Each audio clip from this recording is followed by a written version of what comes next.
Lấy chất gì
Wait, EOS, follow.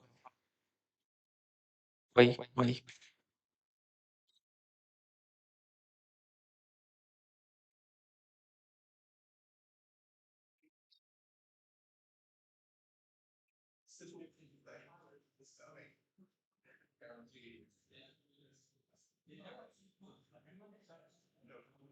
That is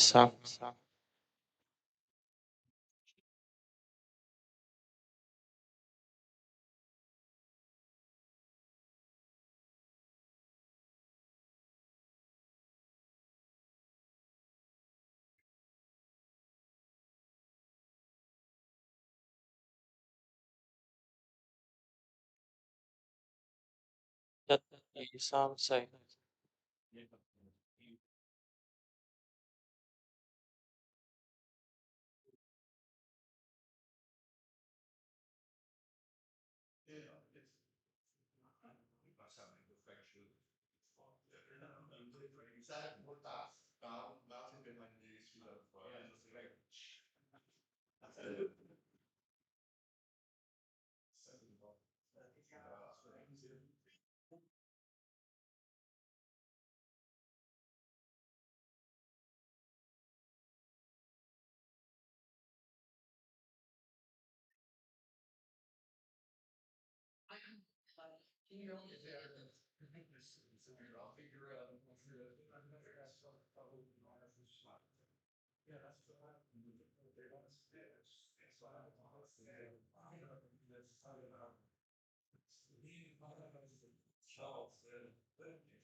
1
2 3 4 hello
Ladies and gentlemen, and welcome.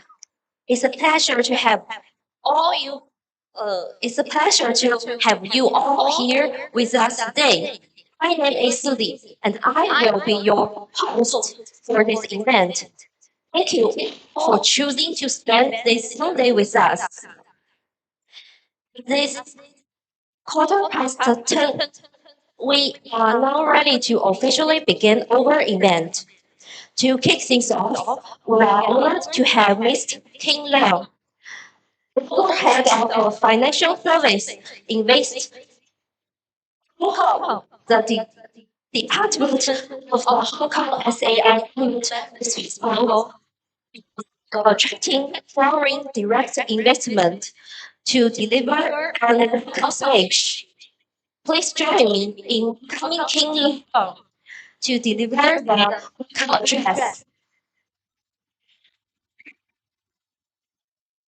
Thank you.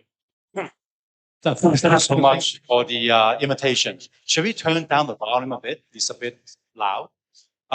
First of all, I don't want to give you like boring government speech. I want to say something that can be useful to the Casper community and also folks who are interested about the Casper developments, and also more importantly, understand more about where Hong Kong government is heading when it comes to the whole digital assets, crypto, Web3 developments. Now, so without further ado, let me just dissect what we are thinking in 3 different layers. Now, first of all, when we think about digital assets, crypto, naturally, most people, including the media, have been chasing after, oh, how many crypto exchanges are you going to license, right?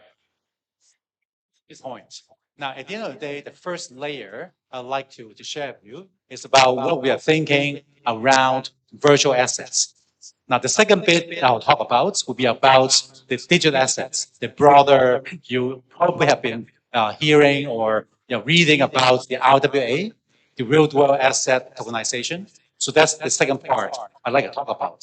Now, the third part I'd like to talk about is the overall ecosystem and how we would like to essentially extend and deepen our level of talents in this space. So there's three layers I'd like to quickly touch on. Now, so all in all, about, let's say, 10 minutes. Now, the first thing I'd like to highlight on the virtual assets. So naturally, the center of gravity on virtual assets has been around cryptocurrency trading for quite some time. Now, but at the same time, if we ask ourselves, well, what is Hong Kong position, right, in this whole space? So naturally, it's not just about the retail trading.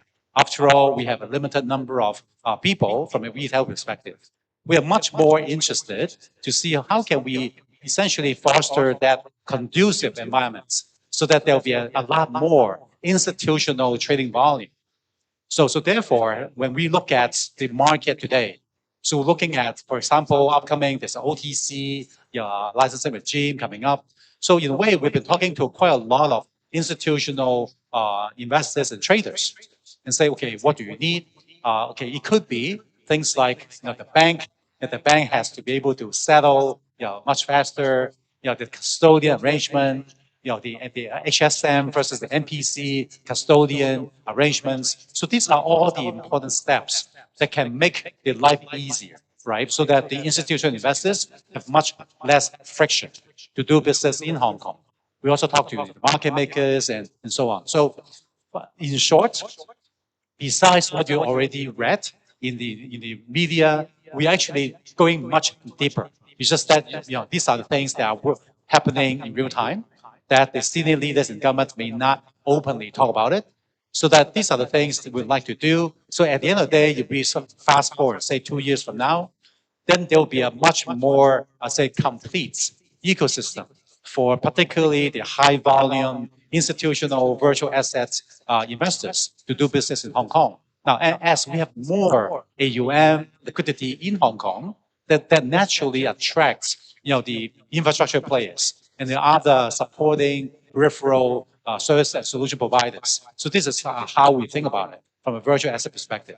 Now, I'll keep it high level. In case any one of you are interested for me to drill deeper, let me know. I'm open to have more interactive dialogue. So this is VA in general. Now, and by the way, on the VA part, another thing that we are seriously looking into is the MPC. The MPC development. This is something that we think that has, well, by the way, has already becoming standard. So how are we going to transition from HSM to MPC? So this is something that we're also looking into. So that's part one. Now, part two, the broader assets. Now, virtual assets is only about 2-3 trillion US dollar market cap. It's good, it's not good enough. Because Hong Kong being an international financial center, we like to really aim at the big bogey, right? The big bonus out there. And that is the tokenization of everything. It can be securities, it can be the real assets, the non-securities, it can be gold, intellectual properties, it can be other things. So this is where we are really putting our effort behind. Now, what does that mean? For those of you who may not be from Hong Kong or not following this very closely, you might have heard of this project called Project Ensemble, championed by our banking regulator and de facto central bank, the Hong Kong Monetary Authority. Now, why is this important? It's because many of the major players, they've been on the sidelines. Major players, I'm talking about the banks, the financial institutions, the asset managers, they've been watching from a distance, looking at, JP Morgan, right? I mean, the Franklin Templeton, the BlackRock of the world, doing different experiments. So many of the FIs, because I wear 3 hats at Visit Hong Kong, besides fintech, I also look after financial services. So I talk to the banks, I talk to asset managers, and all these FIs people. Now, so they're anxiously looking.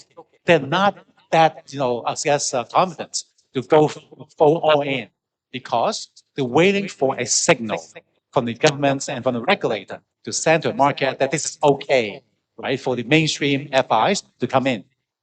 Now, so that HMA project, for example, is that big okay, right? For people, look, it's okay for you guys to come in. So once the HMA guys announced it back in March this year, that attracted enormous attention. So all the major financial institutions are already in different shapes of form.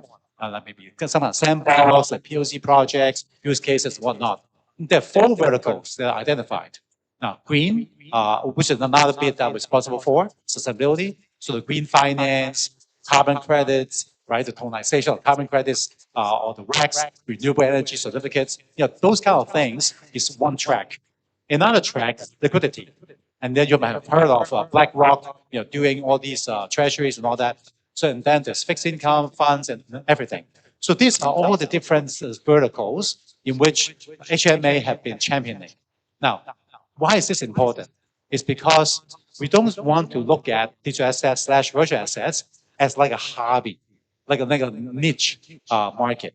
We want to get this serious money to come in to back these movements. And by that, I'm talking about old money, the mainstream finance. We're trying to get these people in, and that becomes very exciting.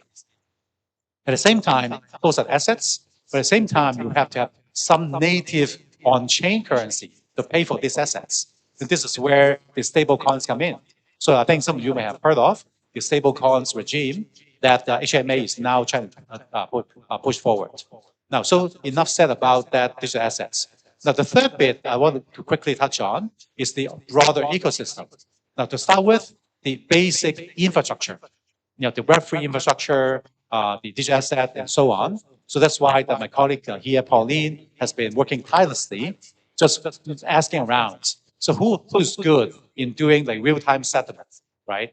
Who's good in doing MPC? Who's good in doing transaction monitoring, and so on, right? So through the hard work from my colleague Pauline and other colleagues, so we are now having a very good sense about what are the different infrastructure players, the different pieces that we need. So if it's Hong Kong, our remit is to attract foreign direct investments from international markets or mainland China and so on, and also helping along the local startup founders too.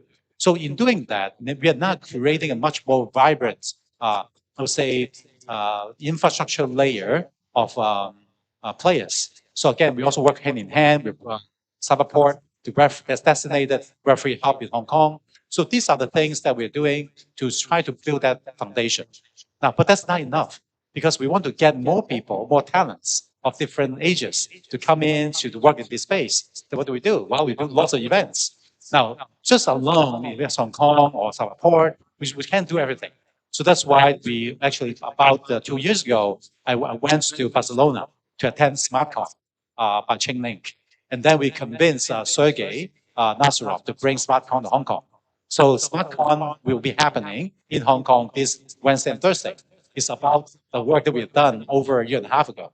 Now, Consensus and other well-known events, you talk about us about a year, we bring them over, and we have Blocktober. So Kaspa is one of the Blocktober flagship events to help us kick off the week. So all these events are very important because this create a reason for people to come together. And specifically, I mean, for me to end with, is that we have seen some good traction in the builder space in Hong Kong. Because as we look at the Condesk study, of the top 20 blockchain universities in Hong Kong, the top 20 in the world, Hong Kong has 4 among the top 20. So we have some very good programs in Hong Kong helping to groom the younger folks. Now, but then we need some people who are more experienced to bring them along in real projects. So that's why, let's say the Kaspa, if you are having some projects that can involve our youngsters, this is fabulous. I think they need that hands-on experience to apply what they learn in school. So that's why for us, we are very, very keen to work with some leading organizations like Kaspa to give more opportunities for the younger talents, so that we're able to have more and more talents. And all these events, by the way, are also intended for the builders to have a reason to come to Hong Kong, to experience themselves. They like to stay here. Fabulous. We have different measures to help them land and settle down in Hong Kong. So with that, I just want to sum this up with these 3 buckets to give you a sense about where the government is heading. It's very exciting. And I just want to, again, thanks to Anton, Maksim, and Junhe and all your colleagues for hosting Kaspa in Hong Kong today to help us kick off the week. Thanks so much. Thank you, Mr. King Leung, for that insightful and warm introduction. Now, moving on to our first presentation of the day. Please welcome Evie from Kaspa Ecosystem Foundation, who is the head of business development. They will be sharing their latest developments and some of their most exciting projects, including Kasplex, Kaspa, KRC20 tokens, and the Katalvst plan. Let's give them a big round of applause for our speaker.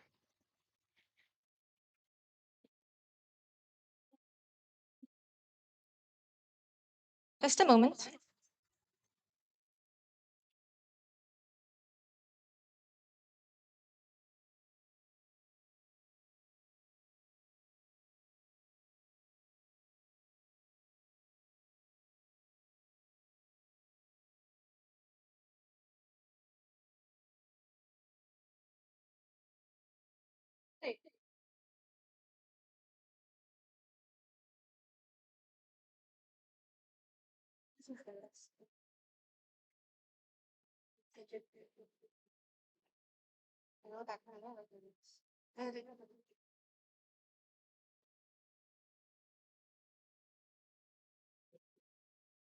Hi, good morning. Today I will be presenting the Kaspa Ecosystem Foundation and our vision for the future of the Kaspa ecosystem. This presentation is going to be quite long, so bear with me for for about 30 to 40 minutes. Recently, we've heard about so much exciting news and updates regarding Kaspa. I'm not sure like any of you noticed, but the Grayscale is considering Kaspa as the only currency asset for investors. You may also heard about the recent release of the KRC20 market.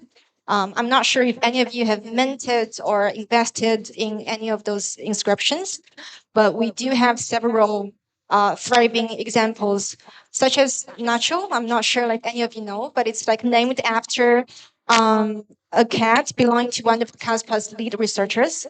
And Nacho had a holder account over 15,000 last time I checked.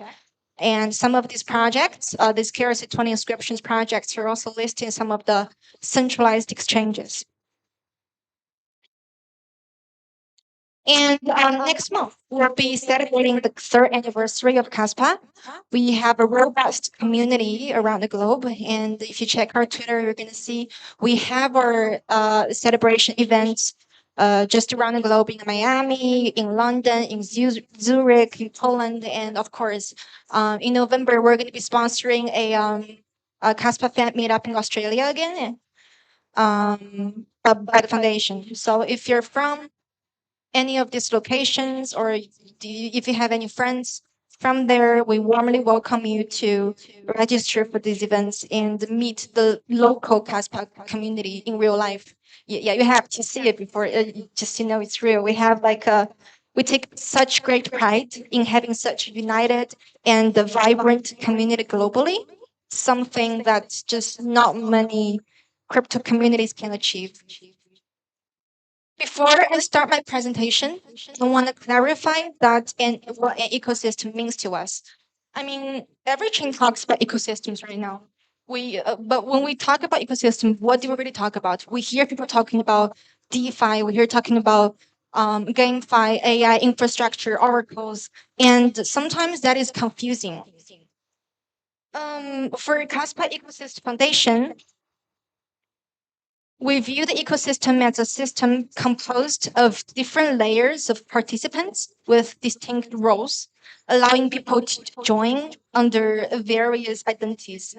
As most of you may know, Kaspa is a proof of work chain, which means that without an ecosystem, the only two ways that people can join a network is only a miner, or you're going to be using the transaction functions of the network.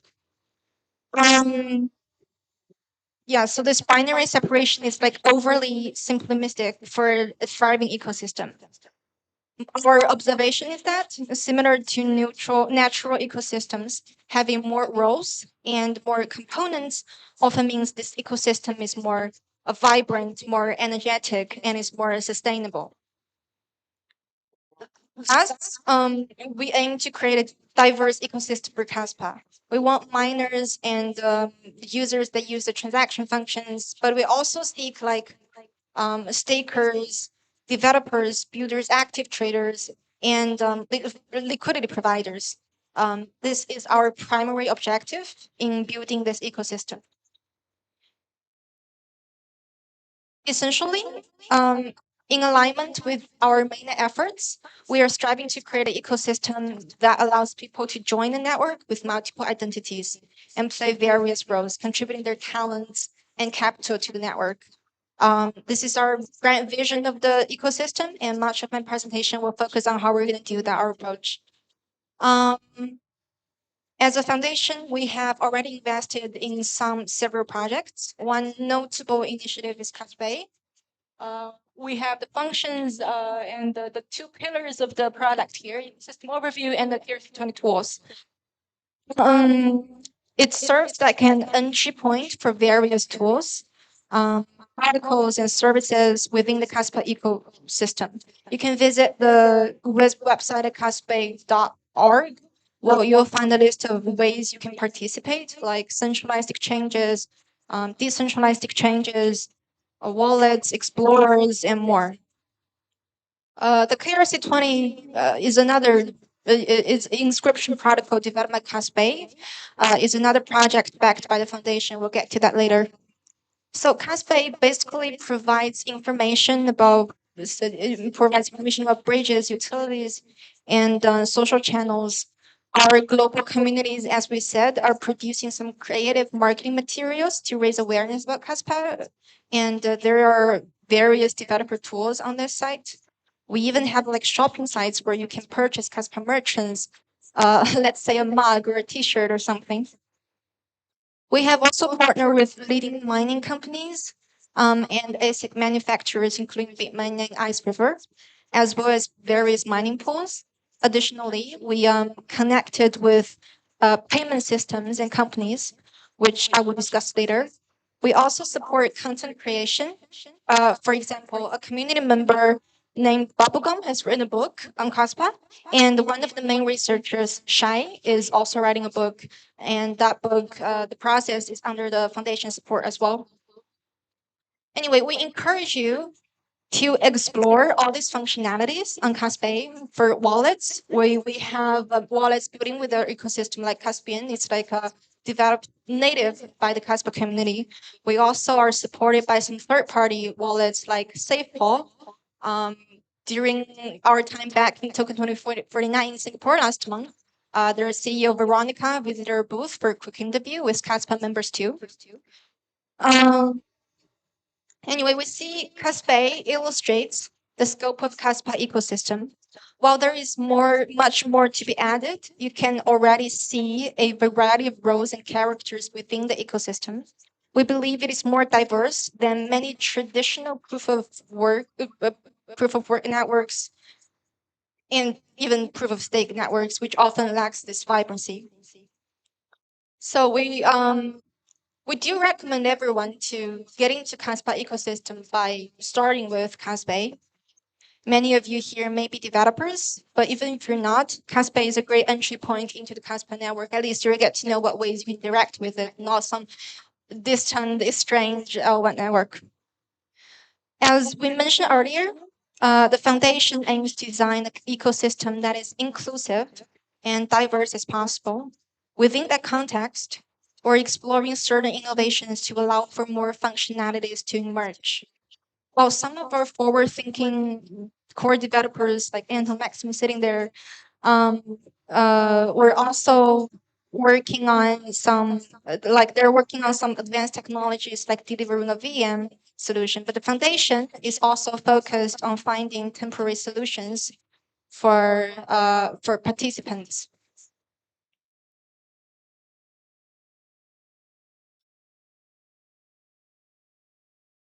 A significant initiative we're currently working on is the Kasplex project. And the founder of the project, I think the co-founder of Kasplex is going to be here today. I just don't know where he is right now. Kasplex represents the first third-party protocol on the Kaspa network. with the KRC20 token standard as its initial component. This inscription standard has additional plans beyond just launching the token standard. We'll get to its roadmap later. You might wonder, like, why do we choose to start with inscriptions? Especially given there are some doubts and skepticism about BRC20 inscription market. While some view it as like unsatisfactory, there are also some optimistic perspectives on the rise of ARC20 and other projects like Fraction Bitcoin. I want to take a moment to explain why we're starting with KRC20 inscriptions.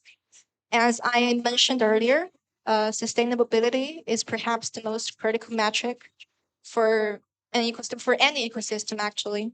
So this ecosystem is primarily supported by miners, similar to Bitcoin and even some proof of stake networks, despite the difference in terminology. Miners remain vital for Kaspa. Now the coins have been minted, mined like around 90% of its total supply. We must find ways to provide sustainable income and revenue for miners in the future. While an inscription is not the only option available to us, it is actually the most feasible and direct methods to generate additional income for miners, which is crucial for the ecosystem's sustainability. I'm just gonna like emphasize this word sustainability again and again throughout this presentation. To illustrate our strategy, we have seen a remarkable increase in the miner revenue that's over 460 times higher during the first week. I know that numbers seem like we on purpose to choose it, but it illustrates how just like how people are reacting to it and how much positive feedback it receives. But just with this figure may seem so extreme, it highlights the potential for the miners' profitability.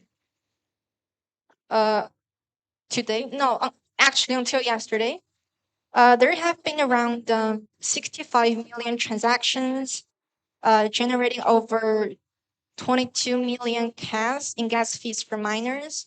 So if you use the all-time high value for CAS, it's approximately $16 million. Even at the lower values, it's going to be like around $10 million. And yeah, so it's quite a lot of money. And we have also witnessed over 1,100 tokens deployed. These are primarily community-driven and community-owned and often community-operated meme coins. We consider the KRC20 token standard a successful attempt for fostering innovation in Kaspa as a third-party protocol. Some notable tokens, including Nacho, I've listed some of the higher market cap coins here. Nacho is, like I said, named after the cat of Shies. And some of these projects, some of these tokens are listed on centralized exchanges like CoinEx, XT, MEXC, and the Bitmart. I'm really touched because they even have like a KRC20 section on their exchange. And we're also in discussion with more exchanges about supporting KRC20. There are some projects that are not only a meme coin, like Caspiano, a screener, Clears per bot. It has a function and bot to mint KRC20 tokens. Additionally, we're seeing some efforts to create utility tokens, such as KDAO, which aims to provide funding and support for future projects on the Kaspa network. The KRC20 standard signifies that there are now projects on the Kaspa network. Remember, we said there are only like miners and transactioners, but now there are actually projects, if you call it, expanding beyond the previous binary roles. Now just we have projects that can actually develop and foster, I would say just more importantly, foster the community engagement. The KRC20 token standard is just the beginning for Kasplex. This roadmap is provided by Chris, the co-founder of Kasplex. Thanks to the dedicated developers like him, Kasplex is progressing steadily towards its roadmap.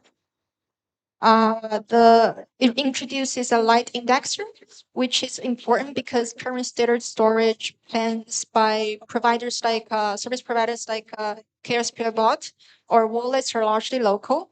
The light indexer will facilitate a better consensus. Kasplex also plans to introduce marketplace and swap opcodes to enhance functionality. There will really soon be a KRC 721 enabling NFTs on the Kaspa network.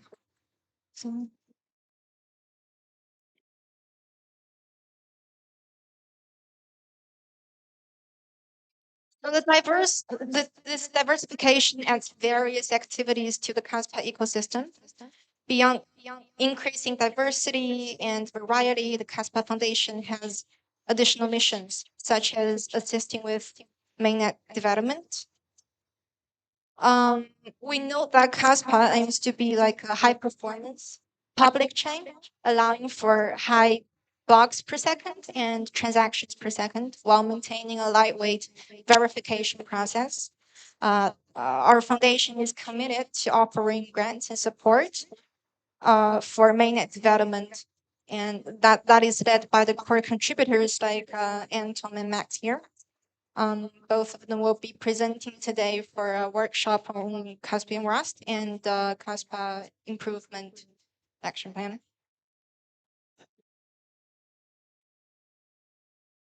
Beyond that, the foundation also aligns with the vision to promote Kaspa as a daily peer-to-peer cash payment system. In this regard, we're working on adopting Kas as a payment method for merchants. One of our LPs is CoinPol, a crypto payment company licensed under MICA in Europe. Through this partnership, we have collaborated with Shopify, enabling numerous online merchants to purchase merchants with accepting the payment of Kas. Or basically just we're actively working to promote the adoption of Kas as a payment tool. However, we recognize that Kaspa's volatility poses challenges to its adoption as a payment tool. People are often reluctant to bearing the risks of the prices going up and down of the token. And we're also developing plans to issue stablecoins, engaging with issuers, and exploring potential solutions for stablecoins plans. We currently have a bridge solution in place with Change, making stablecoins a vital component that could be a really like a game changer for Kaspa in the coming months. Additionally, Kaspa aims to serve as an ultimate sequencer for various layer 2s. We're working on the ZK designs and VM designs to enhance the ecosystem liveliness and diversity. Anton will discuss how that can be integrated into Kaspa rather than a single chain model. We're pleased to announce that Katalvst ecosystem plan, although we've actually talked about it several times in the last month, I think in several AMAs that we did for the token 2049. But this time we're bringing up especially and to invite builders to develop on top of Kaspa. Kaspa has a high vision of itself. Kaspa has spent 2 years rewriting its network into Rust to ensure high performance and the future development. And the foundation is decided to offer grants investments to various developers through the Katalvst plan. Currently, we have selected a mobile app wallet and a DEX solution for the KRC ecosystem and Kaspa community. We encourage developers who understand the technology and also can create product projects on top of Kaspa to build here. we have allocated around $10 million US to support various projects and developers.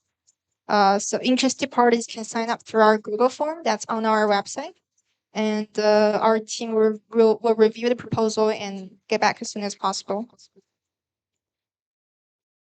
There are also opportunities to join the mainnet development directly with core contributors like Jonathan and Anton, but those applications will be reviewed by the core developer team and not by the foundation. As I mentioned earlier, Kaspa has a global community, and we encourage organizers and individuals from diverse backgrounds, just basically around the globe, to organize more events and meetups for Kaspa. We believe this is good for ecological impact. We also support initiatives like Kaspa Japan Association, that is also backed by our foundation. So if anyone is interested in these initiatives, we welcome your thoughts and ideas. Oh yeah, we have Australia. We have an event in Australia coming up. You can meet the foundation team again. Hi.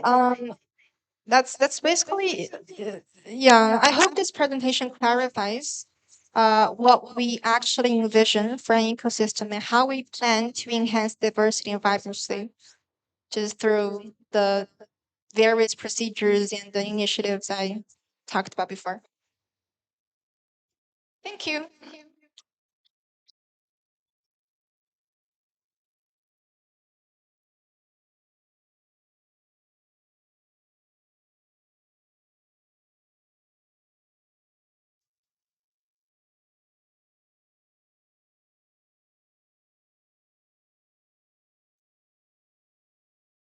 Good evening. Now we take a break for lunch. Where lunch will not be provided, we do have light refreshment and tea available. The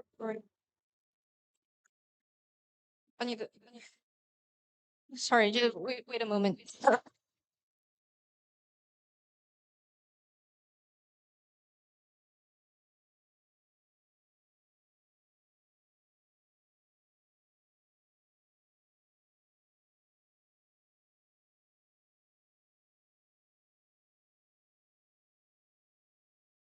Yeah, now let's welcome Maxim for the KIP9 and KIP10 representation. Actually, what's your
One, two, three. Hello, everyone. My name is Maksim. I'm Kaspa core contributor. I have about 5 years experience in software development. Most of them are related to smart contract development, especially atomic swaps, bridges. But all my contributions in Kaspa are related to performance optimizations. Not all, most of them. Today we'll talk about Keep 9 and Keep 10 and some basics that require to understand them better, like UTXO model, structure, mass, Dust attack, Dust, and some script, Kaspa script. So first of all, we can see account-based model where each account has balance, and we have two states like before transactions and after that. And blockchain or system has to track all changes. That's how it works in Ethereum or in Solana.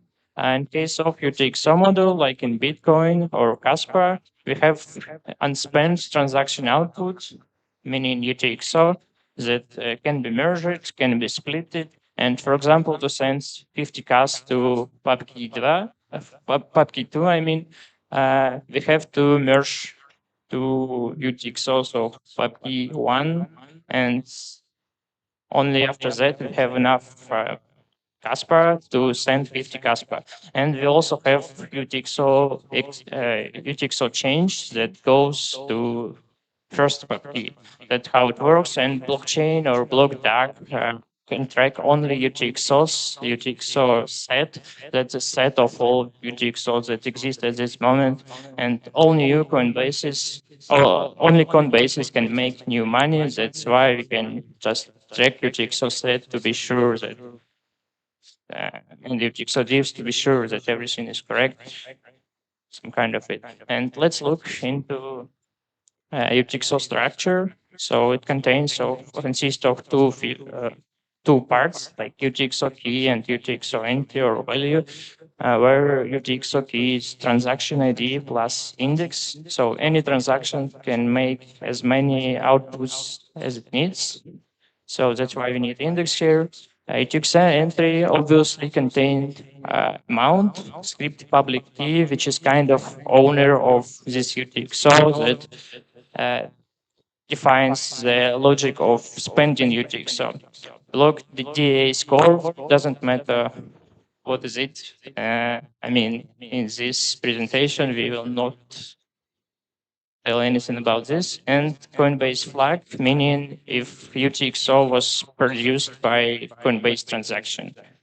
So script public key has version, which is right now always equal to 0, and payload. Payload has information about standard and which standard use. So right now in Kaspa we have three standards of scripts, like pay to PubKey, pay to PubKey ECDSA, that's another signature scheme for, and pay to script hash. So the numbers in brackets represent byte size of each field. So UTXO structure itself is about 90 bytes. And also consensus requires some measurement for security purposes of transaction and block. Before KEEP9, we have only one kind of mass for transaction and for block, which is equal to size in bytes of transaction, 10 multiplied by script public key, which is kind of ownership, plus 2 is 2 bytes for version. And each signature of code that needs to verify signature is cost 1,000 mass. We have also limits on different levels, like on consensus level, we have 500,000 mass per block. And on the same level, we have the same limit for transactions, but on mempool level, the limit is less. So meaning of that, if you are a miner, you can make non-standard transaction, which will fill the whole block. But on mempool level, we have a limit of 100,000. It means that if you broadcast transactions, most of nodes their mempool will reject it. But if you're a miner, you can mine bigger transactions in your blocks. Yeah. The next thing that I should mention is Dust. Dust is kind of UTXO that has extremely low value. Usually the value of this UTXO is less than transaction fee to spend this UTXO. And Dust attack is such transaction where attacker split his UTXO into many dusts. So we know that one UTXO is around 90 bytes. One Kaspa is 10 in power of 8 dwork or SOMPy. So calc mass of such transactions is 42,000. And if you make enough transactions like that, it will be 1 gigabyte of storage of disk. And according to calculation mass for that, it will cost only 47 Kas, which was equal to $5.6 when I made this slide. It makes such attack extremely cheap for extremely cheap. And such UTXOs, thus, if the owner of them is that is off curve, will make them unspendable, which means that all nodes in the whole network have to persist this data forever. So that's not what we want. This issue will be addressed by KEEP9. That's KEEP9 introduced new type of mass called storage mass, and now we have formula where constant equal to 10,000 of Kaspa is multiplied by the difference between output length divided by harmonic mean. Harmonic mean is kind of mean equal to length of set divided by reversed values. For example, we can calculate harmonic mean for the set with 2, with 4, 4, and 1, which is equal to 2.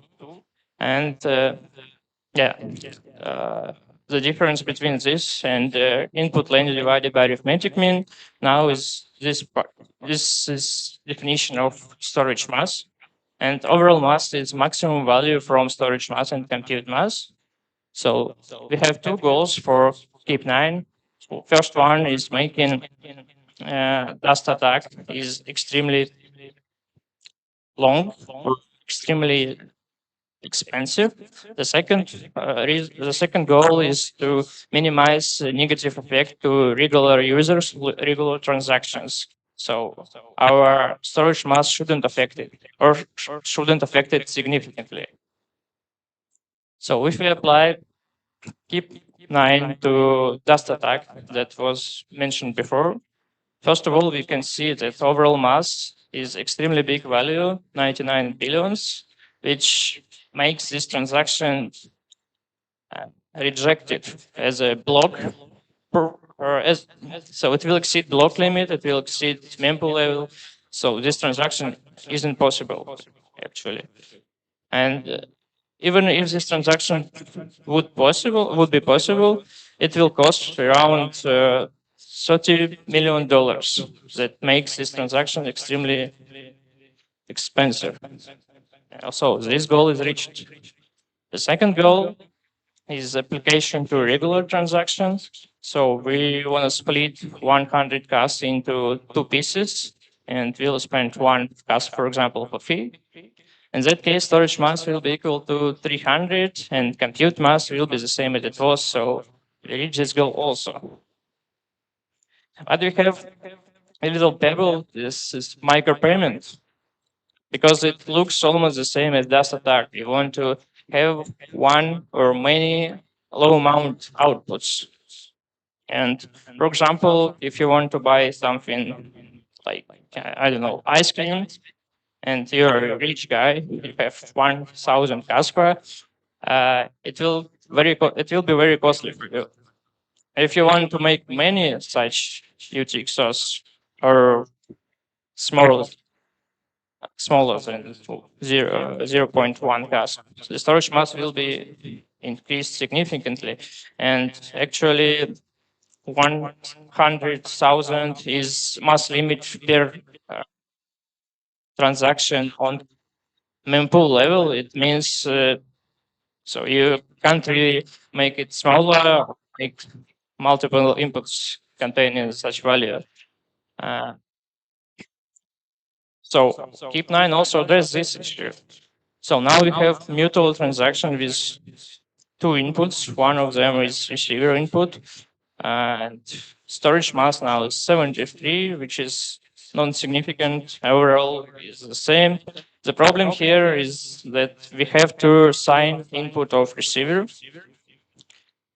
which makes it not really feasible in the real world, because we need now some kind of coordinator and protocol to exchange signatures and some data that not really applicable. And this is issue will be addressed by KIP 10. But before we get into KIP 10, we should discuss about Kaspa script. So first of all, Kaspa has script language called Kaspa script. It's very similar to Bitcoin script. That's a stack-based language, Turing incomplete. And we have three standard scripts. It's pay to public key, pay to script hash, and pay to pub key ECDSA. Two of them almost the same. Difference just sign in. And we will check the flow, how it looks like from the script engine perspective. So I have two scripts. One of them is part of UTXO. Owner is SPK. You can see it on the bottom of slide, which contains push data, 32 public key. In case of Knorr signature, it's only 32 bytes, and object 6, that's opcode that checks signature against public key. And we have user input or client input, so you can put signature script whatever you want. The problem here, you need to make input to be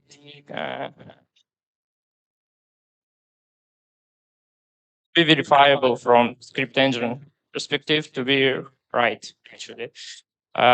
It has opcode push data and 64 bytes of signature and seek hash. Doesn't matter what seek hash is right now. We want to talk about this. And we have a flow how pay to public keys UTXO can be spent. First of all, script engine executes signature script. It just pushes signature onto stack. And the second one step is execution script public key, which pushes public key onto stacks, then pops signature and public key and verifies them. So the result of the script is bool value that determines if UTXO can be spent or not. And we also have way to script cash flow, which is a little bit more interesting or complicated. Now we have some redeem script params, which depends on the script itself, and push data and redeem script. So push data depends on the size of redeem script. Redeem script is a user-defined logic or developer-defined logic, and uses all opcodes that it can use. Script public key here uses hashing and hash of script and checks if hash equal to expected value. So let's look into spending flow. So first of all, script engine executes signature script. It pushes redeem arguments and pushes redeem script as array of bytes, as some block of data. Then it executes script public key. So it pops script from stack, calculated hash, and push expected hash, and push actual hash on the stack. So then we use part of script public key, which pushes hash actual hash onto stack. Then we put two hashes, compare them, and put bool value onto stack. Now script engine poops bool value. If bool is equal to false, transaction will be failed. You're not able to spend this UTXO. Then script engine restores stack from the first step when it have only a script, two arguments, and executes it. Actually, it's first of all, it pops the script and interpret it as an array of opcodes, not just a blob like it was at first step. And during execution, actually by the end of execution, we have the value equal to true or false. So is it allowed to spend UTXO or not? That's how it works. So pay to script hash spending flow eventually can execute three scripts, which is signature script public key, and the script that was part of input data of signature script. Yeah, and now we can talk about the goal for keep 10. Actually, the behavior of keep 10 should be the same as in account-based model. So we have state before transactions, we have state after transactions, and to spend some cash from sender account, we don't need any signature from receiver. That's the goal.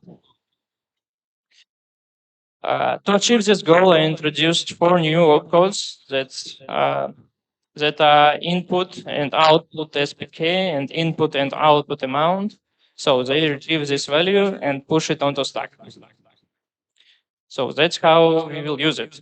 Now we have borrower scenario. First of all, it checks which flow we're going to use, borrower or owner. In case of owner, we will just verify owner signature, and the flow will be the same as it was in pay to pub key.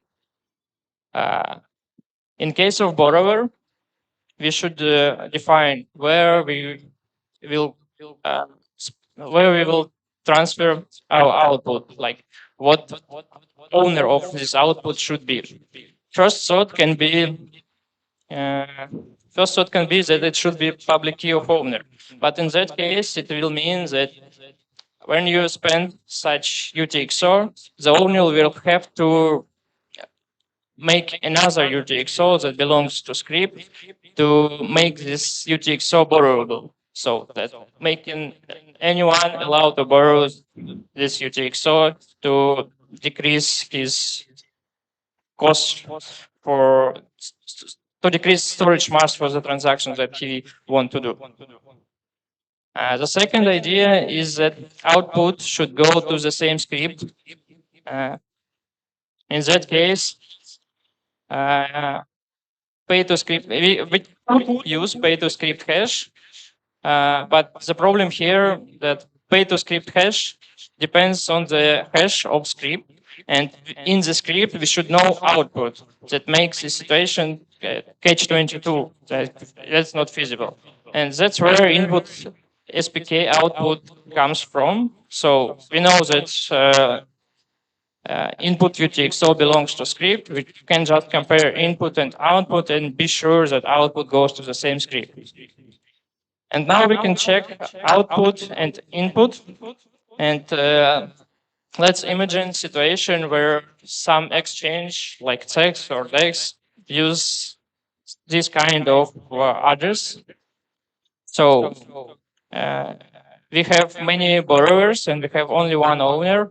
They will compete for the transaction in block, meaning that it's not easy to just spend your UTXO as an owner. You'll have to replace your transaction by fee or some kind of it. So the decision here is if you want to borrow my UTXO to make your transaction cheaper, you have to pay me at least threshold. That's how it works. And if condition is true, we will allow you to spend this UTXO, produce a new one that belongs to the same script. And let's apply keep10 solution to mutual transaction. So now we have storage mass equal to 73, which is low value and doesn't affect overall mass at all. Yeah, as you can see. And the problem, a little problem here is that compute mass could be less because receiver don't need to sign out input, but signature operation here should be 1. Because it's how Bitcoin and Kaspa calculate signature opcodes. It just calculates all signature opcodes in the script. It doesn't care about branching, like owner branch or borrower branch, doesn't matter. You have to say how many signature opcodes exist in the script, which makes multi-signature transaction more costly than it should be. Keep10 transactions also affected by that. Yeah. And also we can apply keep 10 to general flow of Coinbase. I mean, flow of Coinbase generation. That's how it was working right now before we implement, before hard fork, before we introduced keep 10. So each Coinbase makes new UTXO and storage grows during the time. But with keep 10, we will be allowed to consume UTXO from previous Coinbase to produce new one. It will have positive effect on storage. Storage will be constant in that case, in this context, and the value of UTXO will grow. Yeah. And we have some challenges in wallet adoption, for example. If we know the script and we know hash function, we can easily derive address, and we can convert address to SPK and vice versa.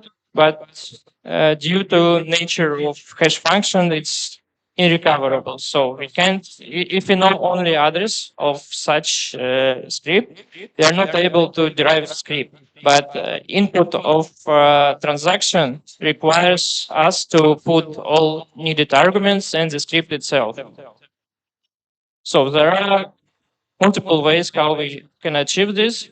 First of all, if we know pub key and threshold and some standard templates that can render the script with these values, we can derive pay to script hash, and we know all data that we need to spend UTXO. But if we know only pay to script hash, like uh, usually wallets usually process transactions. That's some function like transfer that accept address. So if we know pay to script hash, we know address, doesn't matter what we know from them, and we have some external registry that allow us to map some pay to script hash to script itself with all values. We will be allowed to derive all values that we need to make such transaction.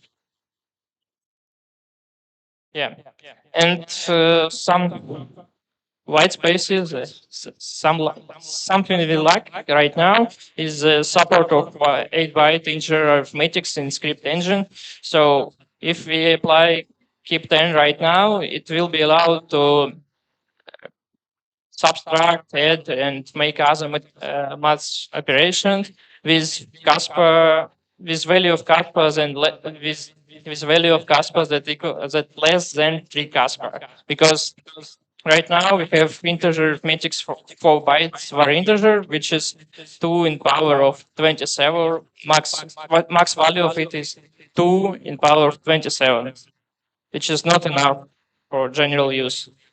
So another optimization, or I mean rework, it can be done with SIG signature calculation that will make multi-sig transactions and keep 10 transactions less costly.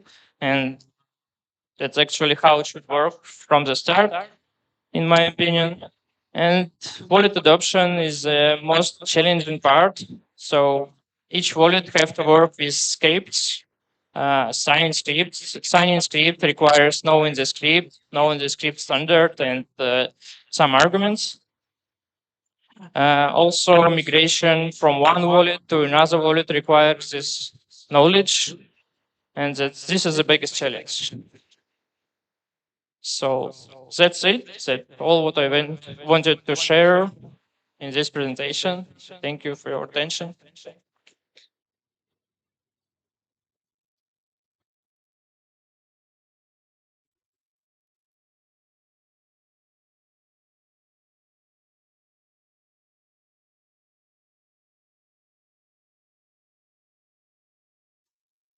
Thanks, Maximum, for breaking down the complex terms to be so clearly understood.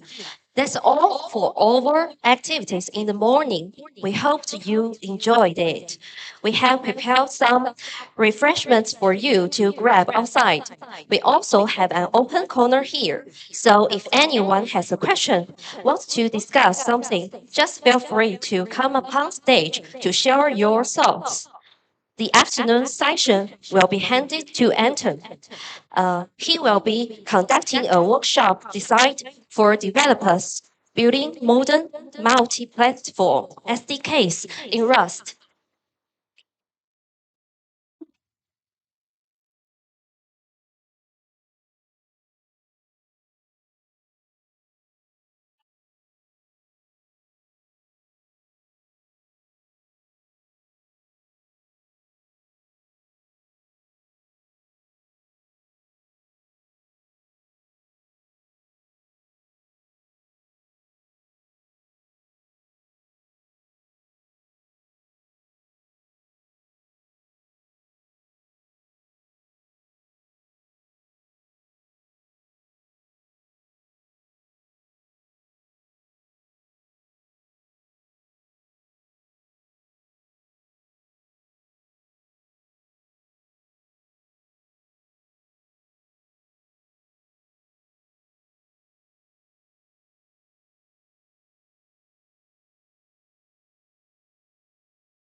差唔多啦，我已經開始錄㗎啦，已經。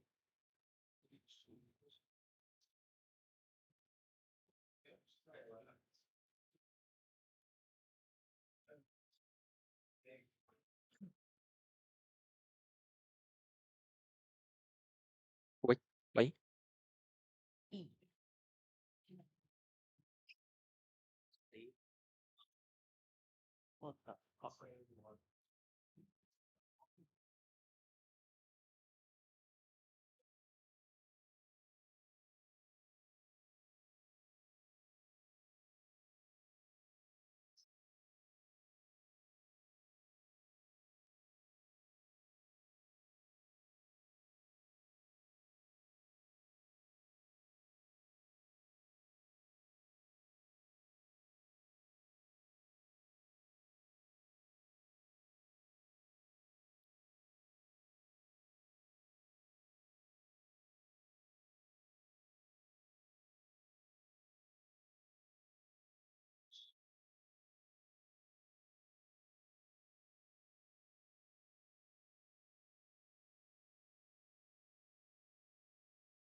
，Hi, hi everyone. We're about to start our afternoon session. Please be seated. Um, this afternoon session is going to be a exclusive workshop building more than multi-platform SDKs in Rust, led by Anton. Anton is a core contributor and advisor to Kaspa and the co-founder of Scaling Bitcoin. And he has over 30 years of experience in system engineering and 12 years in the currency. Anton will explore Rust's essential features, WASM integrations, and the Rusty Kaspa framework. Now let's just, I'll leave the stage to Anton and let's just give a big round of applause to welcome our distinguished guest.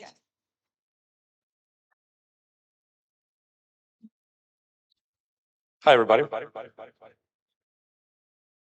How's everybody doing today?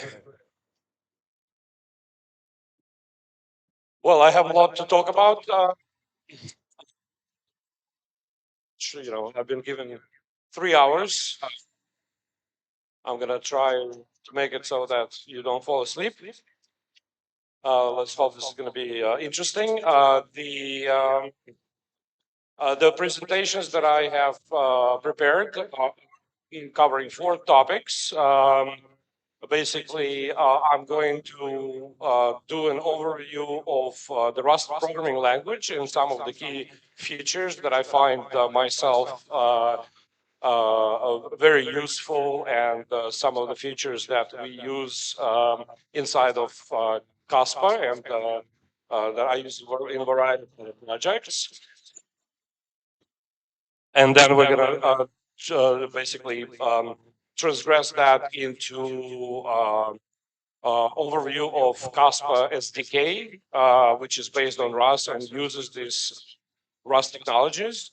We're going to then take a small, maybe 10-minute break, just so that I don't lose my voice. And then we're going to do 2 sessions. One, basically do an overview of approaches in layer 1 Kaspa, basically smart contract design, and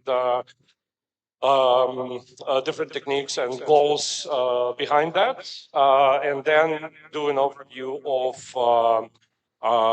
layer 2 that we have been prototyping, and that is currently in the middle of basically a research phase, and where we're working toward specifications for basically both L1 and L2 as well. So I'd like to say thank you to Kaspa Ecosystem Foundation for inviting us. It's been a fun trip so far in Hong Kong. I'd also like to thank the developers and people in the Kaspa ecosystem, the developer ecosystem that I have been working with over the last 2+ years, from whom I learned really a lot, and who's been really helpful to me. And in general, it has been really a joy and a pleasant experience to work with. So a little bit about myself. My name is Anton. I am known as Aspect in Kaspa ecosystem. I've been involved in software development since 1988, many years.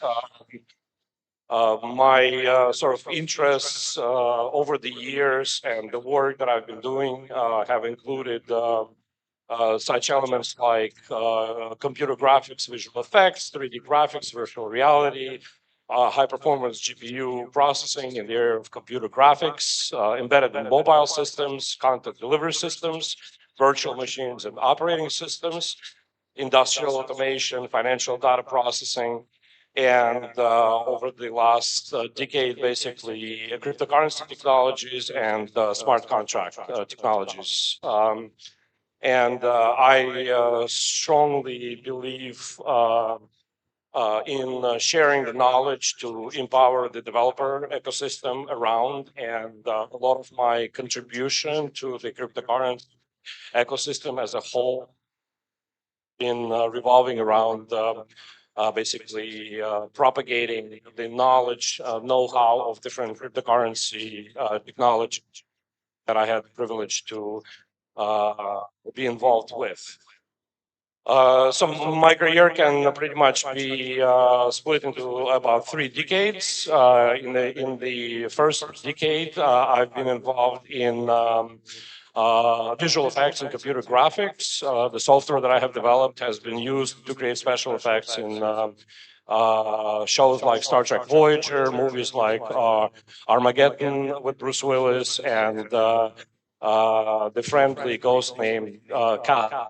Interesting, over 20 years, basically 25 years later, there is Casper, which is a meme coin that is on Kaspa chain. Next decade, I've been working in the area of content delivery systems, where I've been doing readaptation of basically a multi-million-dollar content delivery systems to work on consumer-grade hardware using GPUs and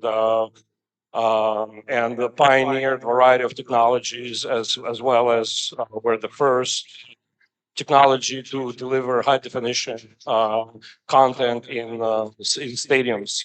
And these are very much mission critical applications because a failure of a system can render a stadium inoperable, which then results in the potential loss of advertisement revenue, which can be a typical game advertisement revenue, about $30 million. After that came Bitcoin. I've discovered Bitcoin. I got very involved in actually initially Litecoin project and then in Bitcoin ecosystem, helping Bitcoin Core. And I was through different set of circumstances. I was privileged to have co-founded and for basically 5 years ran an international academic conferences called Scaling Bitcoin, which we launched in Montreal in 2015. And then in December 2015, we ran an event here at Hong Kong Cyberport. We then did an event at Politecnico di Milano, Stanford University, Keio University in Tokyo, and Tel Aviv University. And if you look at the last picture here in Tel Aviv on the left side, that's Jonathan Sapolsky, the creator of, the founder of Kaspa. And right next to him is Avi Zohar, who is the basically co-creator of the Ghost DAG. And between them is my girlfriend. And basically, they've been extremely helpful in facilitating our event in Tel Aviv as a local host organizer, where we brought all the researchers from international, basically international research community, research and development community in the area of Bitcoin and advanced cryptocurrency technologies. If you are interested in a cryptocurrency, Bitcoin, or a variety of advanced technologies, there's a YouTube channel which can be found on scalingbitcoin.org. It has all the sessions recorded.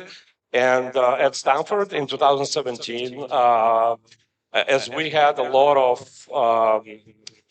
basically a lot of developers and researchers coming to one place, we have organized a bootcamp called Bitcoin Edge, which really is scaling.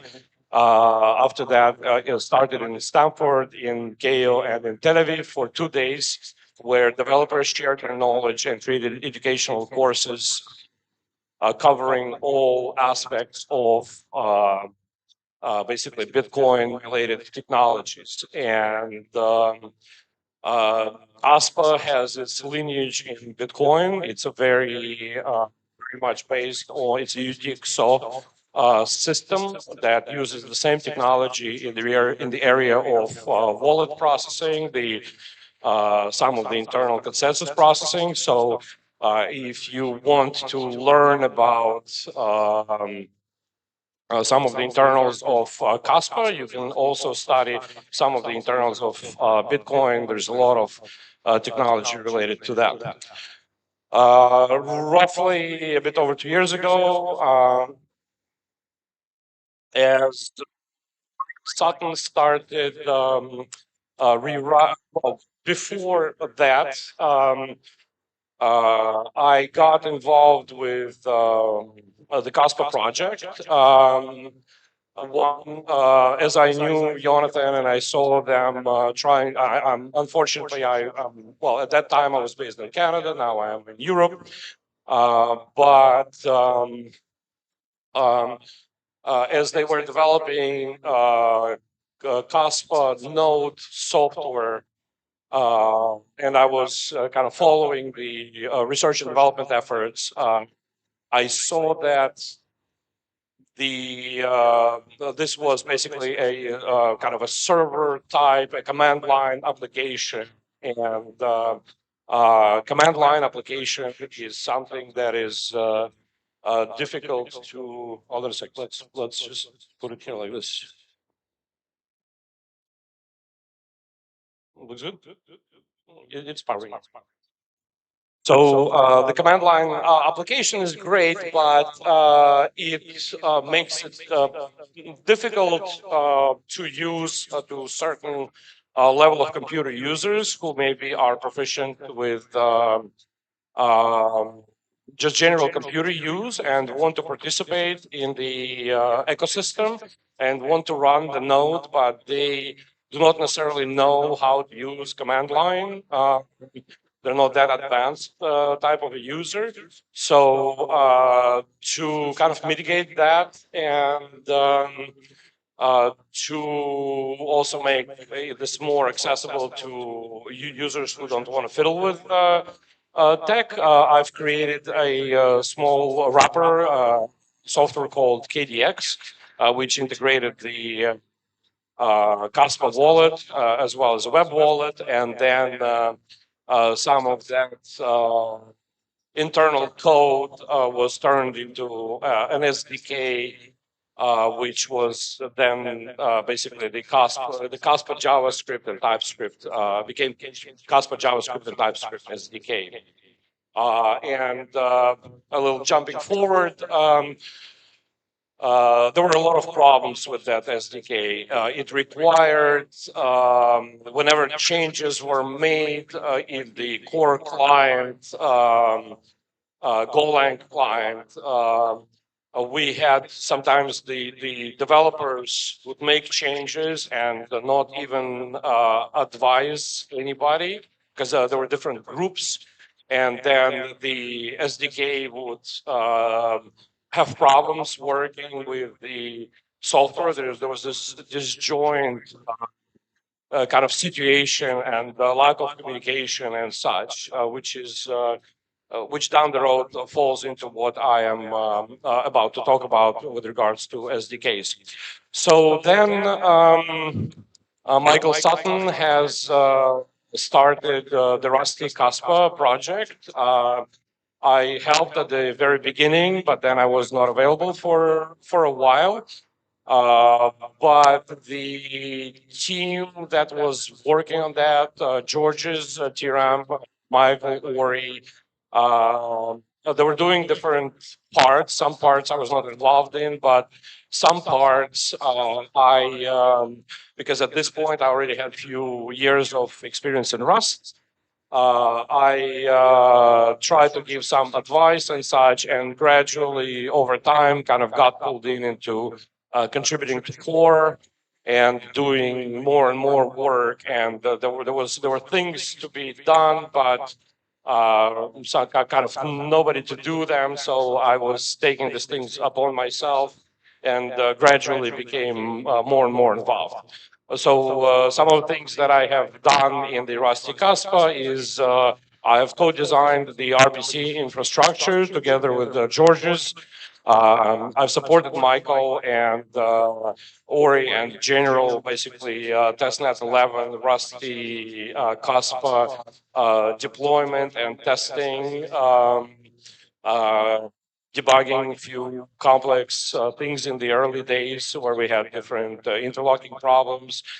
I have then taken kind of the project that we had and started moving it toward it becoming more of a framework that is generally usable. So now Rusty Kaspa is not just an application, a node, but a framework of tools that are usable from Rust. So we build up gradually, and this is always work in progress.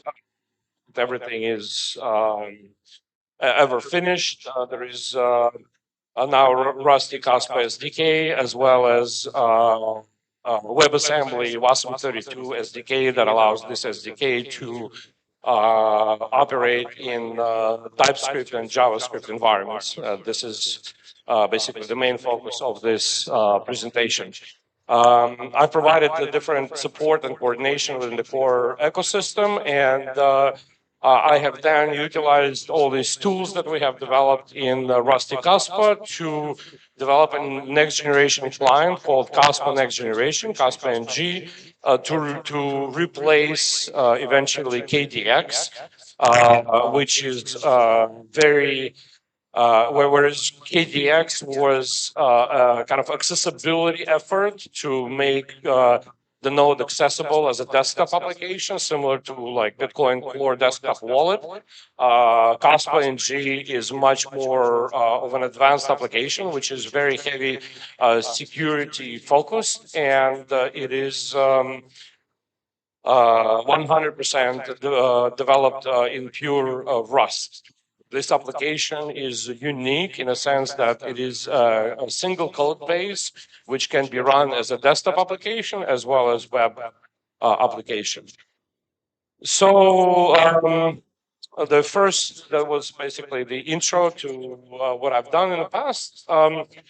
The first talk is building a modern multi-platform SDKs in Rust. Key features and the Rusty Kaspa Framework SDK. It's kind of two presentations that I baked in one because one set of topics transgresses into the other. So, a little bit about the Rust programming language. I basically became sort of a evangelist, I guess, over the years. As I mentioned, I have been doing software development for 3 decades, and I started in '88 with C, and pretty much all of my development experience has been revolving around development in C++. I've built very large and complex frameworks. I've managed teams building frameworks. And I can say that over the entirety of my career, I have easily spent anywhere between, it's hard to really say, but just to throw it out there, I'd say between 3 to 6 months of my time actually dealing with various bugs and problems that were introduced by C++ development. All the standard things that Rust basically initially set out to do, which is memory leaks, race conditions, the variety of memory overrides, a variety of problems. And Rust kind of mitigates all that. So I have actually, before Kaspa, I kind of reduced my development. I was focusing on other things and was not developing as much, but at scaling kind of completely independently, Rust was being adopted, and a number of people who I very much respect have spoken very highly about Rust. So I have one said that, another said that, and at some point I said, well, this is something I have to look into because just too much information coming from different directions that really was signaling to me that this is something I should get into. And I've seen that before with other developers, but I was too ignorant and was not paying attention. And I regret that because it would have changed much earlier.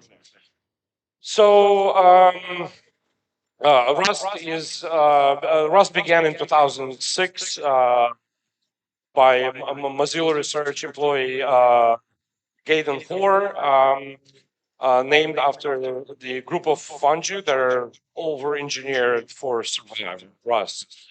Mozilla started sponsoring the project in 2009 with different people. And in 2010, work shifted from the initial compiler, that Rust compiler that was written in OCaml programming language, to self-hosted compiler based on LLVM written in Rust. and the compiler basically compiled itself in 2011. So this puts Rust as kind of 13 years old, and it's a relatively recent, it's a relatively young programming language, and it's a bit late to the game. Kind of like Kaspa in a grand scheme of things. Being late gives one advantage, as one can learn from mistakes of others and avoiding them, as well as to capitalize on the things that have proven to work.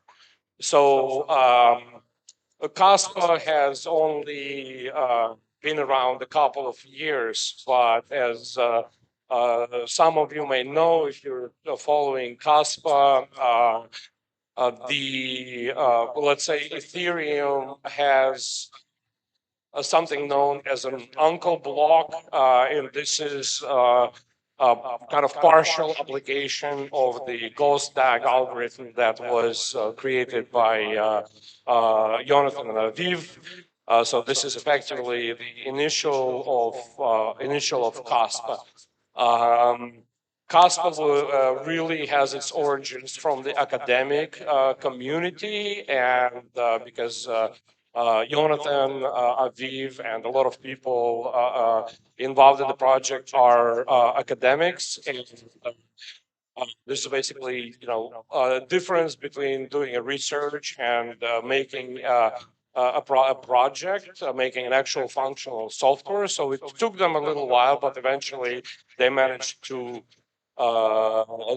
get that done, and now we have a fully functional L1 that's stable and operates for a number of years, and getting a couple of really amazing upgrades in the coming months. So, and this is the same. It basically the whole ethos of Rust. The developers who were developing in C++ and have many years of experience, they when they started working on Rust, they took a step back and they kind of said amongst themselves, what are all the problems that we are experiencing right now as software developers using C++ and other programming languages, and what can we do to fix them? And a lot of Rust is based in that kind of mentality. Its origins come from basically that kind of point of view. One of my kind of favorite part of the Rust history is that in Mozilla San Francisco office,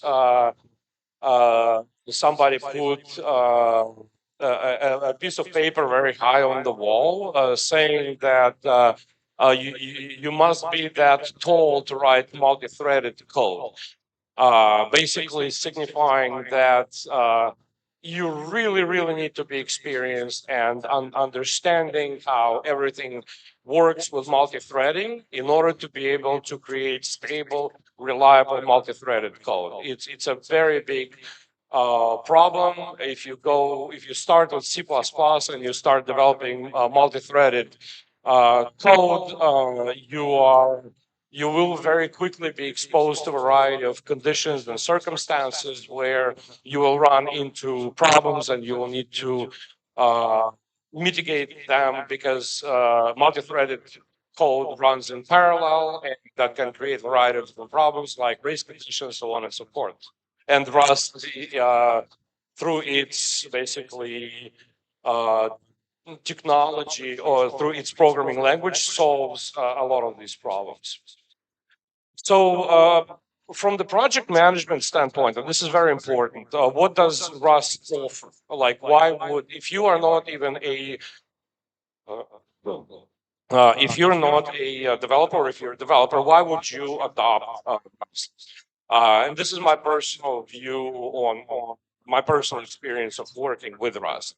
So first of all, it's a commonly known thing, which is software reliability. Software in Rust does not produce unexpected behavior. Effectively, whatever you code will work as designed. And this is, you could argue that behind other projects, but this is much deeper than that. Rust prevents, the way Rust is designed prevents a variety of circumstances from occurring within the application.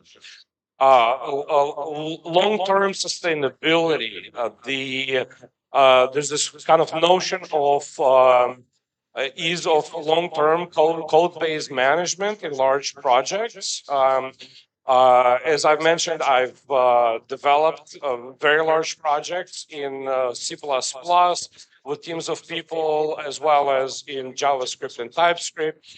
And what frequently happens as your code base grows, it becomes very, very large, comprised of many, many modules.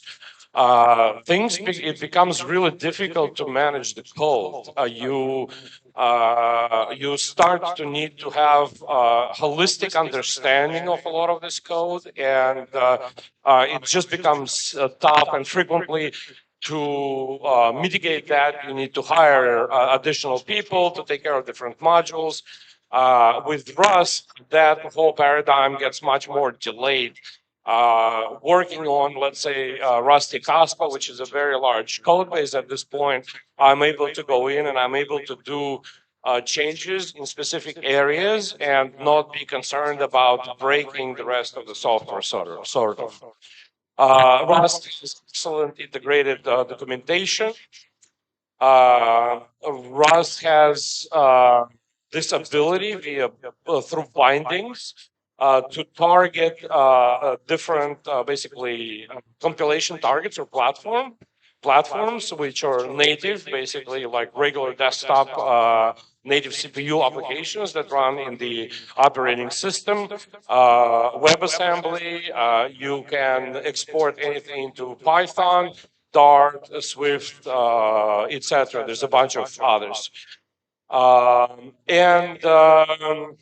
Equally, from the other side, if you have any existing C code, you can, or C++ code, you can bring it into Rust using an FF5 foreign function interface bindings library, which is also excellent in Rust. So there's actually a lot of existing stable C++ libraries that have been ported into Rust as crates and are available. Rust also provides an excellent tool chain that includes a number of tools that effectively offer compiler-guided development. First of all, Rust C teaches you, meaning that whenever you make a mistake, whenever you do something wrong in the code, the messages that come out, the errors that compiler generates, not only point out the error, but it also points out various solutions to the error. And in general, it's very easy to see what it is that you're doing wrong. There are tools like Cargo Check and a superset of that tool called Cargo Clippy, which do analysis of your code, and they do a variety of linting, which exists everywhere else, but they also do kind of compilation analysis and tell you where your code might not be optimal, where if you have, let's say, multiple conditions, they could be merged into one to make the code more optimal, and so on and so forth. Basically, tells you how to optimize your code right there and then during compilation. And then there is a tool called Rust Analyzer, which really is the backbone of development. It integrates into a variety of IDEs, and what it does is that it compiles Rust code base in the background. And as it compiles Rust code base in the background, combined with basically the IDE tells you what your errors are as you are coding. So you actually no longer need to compile. You just write the code, and the compiler is just in real time is telling you, oh, like you have to do this, and as you do this, oh well, here there's this missing, and it is providing guidance, which makes the flow like if you start writing a function, you have an idea of what the function is. You can just kind of close your eyes and follow what compiler is telling you. It will guide you through completing and fixing everything. So in Visual Studio, which is the IDE I use, I know there's different people use different IDEs, but similar tools are available. I want to point out 4 key extensions that I always talk about and on the Kaspa Discord, and always point them out to people, which is first the Rust Analyzer. It makes the compilation of code in the background, giving you real-time feedback from compiler. You don't need to compile. It just tells you what's going on. Second one is Error Lens. Error Lens is gives what that tool does. It's applicable to all languages, but it puts errors where the code is. So if you have a missing comma or a syntax error, it displays the error on the same line in the IDE, where you no longer need to look in the terminal or anywhere else. It effectively, as you type, it just says right next to it what you might be doing wrong. This accelerates the development greatly. There's an extension called Even Better TOML, which TOML is a kind of a standard de facto format, similar to like it's if somebody doesn't know, there's a JSON, there's YAML, there's TOML. These are all kind of standard data definition formats. And there is an extension called Dependy. Dependy analyzes your, it actually works again in multiple languages, including Node.js and such. It analyzes your dependencies, and it checks line against the latest versions and points out if any of your dependencies might be outdated. So these are the tools that basically I use every day as a Rust developer. And then there is, over the last couple of years, I'd say more over last year, AI came more to fruition, really matured. And one of the solutions that I've used is Tab9. I haven't used that recently. Then there is GitHub Copilot, and GitHub Copilot gives you auto-completion. Basically, it analyzes the code and makes suggestion what do you intend to write. And it's really great, especially when you're doing kind of pattern-based things. You start writing something, it understands, and then it offers you to write more code for you, which I would say is maybe like 70–80% of success rate of me accepting its completions. And over the last couple of months, specifically, something came to fruition, a project called Cursor. Cursor is a fork of Visual Studio IDE, and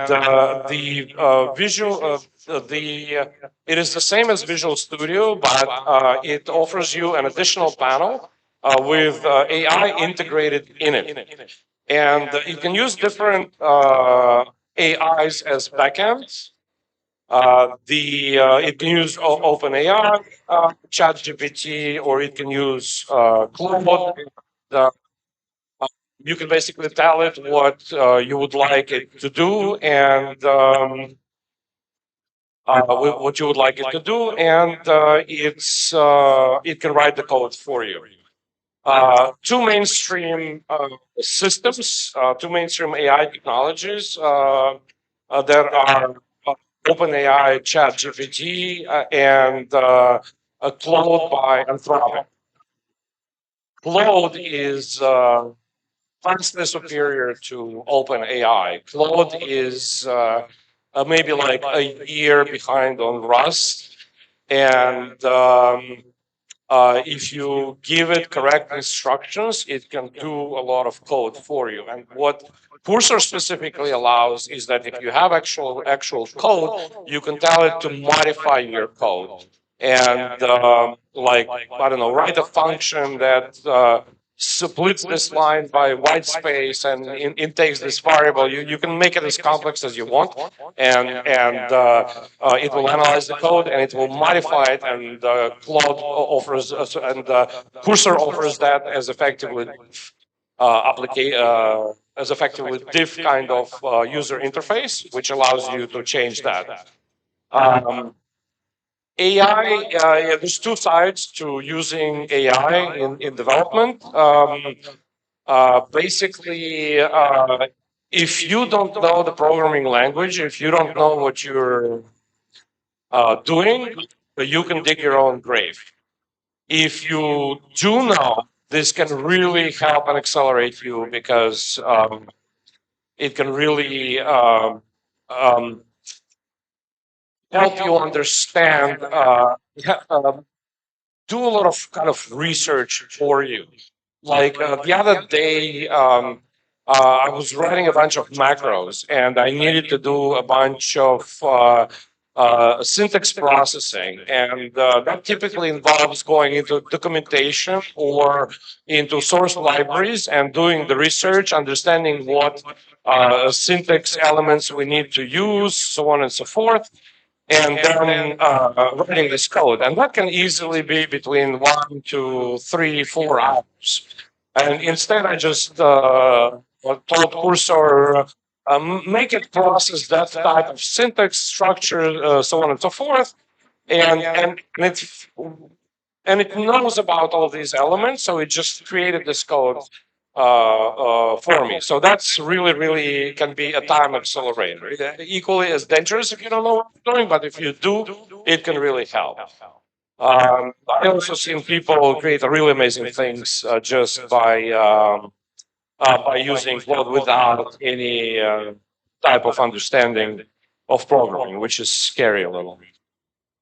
Rust is an amazing trade ecosystem. When we started working with Michael Sutton, he referred to that as a magic wonderland. It's a huge collection of stable, reliable, well-documented solutions, especially those focused on algorithmic processing libraries. There's all sorts of networking, very high-performance networking. Axiom is capable, is very easy to use, and can handle, bench over 500,000 requests per second. There's cryptography, encryption, bindings, interoperability, high efficient algorithms, especially things like, let's say, low-free, high-performance map implementations or cache mechanisms. There's a library called Mocha, for example, that's really easy to use, and it provides automatic cache management. There was this. Was talking to Super Typo at some point a number of years ago before he has adopted Rust as a language, and he said, like, I don't remember what the conversation was about, but he kind of said, we need to use a map, and I'm going to go install Redis. And I said, why do you need to install Redis? Just instantiate a map in Rust or use Mocha. And you have all these capabilities such as HTTP servers, proxy, caching mechanisms, and such, all as libraries. And as libraries, not as isolated applications, you have much more precise control over these elements. You can configure and make them behave and function however you want. So due to its stability and variety of features, Rust is also the default go-to cryptocurrency for cryptography projects, as well as a variety of cryptography libraries are available in Rust and maintained in Rust. That also has to do with memory safety. Rust has a number of features that make it very difficult for to make mistakes or do memory overrides, which are the sort of the leading cause of various vulnerabilities and basically security vulnerabilities that are constantly hitting us from different directions in a classic code written in C, C++ and such. So diving slightly into Rust internals. And so this list of Rust internals is really just a set of things that I wanted to talk about because I think that they play, it's not by any means a holistic overview or a tutorial on Rust or anything like this. Just these specific elements are key elements that facilitate a variety of stability and features in our in Kaspa SDK and play into the overall SDK design and how we do some of these things. It's nothing. If you're very familiar with Rust, this won't be interesting to you. If you are learning Rust or you're using Rust only for a couple of months or a year or want to adopt, you should pay attention to these elements because they point out they play a significant role.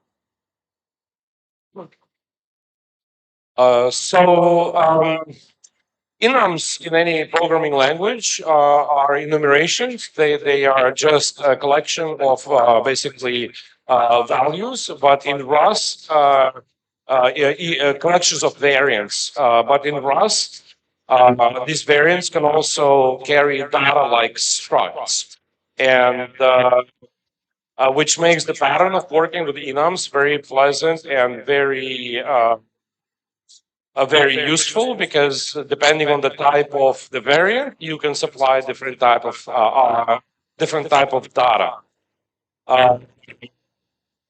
I have added variety of to whoever is recording kind of key points, but I'm not going to be covering them. Just go over kind of general overview, and you can. If you have access to the slides, you can then read that on your own or the video pause and just take a look at that. So enums, it's not about as much enums as it is about the match statement. The match statement does not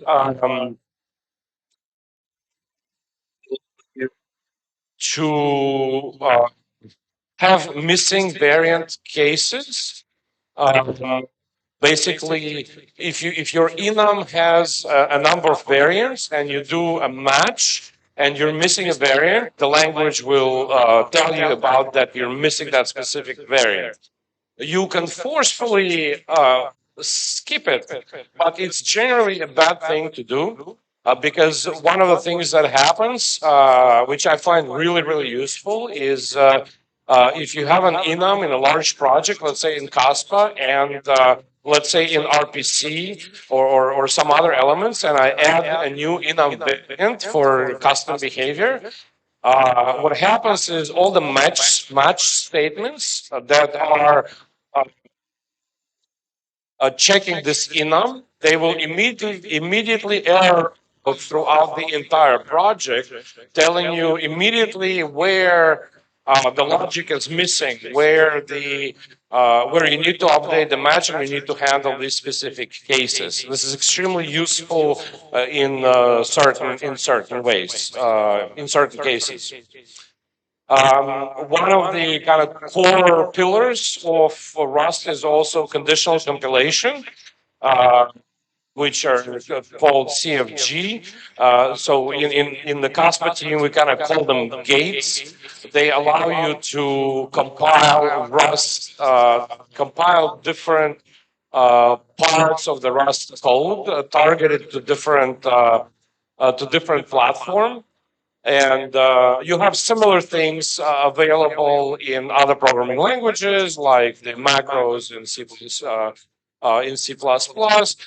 But this is much more elegant in Rust. And one of the things that that we use this everywhere is you can have the same basically function that is named the same and has the same signature. Compile one function that is not named the same compile for one platform, but this is basically a function that is named the same but has a different body and implementation compiled for another platform. And then you have effectively a function that has different internals, but depending on which platform is targeted, the function, different function gets executed. So it kind of creates an abstraction for the functions and various other internal elements. Borrow checker is another. It's an important thing to note. Borrow checker is what a lot of newcomers have trouble with. It is something that is integral to Rust and is a part of the Rust ownership model. But effectively, borrow checker is the way to access the variables and data in your application. That is that allows for the ownership of this data or access to it, facilitating basically memory safety and ability to track data existence without needing the garbage collection. I'm going to skip getting into these details. You can look this up online. These are common ones. Absence of null. This is another pretty big element within the Rust. Does not have such a concept as a null point or null value. Rust instead has, for example, an option type, and an option type is an enum which can have two variants: a sum containing a value or none. And so whenever you want to produce some sort of result or check something, you're dealing with an enum which explicitly requires you to handle either sum that contains the value versus none, which does not contain the value.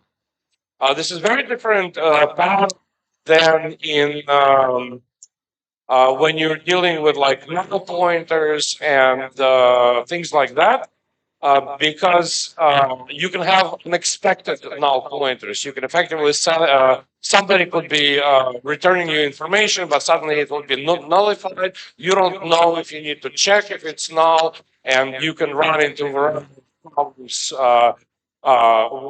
with that. Explicit mutability is another very helpful feature. All the data in Rust is read-only unless explicitly specified to be mutable. So you cannot accidentally modify non-mutable variables. It helps you really keep track of variables that needs to be changed, and you cannot accidentally affect those variables that cannot be changed.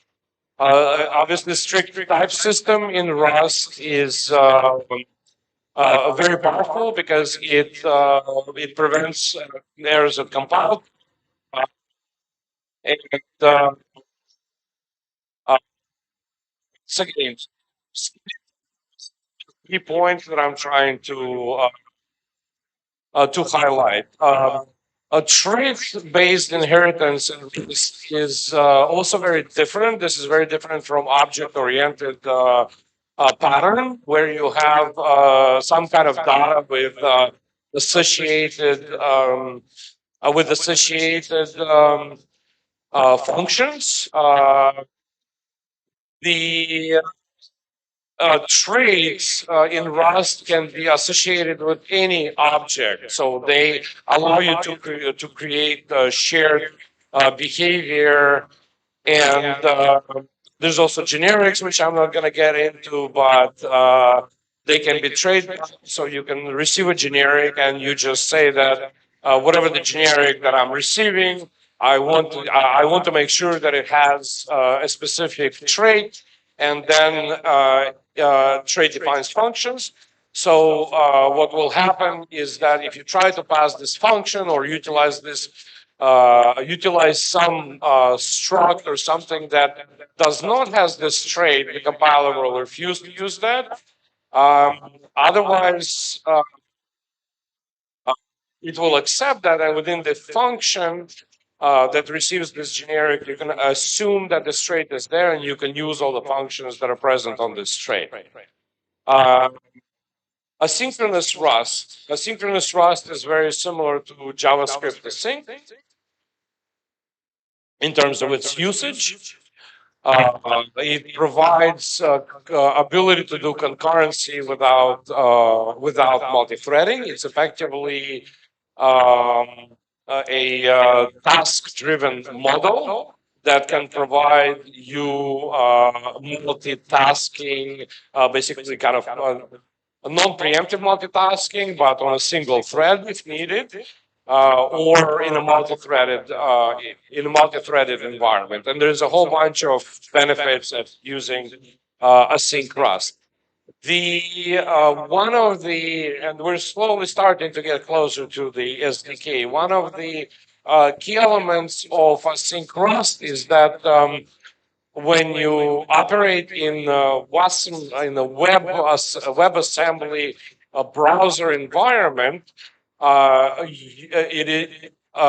using async Rust is really helpful because similarly to JavaScript, it provides the environment where you can have concurrent execution because browsers are single-threaded, and so that means that if you create any kind of long-running task, it will block the browser, it will block the web application.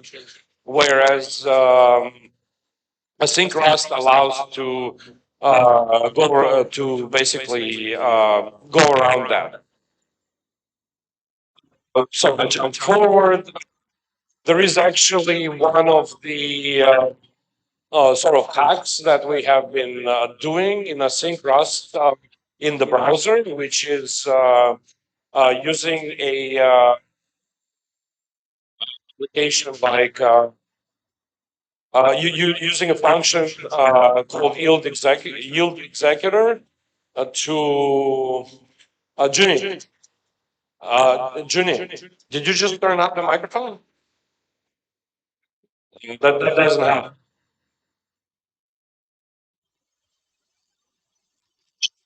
If you bring it down.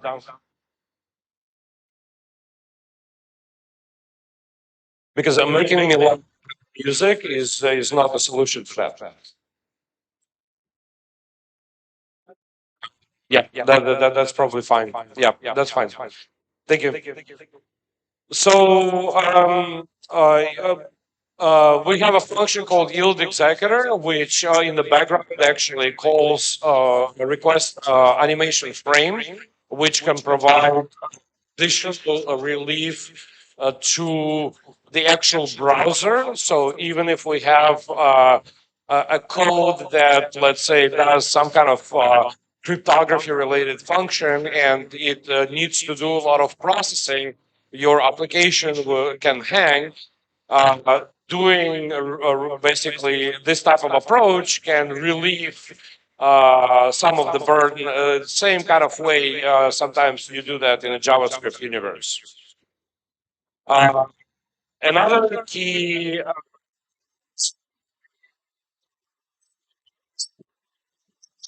one of the basically features or techniques that are used in Rust, they're called channels.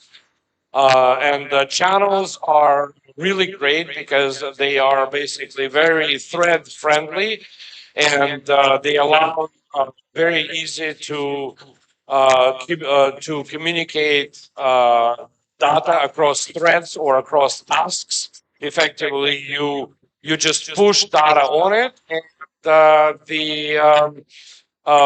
then regardless from which thread, you can pull this data from it. So there's a bunch of ecosystems and tools that revolve around that. And make it really, really easy to share data between threads, because otherwise they basically do all the complex data protection and sharing very, very easy in Rust. There's another tool that deserves mention. If you don't know, it's called Rayon. Rayon is basically a multi-threaded library, and it uses regular iterators to that can execute in parallel.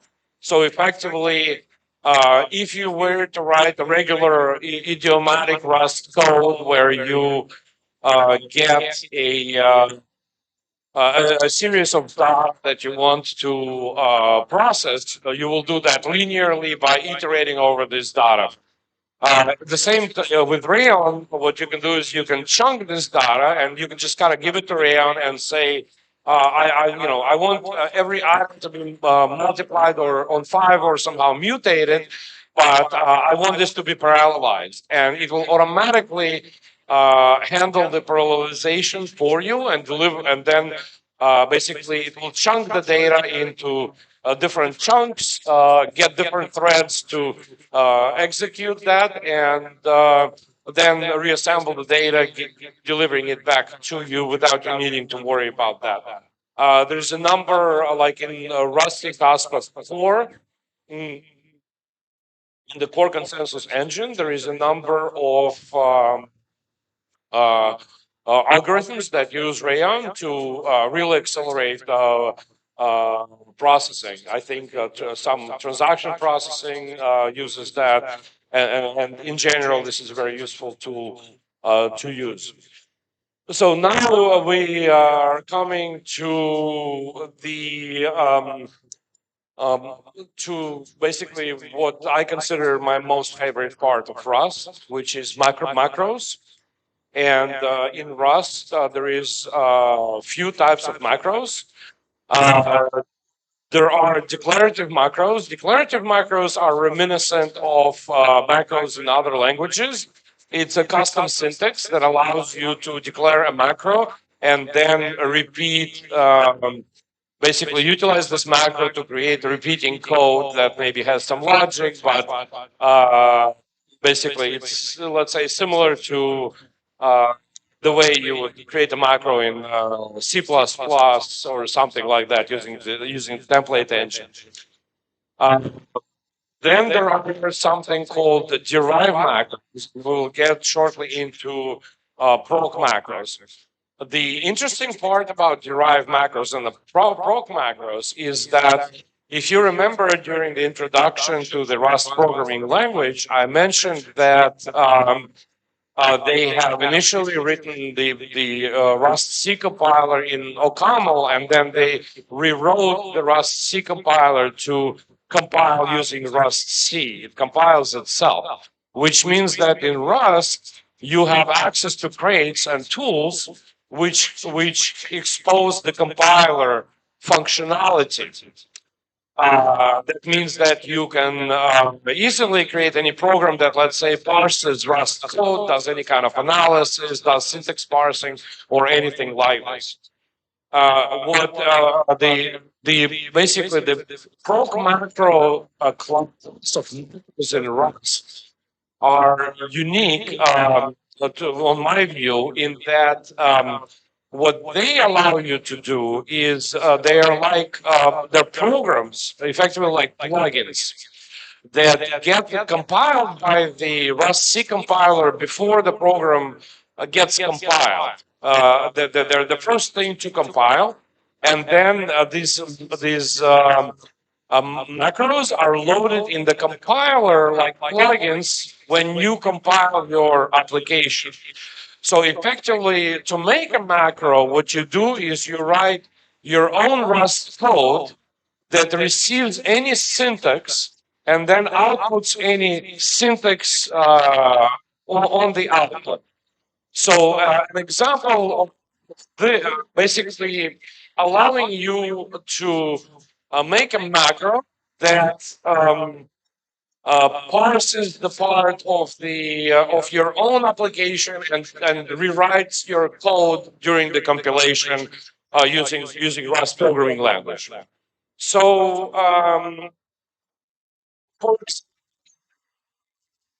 we have this macro called describe.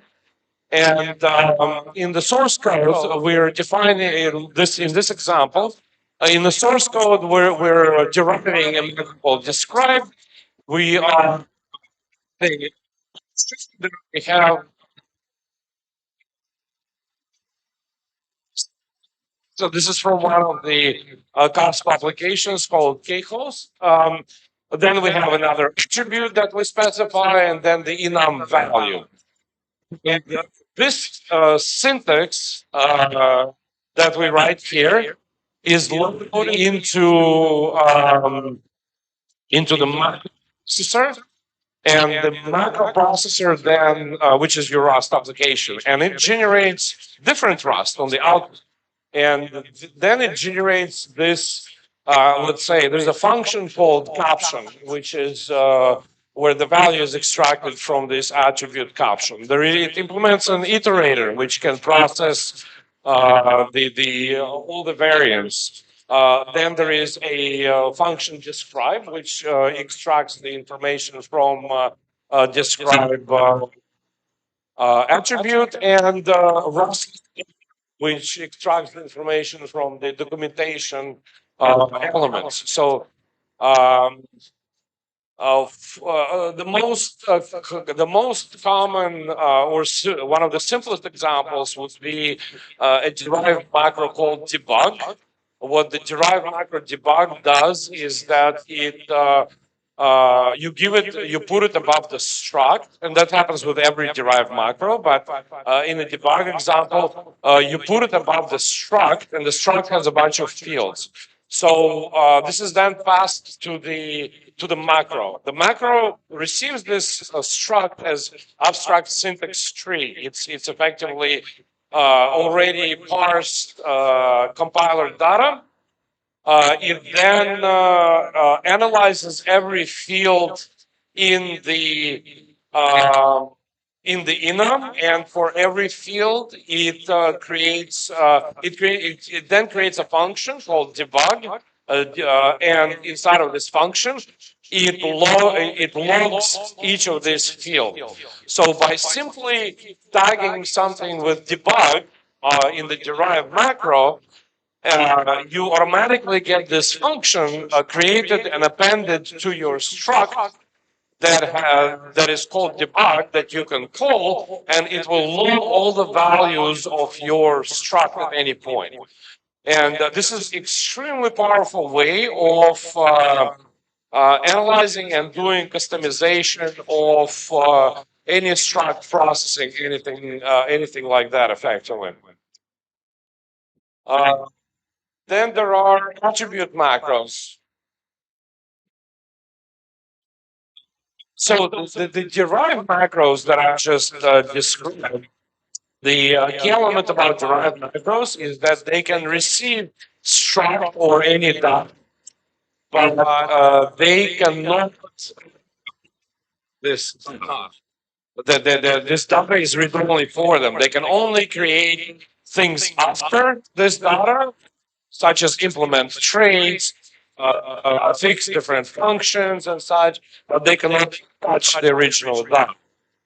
The attribute macros, on the other side, they like derived macros, they receive the underlying code, but what they can then do is they can also modify the underlying code. They can completely change the code's behavior internally.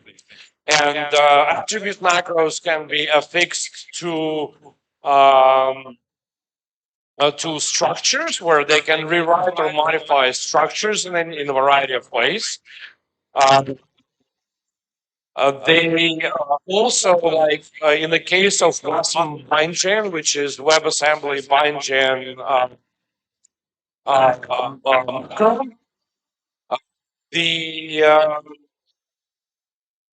uh, what this macro attribute does is that it first lists what it is attached to. Is it a struct? Is it an impl block? And then depending on the type of code it is attached to, it performs different actions. So if, and in Rust, an impl block you basically contains function definitions, implementations. So when Maksim is attached to an impl block, what it will do is it will analyze every, it will analyze action in the impl block, and it will create Maksim bindings. Basically, it will create a needed instrumentation to expose these functions to WebAssembly, to make them available in TypeScript and JavaScript, effectively, completely automating the process. And here is, for example, then the fix to something. The last variant that exists are just raw proc macros.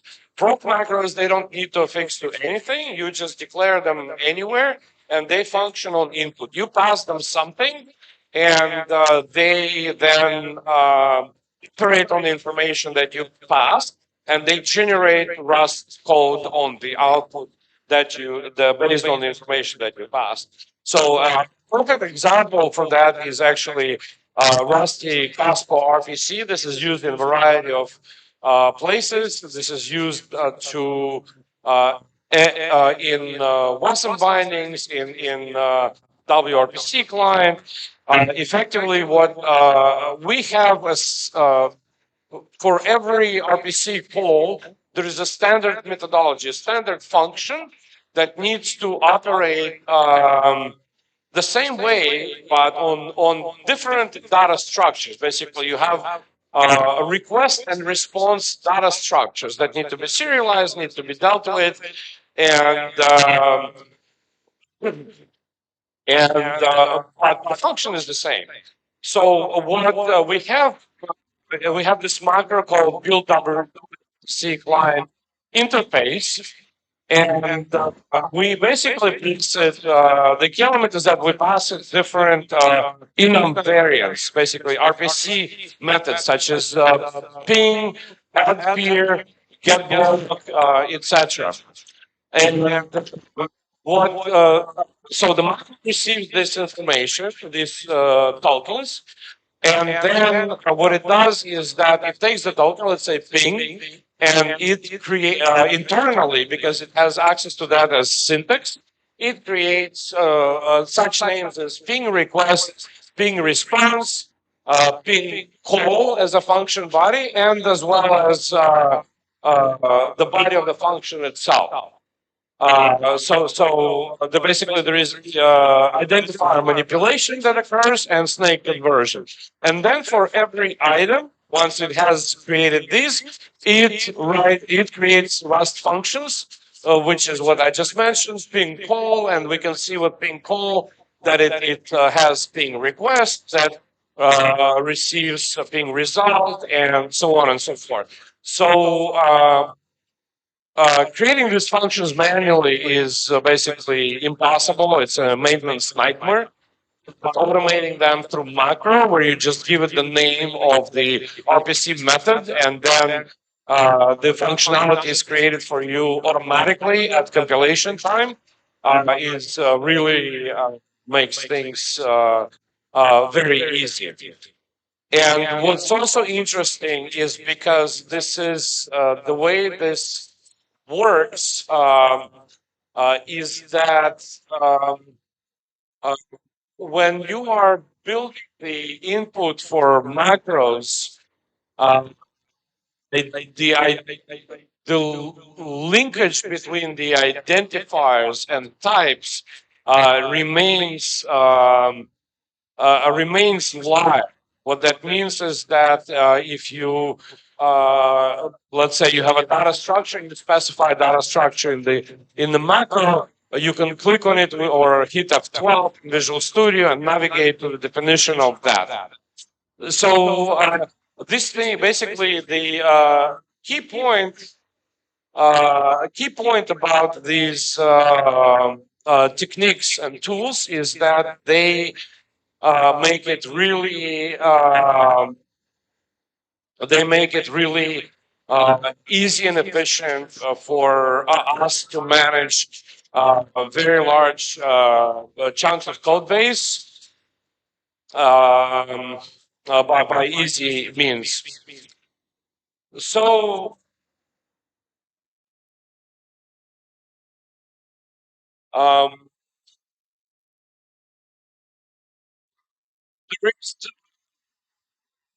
when we started developing the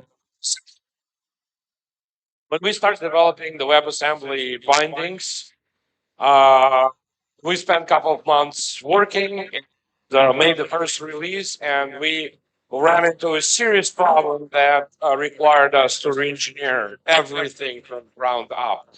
And this was actually something kind of obvious, but I did not realize that at the time. We initially took, Rusty Kaspa internally is a very, very high performance data processing engine. And when so all the data structures that are used in this engine are basic data structures. They contain fields, they contain data, and there's basically a processing flow. The data gets created, it gets processed, maybe it's cached somewhere, but eventually it's thrown out, it's stored to the database and it's thrown out. So we took these data structures and we exposed them to WebAssembly. But the interesting thing about there is a notion of a Rust ownership, where you have to own the data that you're dealing with. So when you deal with bindings like WebAssembly, let's say this means JavaScript, you can create a function that, let's say, returns a struct to JavaScript, and you get automatic scaffolding. You get everything is done by bind jam. You just take a structure from Rust and you return it. You return the value to the JavaScript. JavaScript gets a structure. Everything is good. Everybody is happy. But what happens with the structure is that when you return it to JavaScript. Means that Rust gives up the ownership. So effectively, you pass it out and you forget about it. So one of the problems that we sort of ran in, if you have a nested structure, let's say you have a struct A, which owns a variable B of type of struct B, which owns a variable C of type of C, and then you have inside of C, you have a value. And then in JavaScript, you declare kind of, you have class A, B, and C that has a value. And then you create the A, and obviously A owns B that owns C that has a value. And you use the basically an accessor, getter setter, ABC value equals 42. And then you check it, and suddenly the value is 0. Why is the value 0? Is because when you do A dot B, you get a clone of B. When you do B dot C, you get a clone of B of C. So you're getting copies of these objects, not some type of references to them. As a result, you are setting value to 42 on C, but that C does no longer exist in Rust. It returns these full objects.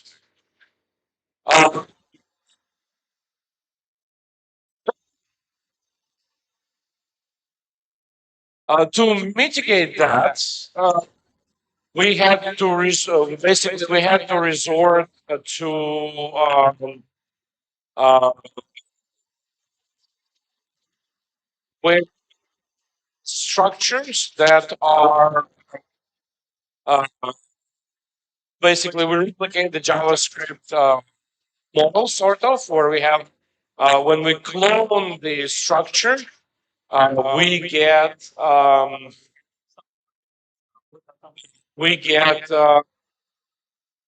uh, the inner part of the structure is reference counted. Basically, multiple clones of the same structure refer to the same internals. So now, if we have in this example impl A, the A owns the B, but B is within the reference count within the mutex. So if you receive, if you basically export the B, it makes it the copy of the B the copy of the B will be referencing the same data. Will be pointing to the same data in web in Rust.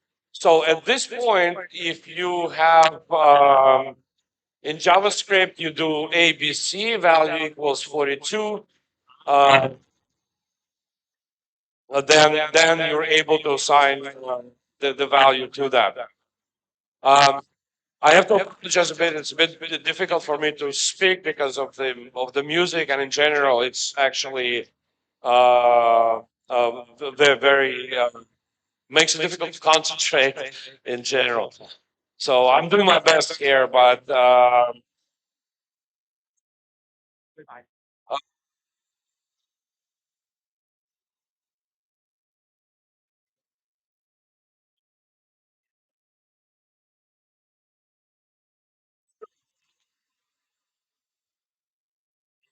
because of this, we we have with basically a dual layer system in the Kaspa framework. Effectively, for all core primitive data structures such as transaction, input, output, and such, we have structures that are defined inside of census layer, uh, same similar structures, identical structures defined in the what's known as a client layer, where you are able to use the structures to expose them to WebAssembly, to expose them through different bindings while retaining referencing same objects effectively. Uh, so now there's different ways to handle in the rest. The question is what can mutex and not something else. We are forced to use async Rust. Basically, when we write the code, it pretty much always needs to be async for it to be easily used in a browser environment without any blocking.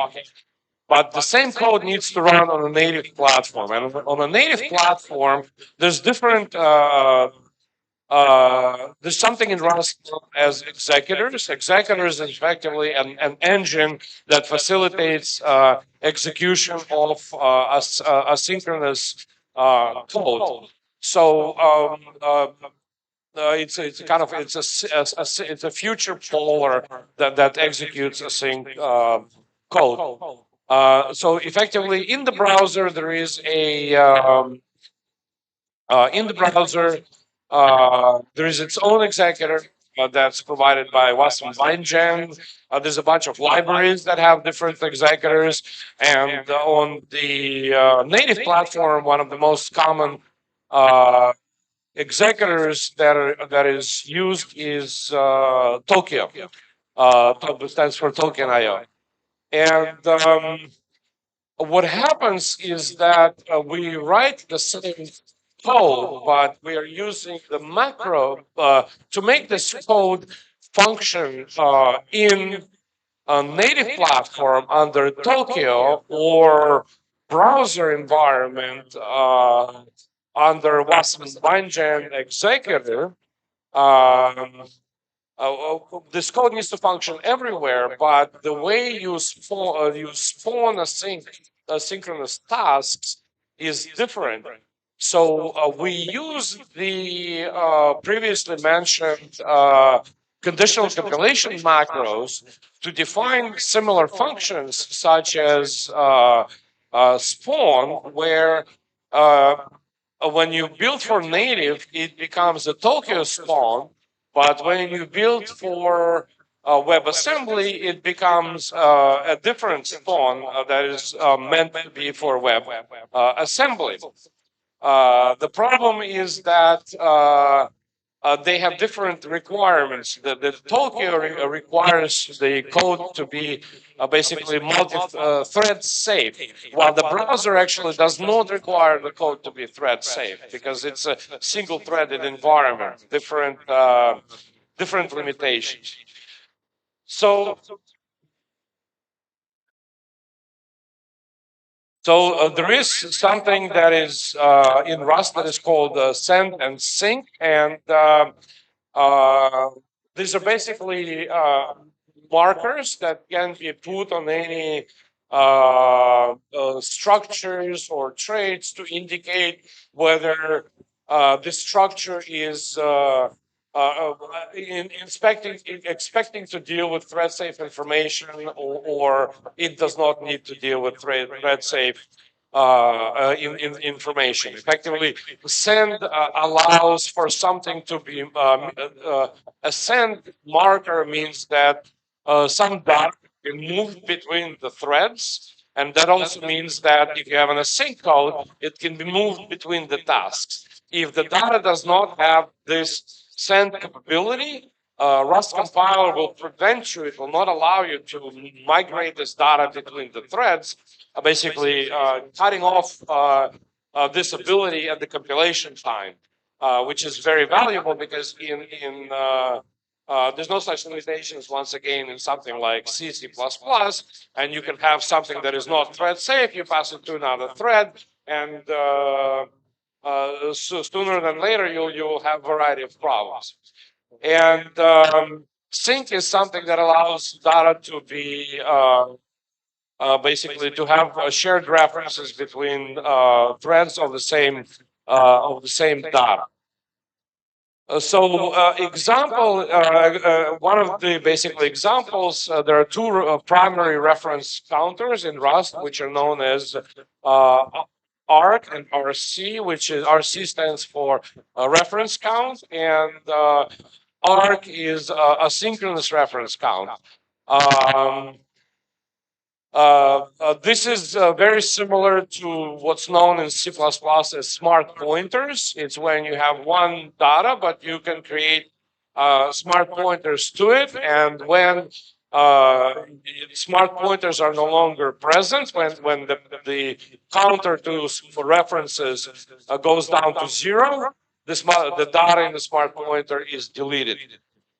So the interesting thing about RC and ARC is that RC uses to implement reference counting. RC uses regular integers, regular variables.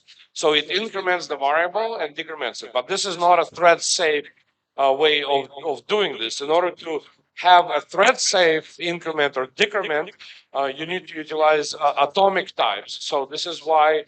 Well, I think I said a synchronous reference count. It's atomic reference count, which means that the actual counter inside it uses atomic variables, which are thread safe. Atomics are there's different implementations about atomics, but generally speaking, there are specific instructions in the CPU that guarantee that they cannot have concurrent, basically, read and write by the CPU when there's multiple CPU cores accessing the data.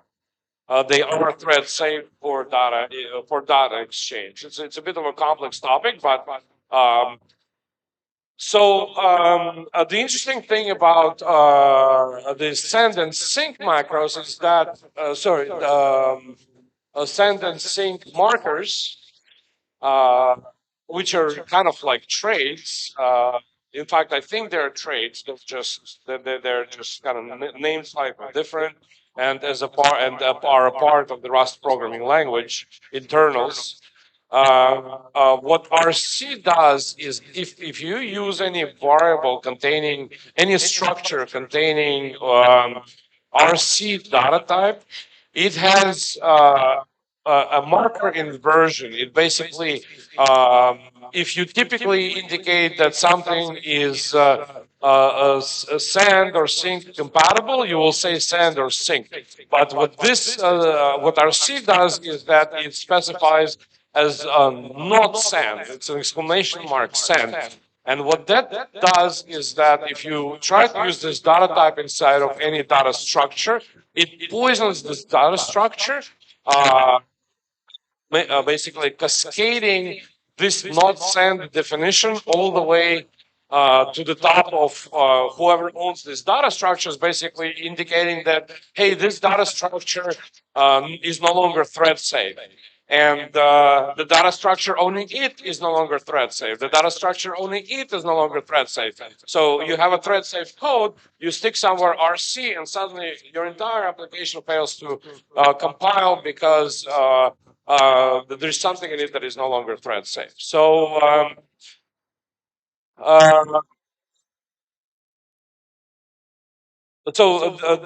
this is basically the summary of what I was kind of talking about, where we have a spawn function, and the variable a in this the variable a needs to be sent in order to pass it to the async closure that is being basically a task that is being spawned here. But in JavaScript in the browser, it does not need to be sent because it's a single threaded environment. So we, however, if we're writing code that functions in all these environments, we have to kind of take the most restrictive one. We have to make sure that it is sent even in the browser. So it's a little, it feels counterintuitive in the beginning, but we end up writing the code that is thread safe in a browser that does not require thread safety. But there are basically, other than syntactic sugar, there are no penalties that revolve around that. This does not introduce any penalties. A mutex is sort of a bypass; it doesn't really do anything. But what that does allow to do is for your code to run in all different in WASM32 and native. So that was one of the sort of challenges. So we went over. I basically to do a quick recap. I went over macros. We use macros a lot to facilitate code automation. I went over the whole basically need to use thread safety within the code that even operates in WASM32. Then there is another sort of issue that gradually creeped up as we were building the SDK. any Rust structure which is represented in Rust, it can be exposed to WebAssembly, to JavaScript, and accessible to JavaScript. And then you can effectively expose any of its properties to JavaScript and such. And we were exposing properties, but these are they're exposed to getters, and they're kind of they can represent the object. It's a kind of a free-for-all interface. You can do whatever you want with them. But what we quickly learned that a JavaScript developer who is using that expect that this thinks that these properties actually represent the actual object type. But the reality is that object is hidden in the Rust, in the WASM32 runtime inside of Rust. So what we sort of had to first do is make sure that before we were doing kind of we're taking more relaxed what we exposed to WASP. We had to constrict and make this data that we exposed to WASP more basically resemble what you would get as a JavaScript object, effectively mirror the Rust object through these getters in JavaScript kind of one-to-one. And then the next thing that started happening is because people see that you have a developers see that you have an object and this object has properties. What they do is they construct a regular JavaScript object and they pass it to a Rust function. But the Rust function expects a Rust type. It expects a Rust object. So it cannot just accept random objects. So what to do, basically, how to handle that effectively? In this example, I have two different objects. So the first one is x and this x1, and then there is x2, and x2 is a pure JavaScript object. And then you want to have a function called do something, and you want it to receive x1 or you want it to receive x2. At that, if the x1 in x1 example where we're using a type x declared in Rust, you want it to pick up the Rust object. You don't want it to process these getters and the fields from JavaScript. Whereas you also want it to accept the x2, which is the pure JavaScript object not associated with Rust. So to facilitate that, we have created a special set of tools and a trait called try-cast from JS. And this trait, it has this function, basically resolve cast, which receives the value and then it receives a closure. Closure is like a callback in JavaScript. And basically what happens here is that this function receives the value and it tries to analyze if this is a Rust data type. If this is a Rust data type, it then processes and gives you this Rust data type. If it is not, it tries to latch onto it as a regular JavaScript object, and it starts extracting the properties from this JavaScript object to try to basically assemble that. If something is missing, it will error out. Otherwise, it will read a raw JavaScript object and construct the Rust data type that Rust can deal with. So effectively, if a value is a Rust data type, you will immediately get a transaction input. Otherwise, it will see if this is an object, and if it is, it will try to read out all the properties from this object that belong to transaction input and create that for you on the fly.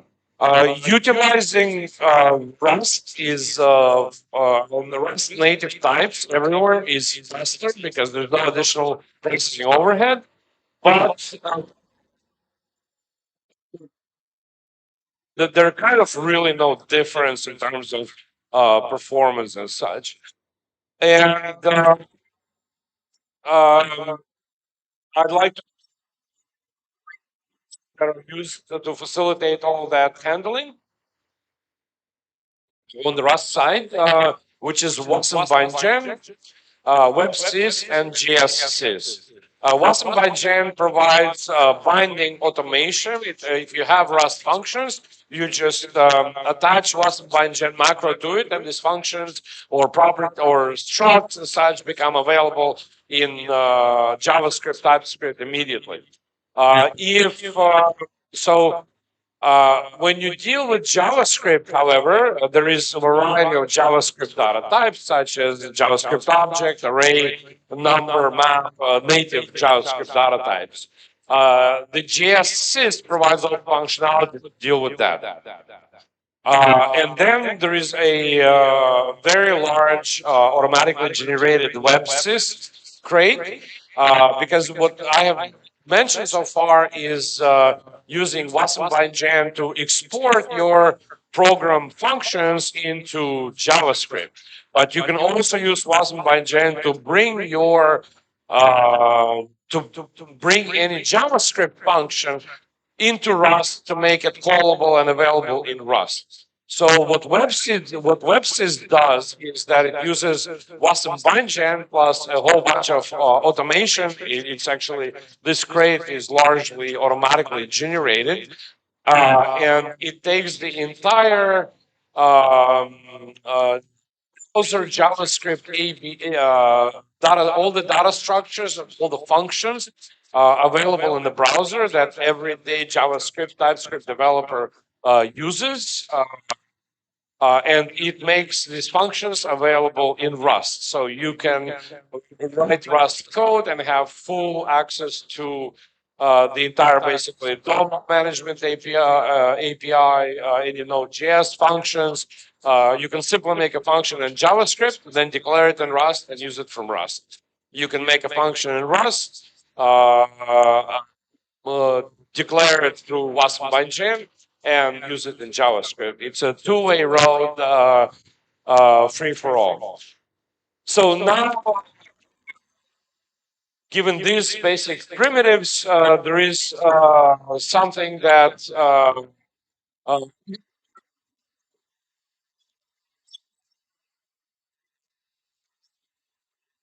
which is called Workflow RS. Workflow originally it's part of another project. It really gained a lot of its maturity by being used in Rusty Kaspa. Original kind of the adventure sort of started when I tried to use. There's this wonderful environment where you can have a Rust code, and this code can run on a native platform or in the web browser. But there's no ability to communicate. You don't have any kind of network stack, and you kind of need at least there's HTTP requests, but you really need to have kind of TCP stack, and the browser doesn't have anything other than WebSockets. So the WebSockets become the lowest common denominator, and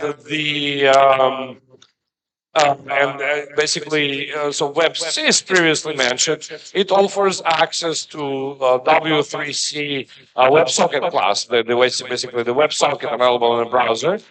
And then in the native ecosystem of Rust, there's a crate called Tungstenite, which offers very good WebSocket implementation. So you have this native WebSocket, and you have this really clumsy browser WebSocket.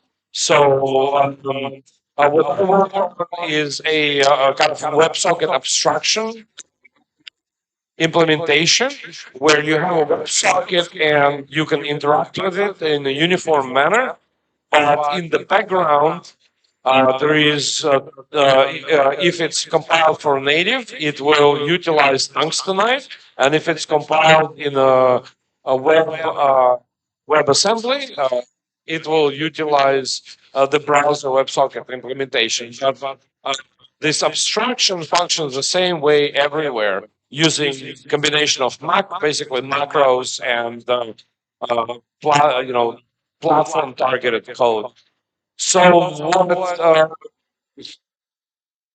what that provided us is the ability to have a WebSocket that kind of functions everywhere. This WebSocket functions in regular Rust applications. It functions in the web browser, web extensions, any environment that implements WebSocket class, which includes things like Run, Dino, JavaScript environments.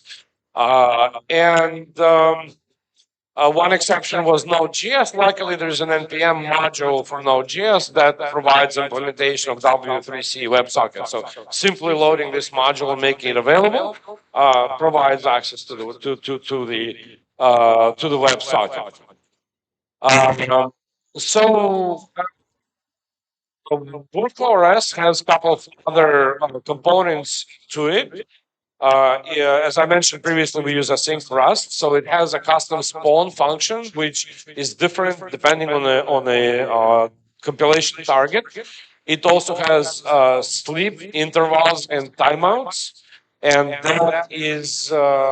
that also is different depending on the compilation target. But these are abstractions, means that they have same signatures, they behave the same way when you use them, their internals are different on different compilation targets. There is a special, so in web applications, there is, in JavaScript, there is, the only timing facilities are available are set timeout and set interval. And the interesting thing with the browser is that if the tab goes in the background, the browser puts the tab to sleep in order to economize process, basically resources of the computer. So when the tab goes to sleep, part of the things that the browser does, it suspends the functionality of set timeout and set interval. They simply stop working. The one bypass for that is to create a background, a web worker in the background, and have this web worker send messages to the tab, to your web application. The web worker in the background never goes to sleep. So this is an artificial way, bypass, to keep kind of the tab alive. So we have in Rust basically an automation that creates a background worker and does that. Directory access, couple of things like that. There is some platform neutral logging and some 32 utilities. There is serialization utilities, which are work in tandem with and are based on binary serialization called Borscht in Rust. There's a number of serializations. This is one of the kind of simplistic and most high performance serialization where it simply writes memory from values into a memory buffer, a vector of bytes, and then can deserialize by reading them. There's no processor required as long as you're serializing and deserializing the same structure. It is extremely efficient. There is some utilities for DOM manipulation, which flow into security slightly because one of the things that you can do with that is you can load, if you have an existing JavaScript, we have there's a library called extern.js, that we embed into Rust code, and then this library can be loaded from Rust, but it's loaded in a blob in a browser, and then nothing can access it. Whatever gets loaded in the blob is not accessible from the browser. I've spoken about workflow WebSocket. I guess I jumped in front on that page. Yeah, I wanted to say it's fascinating how months and months of actual work of getting this done can be reduced to a single presentation slide. And then what we have on top of this workflow WebSocket is workflow RPC. And an RPC is really a sort of simple scaffolding mechanism constructed on top of all the things that I have just described, starting with the WebSocket that basically does serialization of data, sends it over the WebSocket, and then receives the data, deserializes this, and basically functions as a very simple RPC using Rust functions. The data format for that is very similar to JSON RPC. The only difference is that this is getting delivered to over WebSocket. And there are two types of encoding. I mentioned Borscht earlier, which is a very high performance binary serialization. So that thing really basically takes the data structure, dumps it in the memory buffer, and ships it very quickly over the WebSocket. The other encoding is JSON, which uses certain JSON crate. And the difference here is that it takes the structure, serializes it as JSON, and then ships it over as JSON. As a JSON string. And if you actually look at the JSON payload and data exchange, it is almost one. It is like 99% the same as JSON RPC. There's one exception with regards to notifications and ID processing, where JSON RPC kind of has a shortcoming in its spec. So the one of the key elements of the workflow RPC is really that it's meant to be more of like an IPC, not an RPC. There's no additional work needs to be done to call function with arguments. You kind of you want the function to look and feel as if you're calling the function in another module. You don't want to feel that it exists in some other server or anything like this. And so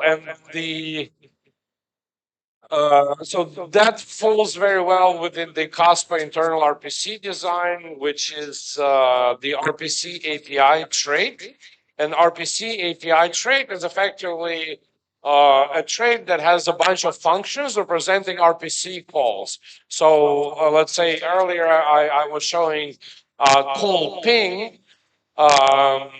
So ping call, call is the suffix, which receives a ping request and returns a ping result. And that's all that this trait does. It defines all these functions that have that have a suffix call.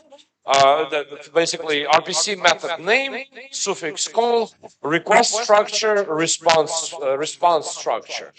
And the entire Kaspa RPC infrastructure is then modeled on this RPC trait, where it takes basically, if you need a server, basically you need to implement this RPC trait. So the client, let's say the WRPC client or gRPC client, it implements this trait. Implementing the trait means defining the bodies of this function, because the trait is kind of like a declarative declaration of these functions. So the client implements, the WRPC client implements connectivity functionality, the actual method invocation, everything needed to make this function operate, to make this trait operate and connect to a server. The server, on the other hand, implements the same trait, but at this point, it's the other end. It's a server side of things. So this is so it's if I do ping call on a client, I'm giving it maybe let's say hypothetically some data. It does something in the background, and then the function on the server called ping call gets called, and then the body of this function executes. The server return does some data processing, returns the result, and then comes back to this function. To you, this looks like function calls. And it's not a server; it's a peer-to-peer node. This is the Kaspa RPC, and the core trait, the main trait in Kaspa is RPC for services. The interesting part of the trait implementation is that it does not have to be an RPC. The one of the implementations that let's say Kaspa NG has different ways of running Rusty Kaspa inside itself. Typically, it spawns Rusty Kaspa as a child process, a daemon, and manages this. But it can also spawn it as a thread.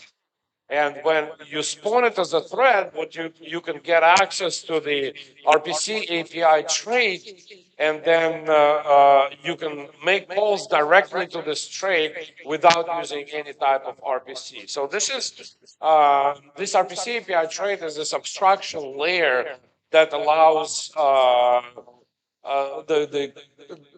that is implemented in the core of the node that receives all RPC calls and responds to them, and then implemented within every client.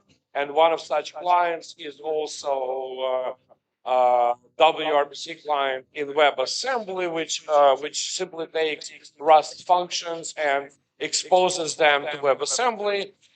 So suddenly in TypeScript, JavaScript universe, you get all the same RPC functions, by calling which you're calling in reality Rust functions. Rust functions do serialization and communication with the node. Node response, the response goes to web assembly. And the same thing happens on Python. I haven't yet mentioned Python, but we have already working Python bindings that provide access to all RPC and most of the functionality.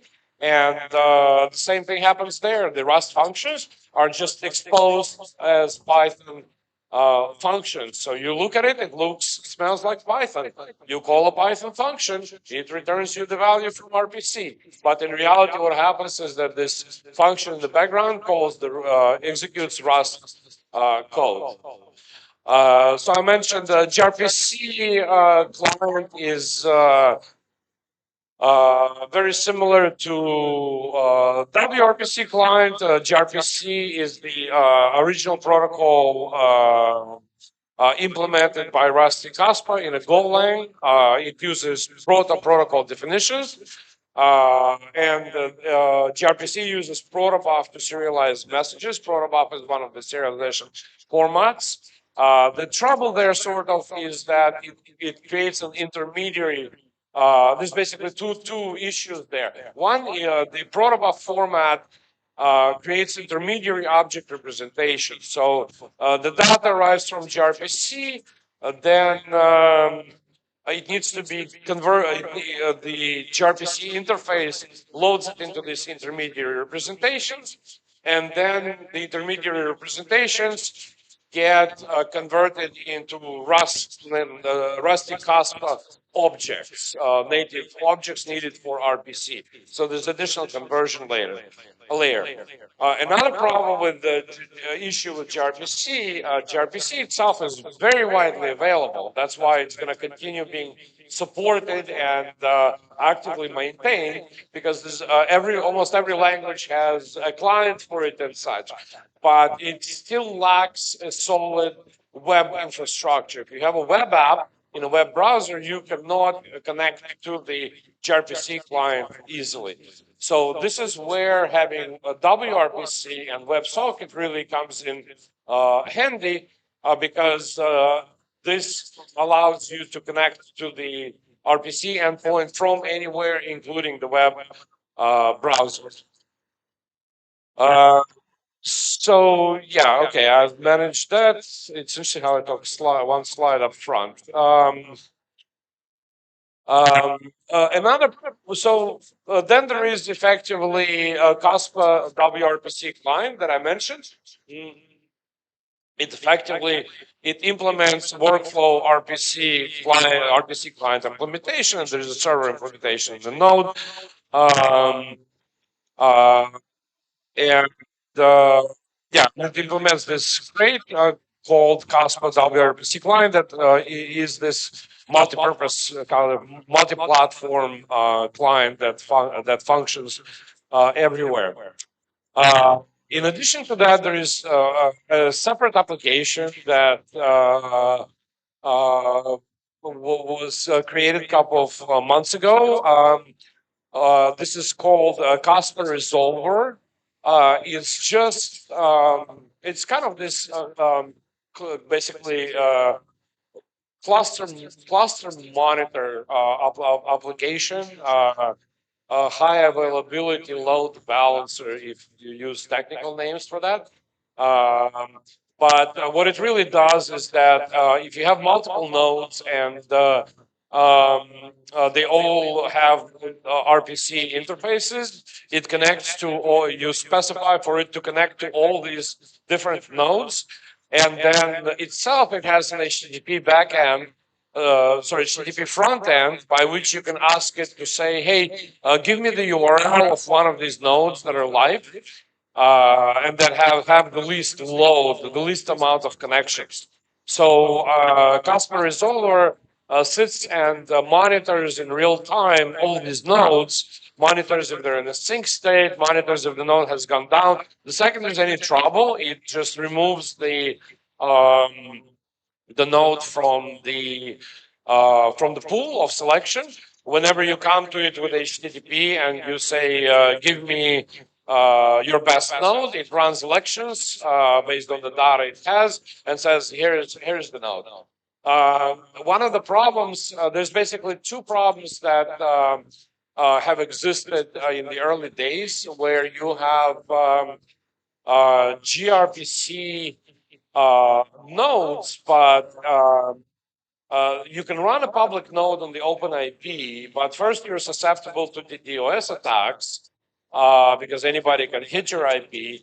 And then it was kind of, oh, I'm running the node here, or this node is no longer working. And there's some people trying to run permanent nodes, but everything is very chaotic and kind of not really reliable, and every time you need to spin up the node.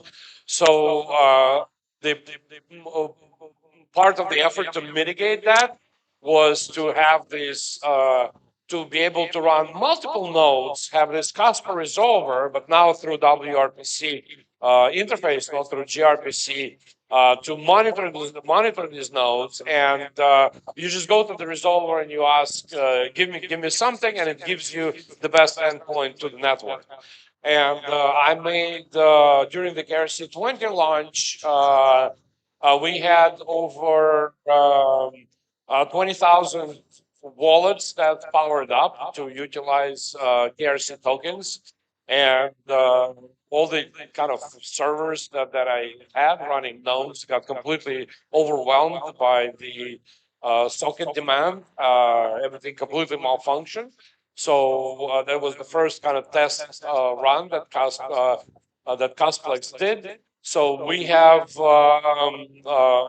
I went back to the drawing board, updated Kaspa Resolver, and then did an outreach to the community, basically saying, everybody, we need to have We need to have more nodes, and we need to help the ecosystem build, provide the nodes for ecosystem to access.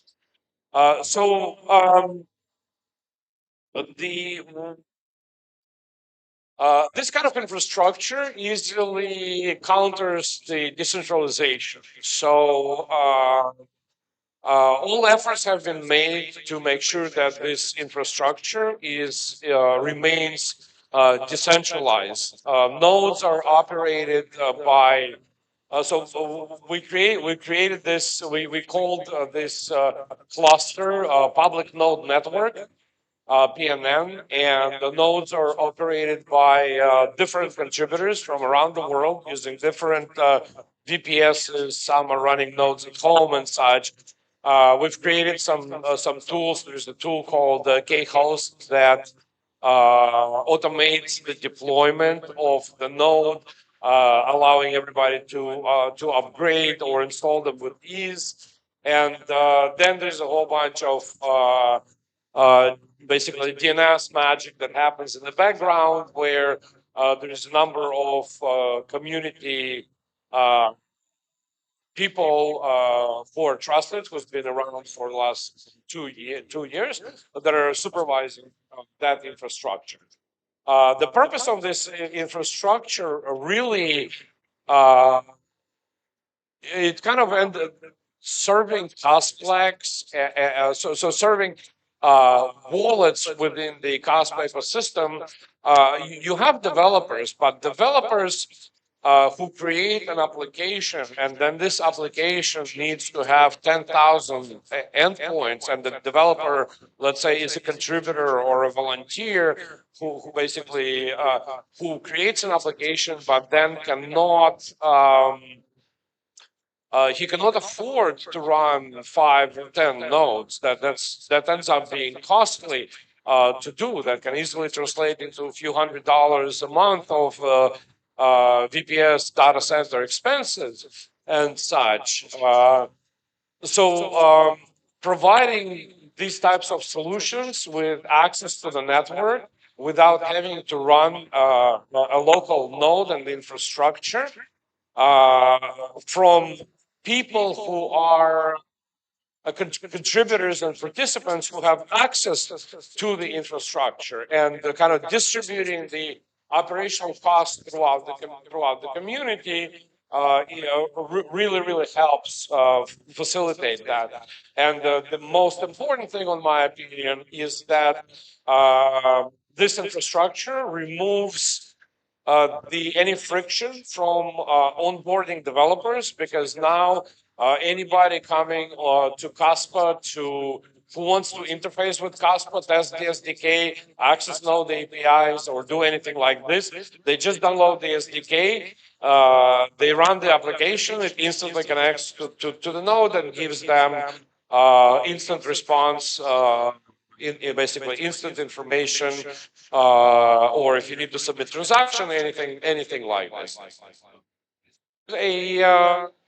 It's if you are a serious basically entity, if you are a bank who wants to interface with Kaspa or something, by all means you should be running your own node. If you simply running a node is very helpful. It contributes to the P2P ecosystem and decentralization. But this is kind of analogous pathway that allows developers and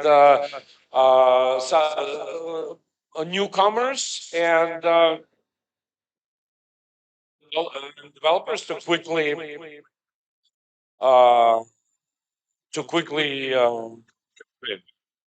So now we're gonna get into Rusty Kaspa. I have no idea how much I can talk for hours. I love this project, so it's really wow.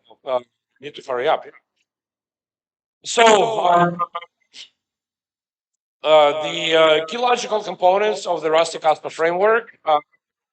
Basically, this is kind of my approximate layout of how the entire SDK is structured. We have framework primitives. And then we kind of have on one side of things, we have everything needed to run the node, the P2P node, the Rusty Kaspa itself. And on the left side, we have a variety of components that are meant to be shared between kind of the node and the client infrastructure. The census engine, bird's eye, kind of bird's eye view. This is, I don't venture much into the consensus engine. I know all the components in there, but I don't really deal with them. I work on this left side of the previous graph mostly. But effectively, there is, when a node receives a block, it undergoes block acceptance validation. After which the block is goes into the block processing, and then basically the blocks is broken down into transactions, and there is transaction processing. The key element of this kind of bird's eye view diagram is to point out that there is many arrows going in parallel, and that these components are highly parallelized. This is from, like I said, I've dealt with a lot of different applications in the past. This is in terms of what Michael has designed. This is state-of-the-art, multi-threaded, high-performance data processor. It's really beautiful. So on the wallet SDK in Rusty Kaspa, there is a whole bunch of other components. Now, this is a client layer. This is what SDK, basically third-party developers, have access to when they want to build wallets or interact. A lot of this is also the heart of Kaspa NG or the CLI wallet. But basically, from dealing with a lot of developers and with a lot of developers and integrations, I've seen that there is kind of two avenues people go with. Either they try to develop. They try to deal with directly with the network and have their own UTXO, dealing with their own UTXOs and transaction processes and everything associated with it, or they adopt the framework infrastructure. Framework infrastructure is basically an integrated everything integrated wallet, and then integrated and then underlying components. So you can use wallet components, or you can use the entire wallet. So in terms of wallet components, there is you receive information from the node, and there's a main component called UTXO processor that manages event processing. Let's say new transactions coming in, and each UTXO processor can have UTXO contexts. UTXO context really is just a group of Kaspa addresses. So this is meant to serve as a set of account. Basically, each UTXO context is meant to be an account, but really you can give it any number of addresses to monitor for whatever purpose. You can instantiate as many UTXO contexts as you want. So in a context of an exchange, for example, if they're doing their own wallet, you will have one UTXO processor, and then each UTXO context would be a user. In the context of a user wallet, you would have one UTXO processor, which is once again a wallet, and then you would have a UTXO context as a, let's say, BIP44 account, basically a different wallet account. The service task provides this basically monitoring. And when the transaction, because transactions come in and then they need to have certain amount of time to process confirmations. When this is called in the wallet SDK is maturity, when transaction is confirmed, otherwise known as mature, there are events that are coming in. So if somebody sends you Kaspa, so if you take these components, you add your address in here, you instantiate everything. There's a bunch of examples of using that. And then somebody sends you Kaspa. Then you just basically immediately, within a second, you will get an event saying that you have a pending transaction. And when the transaction is deemed confirmed, few seconds later, you will get the transaction is confirmed. You can use the transaction immediately as well. You can use a pending UTXO. Basically, UTXO that comes in can be used immediately in Kaspa.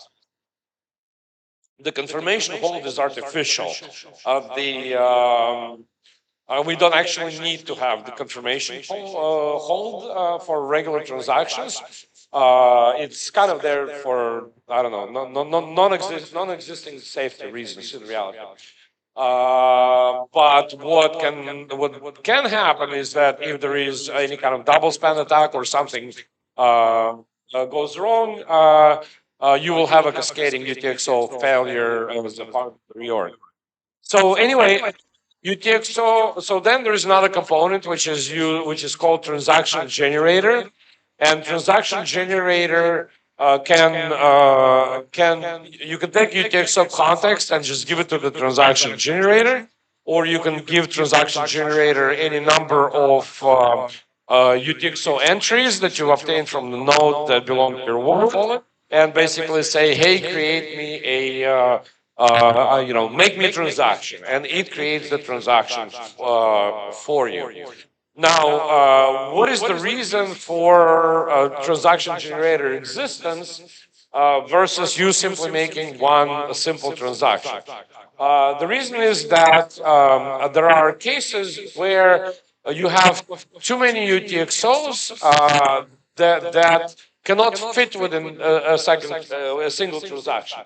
If that case occurs, then transaction generator will create multiple, basically chained transactions. They're not a chain, they're a tree, but it will create what's known as batch transactions. So here to just visually demonstrate the problem that occurs, as Maksim has mentioned in his presentation, in Kaspa there is a notion of mass, and there's a mass limit for a transaction, a mass limit of 100,000 grams in a single transaction. And let's assume that somebody sends you 100 transactions of one Kas, and you end up with 100 inputs. But if you want to generate a transaction, basically, if you take one output that needs to go out, and then you populate the rest of the transaction with inputs, you will hit the boundary of the mass limit at about 83 inputs and one output. So if you have 100 inputs, you cannot send them as you cannot send somebody 100 Kas. Because the transaction limit prevents that from happening. So what you need to do is you need to take this, you need to construct this transaction with 83 inputs, and then these 83 inputs, you have to send it to yourself, and then use that 83 input. This now becomes a single input, 83, plus the remaining that you have, and you have one transaction of 100 Kas. But while the output is 100 Kas, you had to execute two transactions to combine these UTXOs. There's different names over the years for that process. Basically, it's known as sweeping or batching or compounding. And there's different methodologies that are implemented for this. A number of wallets, like the wallet.kaspa.io,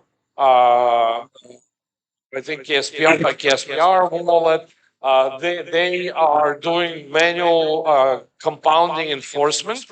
Manual compounding enforcement is where the wallet basically says, "Hey, you have too many UTXOs. You need to compound your transactions and it makes the user do that. The ultimate way is the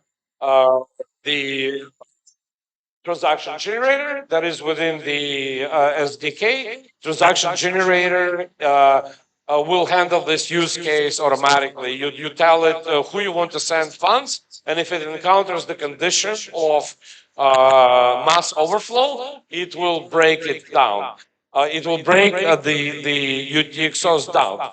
But there are actually cases, especially with miners, because Kaspa is a very high performance system, and it's which means high frequency, which means that you can receive UTXOs very quickly over and over and over, and you can easily end up with hundreds or thousands of UTXOs, especially if they're like relatively small and such.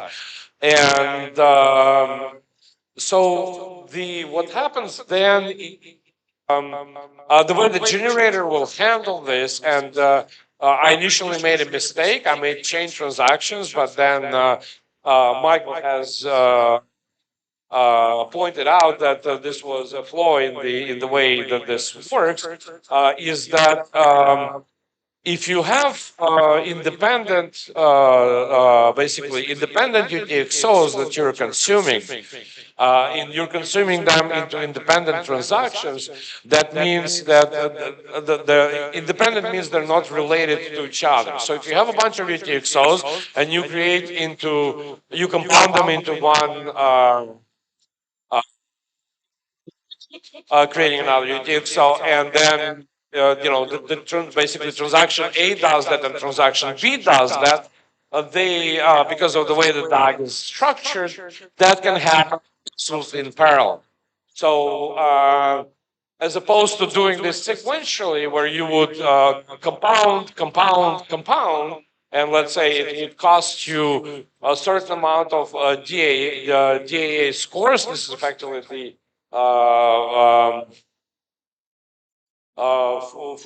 can be looked at as form of time in Kaspa. What happens with this transaction layout is that A and B will be executed simultaneously, and then the C will, and then the C can combine them. So in here, your transaction processing can be reduced by basically 1/3 if you, as opposed to you doing this sequentially.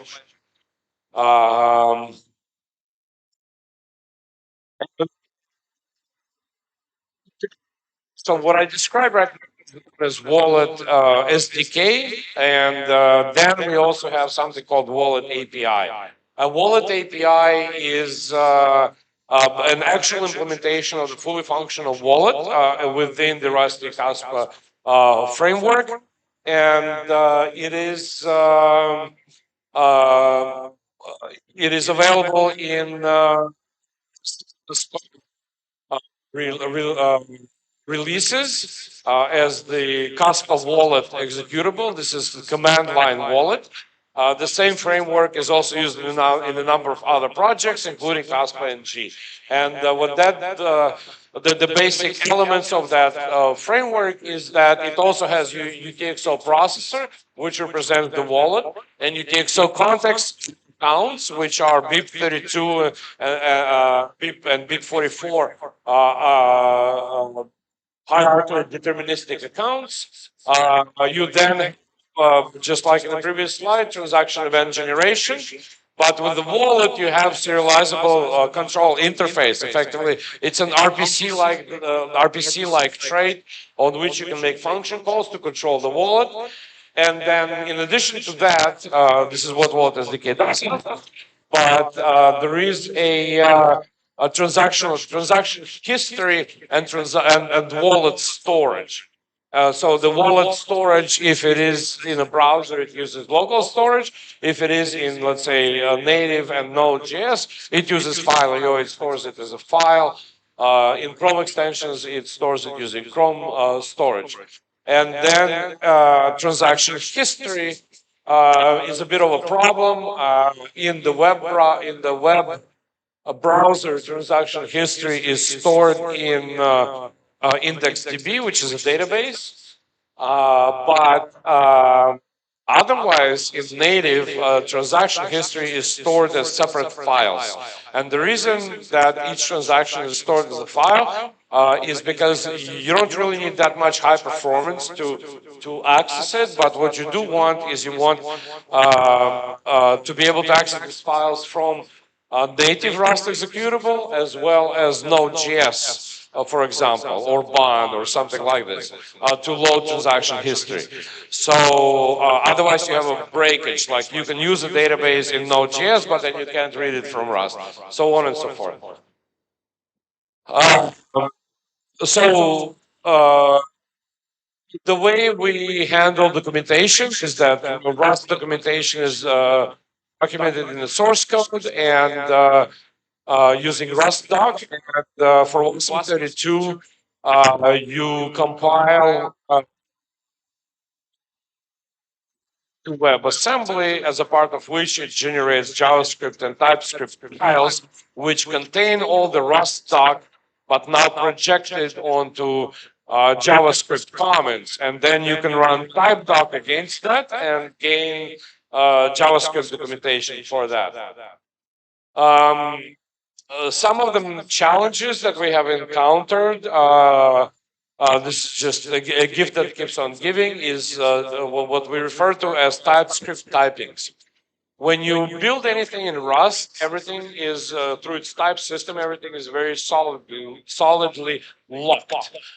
But when you export these types to JavaScript, or to TypeScript rather, everything is this relationships, they kind of get lost. So if you make a typo, if you incorrectly specify something, the only way to notice this is by testing that in the JavaScript TypeScript environment.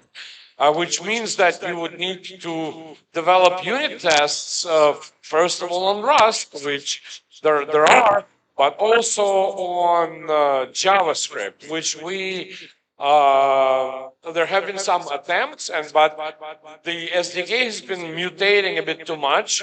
It was a bit premature to do it. I think now it's the time that we can start automating tests in WASM32 SDK. Like just a couple of days ago, it was pointed out by somebody that there was an incorrect name on the setter prefix. It was just accidentally named as something else, a typical typo that bypass. And until somebody uses that actual function, which this is like a very rare function to use, we can run into situations like this. Code review helps. But I have to say a big thanks to Captain PX because he's been, as well as a couple of other developers, very helpful at identifying these issues. Other challenges are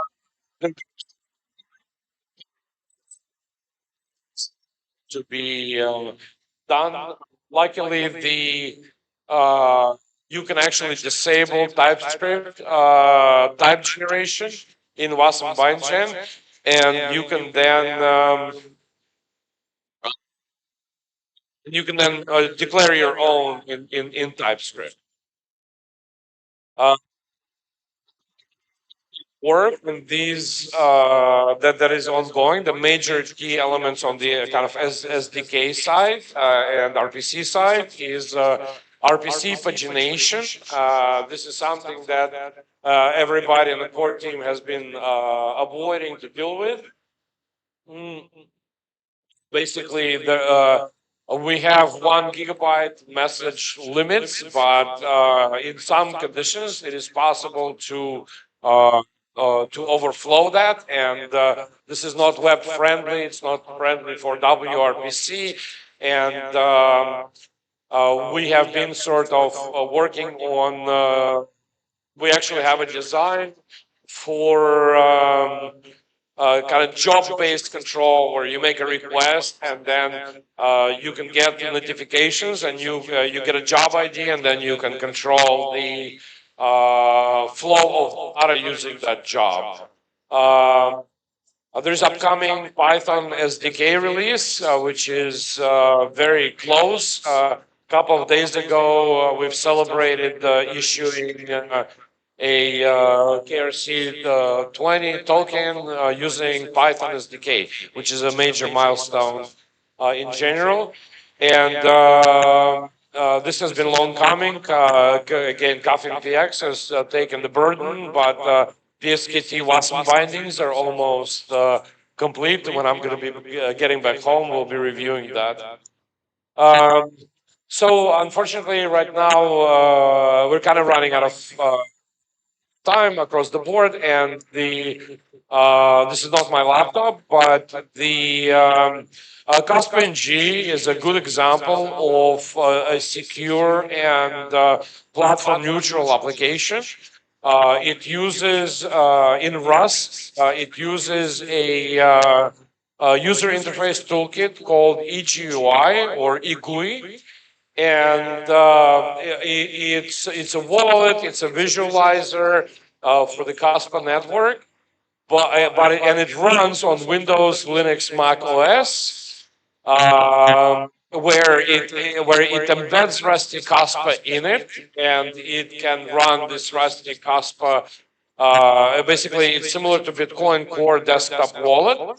It can also run as a web application. If you go to http kaspa-ng.org, you can access it and deal with it from the browser. It also can operate as a web extension, and it can also be started as a command line application. This is it on that. Let's. You have questions?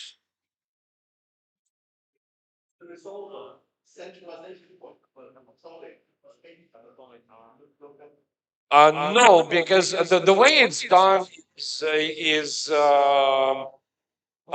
basically there are many nodes, there are many resolvers, and then there is many administrators, and it's a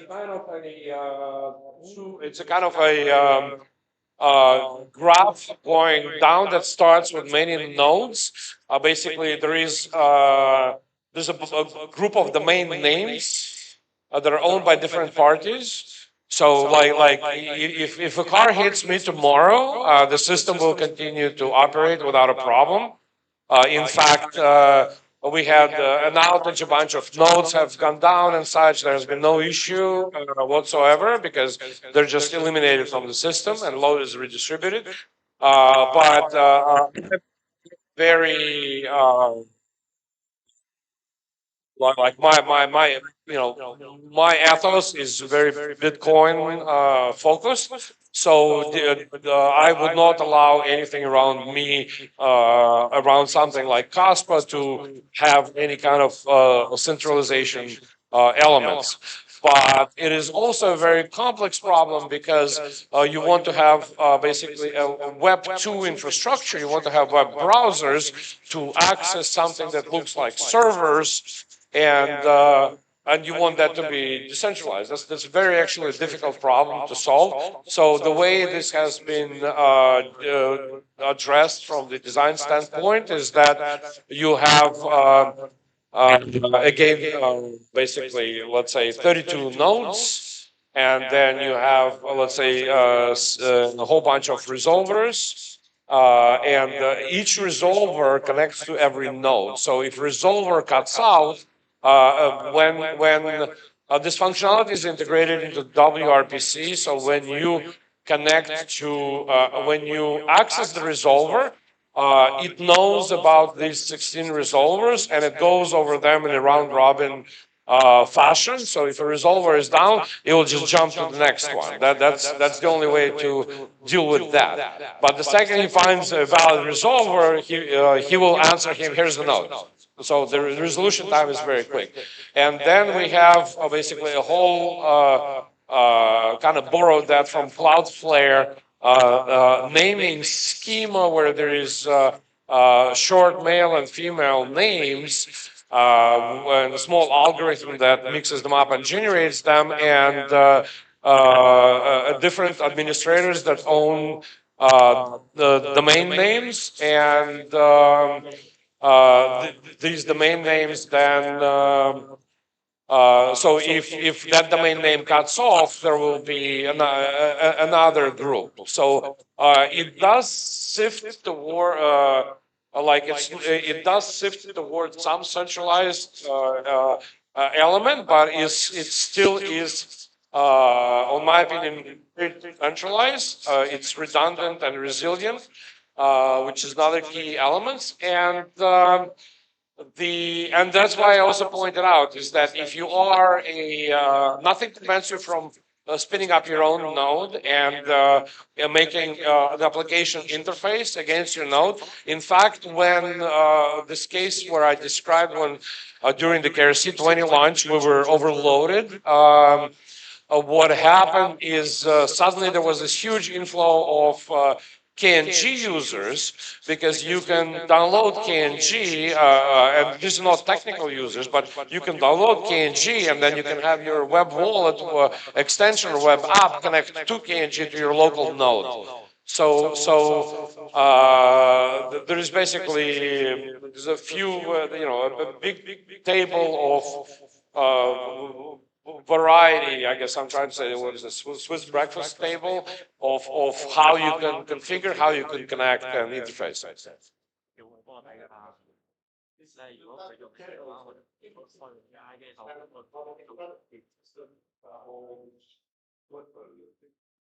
But in the front end, in the SDK,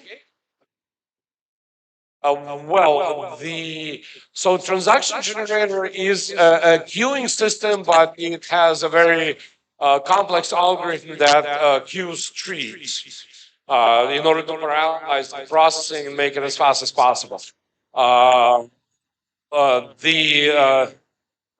Then there's the whole subsystem of event processing, where you, for example, will be, if you just want to talk to the node, you will be receiving event notifications, such as you have a new UTXO, there is a reorg happened, basically listening to events, to which you then, let's say, a rudimentary wallet would basically power up.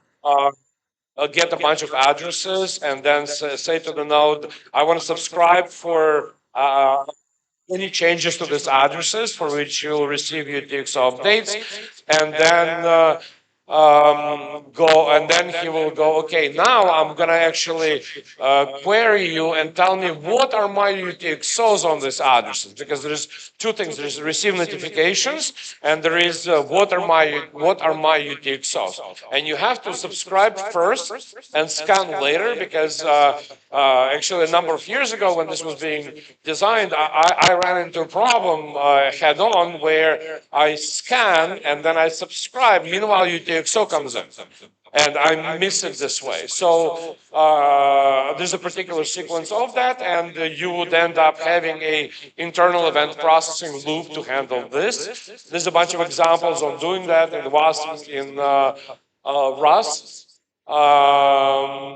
That's on the client side. On the processing side, it's a huge, complex, multi-threaded data processing pipeline that is made out of not only multi-threaded modules, because we actually this part of the system that has strict, classical strict threading model, where there is actually dedicated number of threads, like the block processor, which does processing in a strict controlled thread environment. So we have full explicit control of everything that's happening. That is then passes the data to Tokyo, which is an async processor, which then does more fluid distribution using less resources. And in parallel, there is also during this processing, Rayon kicks in, let's say, to do some optimized multi-threaded processing on some of the data and such. And so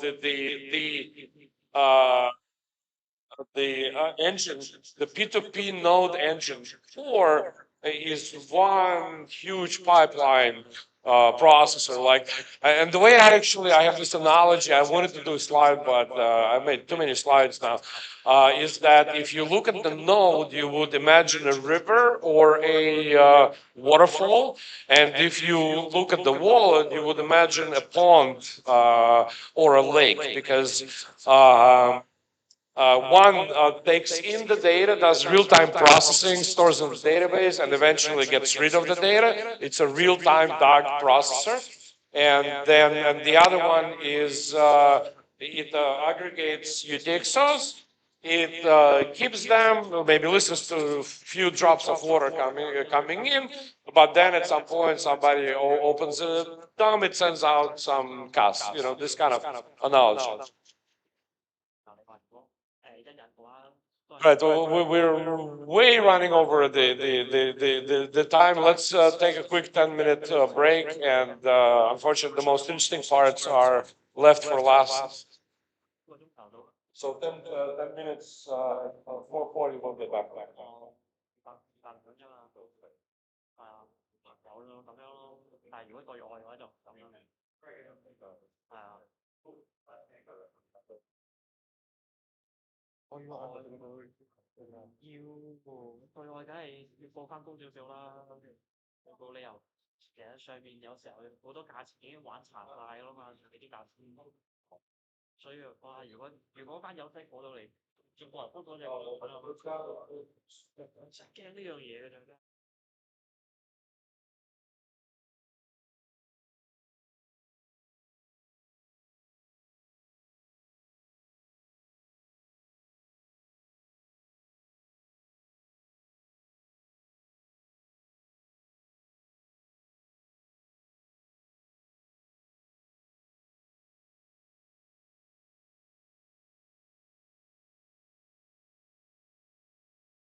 All right, everybody, let's continue. I apologize for taking much more time. I should have. When we ran scaling, we had the timing counter, and that allows you to track time. But I don't have one, so I completely overran the time. And well, let's hope this is well, that is useful to our Discord developer community and other developers. There is a lot of information, and I hope people do find time to watch it and to learn about it. So now we're gonna well, to cover the some of the elements. This is ongoing work that is taking place on the Kaspa, basically L1 smart contract. Testing 1, 2, 3. The things are going to start running out of battery at some point. So, uh, with regards to basically smart contracts on L1, the goal behind the effort is to make layer one Kaspa network compatible with zero knowledge proofs, so that it can support development of effectively ZK rollup types of systems, effectively support layer two applications or accept external data that is ZK provable. Obviously, the goal here also is to make the system make the network much more capable, and which will enhance the ecosystem functionality, and in turn will stimulate the proof of work ecosystem. And as we know, proof of work controls the security of the network. So this is very important. Another very important point to point out in the entire design approach of how smart contracts and basically how layer one Kaspa would handle any interfacing is that Kaspa as a network, as a software stack, aims to be L2 agnostic. Basically, there needs to be a neutrality, and anybody is welcome to develop their own L2 systems that execute their own smart contracts. So whatever, our goal is to facilitate the system of the stack at every, basically at every level that we can in terms of a feature set and SDK and so on and so forth.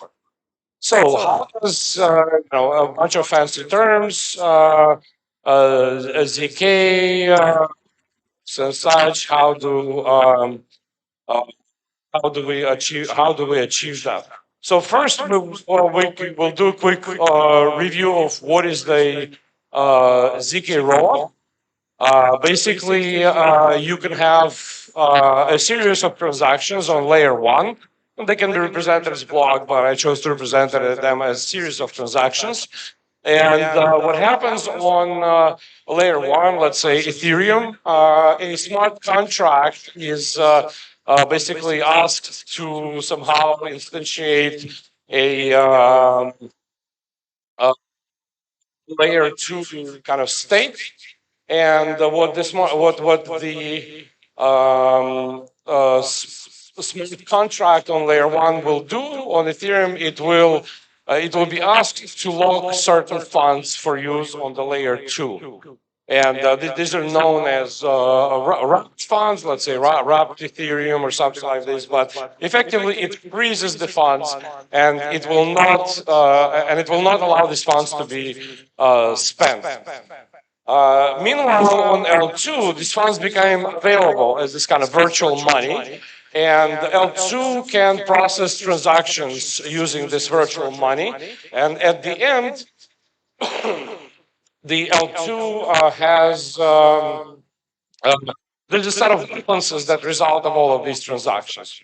So these balances that now these balances represent the originally locked balances in smart contracts. So these balances then need to be distributed the layer one. So the roll up effectively when this is done, it will struct the smart contract.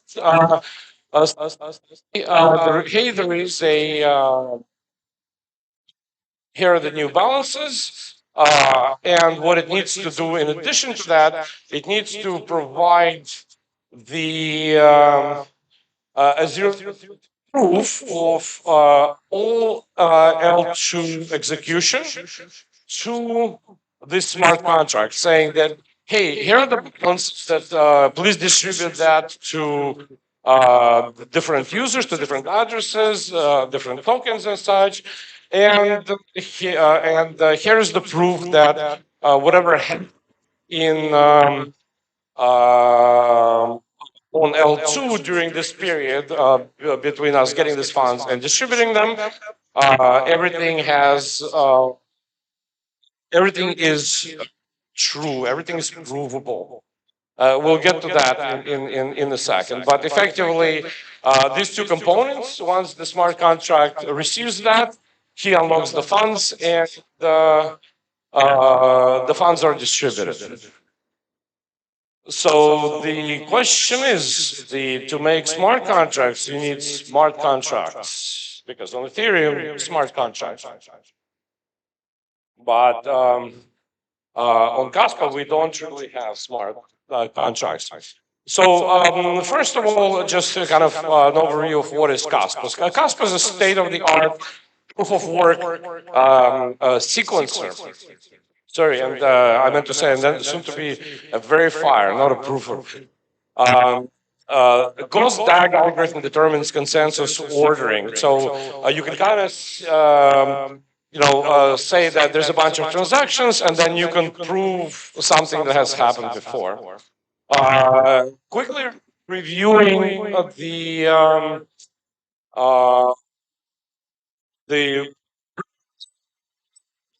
what is a UTXO system. In a UTXO system, you have different blocks. Blocks are comprised of transactions, and then effectively transactions are comprised of inputs and outputs, which can be represented as effectively UTXOs.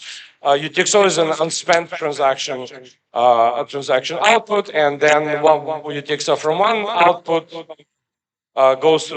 can be consumed by the transaction in another output. So a little bit about Kaspa transaction processing. Kaspa transaction processing. The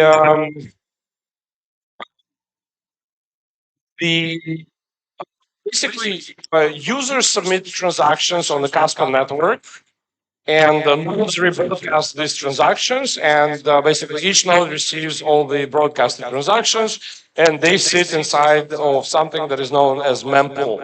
A mempool is basically what the name says. It's a pool of transactions sitting in memory, and typically, like in Bitcoin, a mempool is ordered by priority fee. More expensive the transaction is, the higher the fee is in transaction, the higher, basically the higher in the sort order they are, it will be consumed first. So then let's assume that we have two miners, miner A and miner B.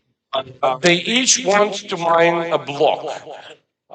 So they go to the mempool and they say, give me a bunch of, make me a block out of transactions. I want to give it to my miner to secure it, create proof of work for it, and I want to get involved in mining, participate this way. The if miner A and miner B use classic schema like in Bitcoin, which is give me priority order transactions, they will result in exactly the same block. The block will be identical. So to mitigate that, the mempool selection actually uses weighted entropy. Basically, it's a fee rate based weighted random selection of transactions in the mempool, which means that it is priority based, but every miner gets different variants of the transactions that he picks up. And as such, we can now see that in this diagram, miner A and miner B have resulted in two different blocks, block A and block B, and the block A and block B have some transactions are the same, but some transactions are unique. And this then goes into the DAG ordering algorithm, which is the consensus system, effectively, of Kaspa. The DAG ordering algorithm takes this block and takes these blocks and analyzes them and produces a deterministic result, which is a set of a unique set of transactions that exclude duplicates. And just a bit of terminology here. So here we have fee rate weighted random selection. Miners do proof of work. And then to some people who are new to Kaspa, there is terminology that is known as BPS, which is the blocks per second, and TPS, which is transactions per second. But note that this transactions per second metric actually includes transaction A twice because it is present in both blocks. So once this goes through deterministic transaction ordering and deduplication, the resulting transaction set is something that's known as effective TPS. That's eTPS. So if you run a Kaspa node and such, and you turn on performance metrics, you will see in these metrics BPS, TPS, but you will also see eTPS, that is the actual number of transactions that have passed through the system.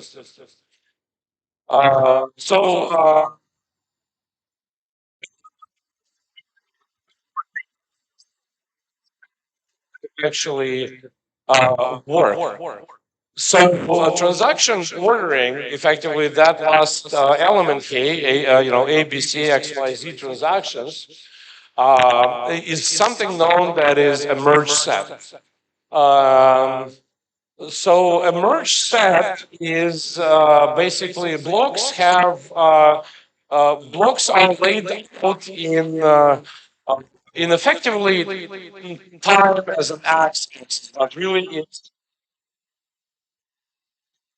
it's form.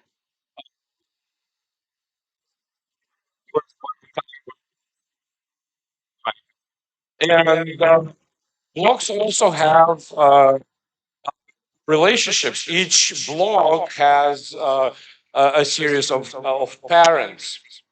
And one of the things that the DAG processing algorithm does is that it basically a magic deterministic function that determines which block is selected to be is selected parent. This is how it's known, which is a selected parent. So, and the chain of these blocks, these are known as this is known as a selected parent chain. So you can see here in kind of green block B has B apostrophe, which is selected of which the next block is, and the next block follows there. So this is selected parent chain. And the merge set, the rule for the merge set is as follow. This is all blocks within the path of the block B that are not within the path of the selected parent of B. So these guys are within the path of selected parent, but these guys are not. So all of these blocks basically that are tagged in yellow, including selected parent, all their transactions are collected, and all their transactions and a merge set of these transactions is created. So a merge set is basically, now we're looking at a sequence of transactions that are deterministically ordered, basically resulting in a list of transactions. And the first element that we can introduce sort of with regards to the with regards to L2 and secondary layer interfacing is that transactions can be transactions in Kaspa have a subnet field, and the unique subnet field associated with transactions can basically can act as it's not a sharding mechanism, but it's effectively an isolation mechanism where you can, if an L2 is, for example, represented by a unique subnet identifier, you can now filter all the data delivery for that L2 that specifically belongs to that subnet identifier. This can optimize data processing in a variety of ways. So basically, another concept that needs to be introduced is basically UTXO state. UTXO, in the UTXO system, basically the idea behind UTXO is that in addition to its usual data, it can actually have some additional auxiliary data in it. And this data, we can call it right now a state. A state can be, let's say, a hash or a Merkle root of some other data set. So it's effectively, if you now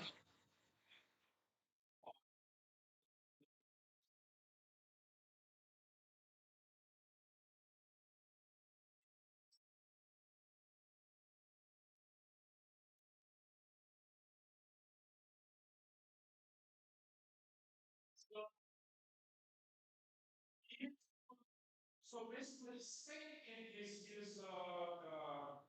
looked at as an arbitrary value, but it's meant to represent some type of integrity of let's say a hash of the Merkle root of some data. If you have a file or in a house, if you have a now, that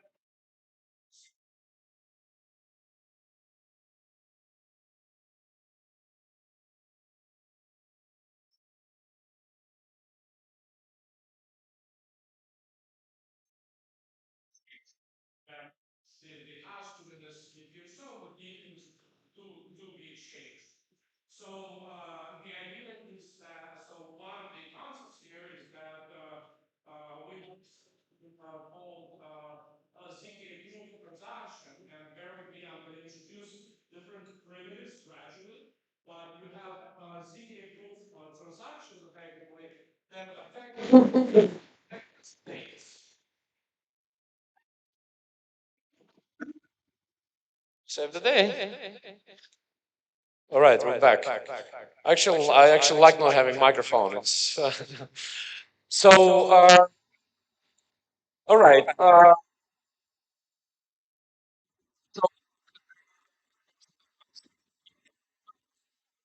So this J kind of bird's eye view of L1 and L2 interaction.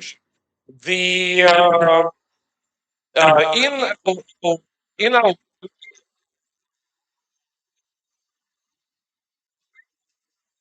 and transactions have a payload field. A payload is an arbitrary data buffer. It's a vector of bytes.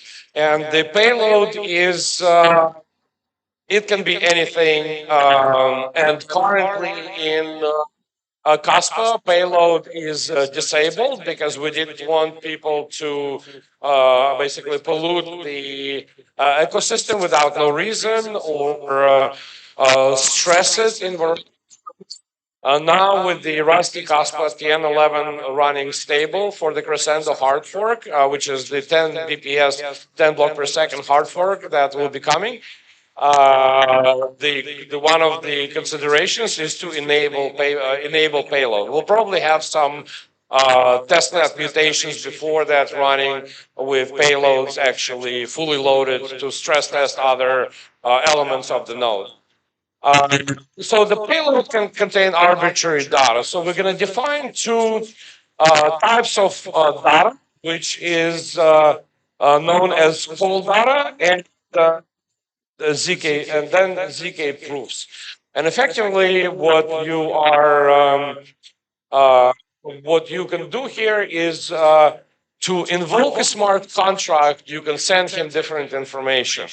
And you basically arguments. You can think of a smart contract as a function, and this function takes a bunch of arguments. So call data represents these arguments as well as what a function that should be, which actual smart contract on L2 you want to invoke, as well as which states you want it to affect, and you basically you take this information in call data and you send it to L2. L2 eventually says, "Hey, I'm offering you some proof." So if we put this in the context of the first diagram of ZK rollup, then we can look at it as let's say yeah. So let's continue. I'm jumping too fast. So what do ZK rollups provide? Basically some of the elements they provide. Ability for a layer 2 to create transactions on layer 1.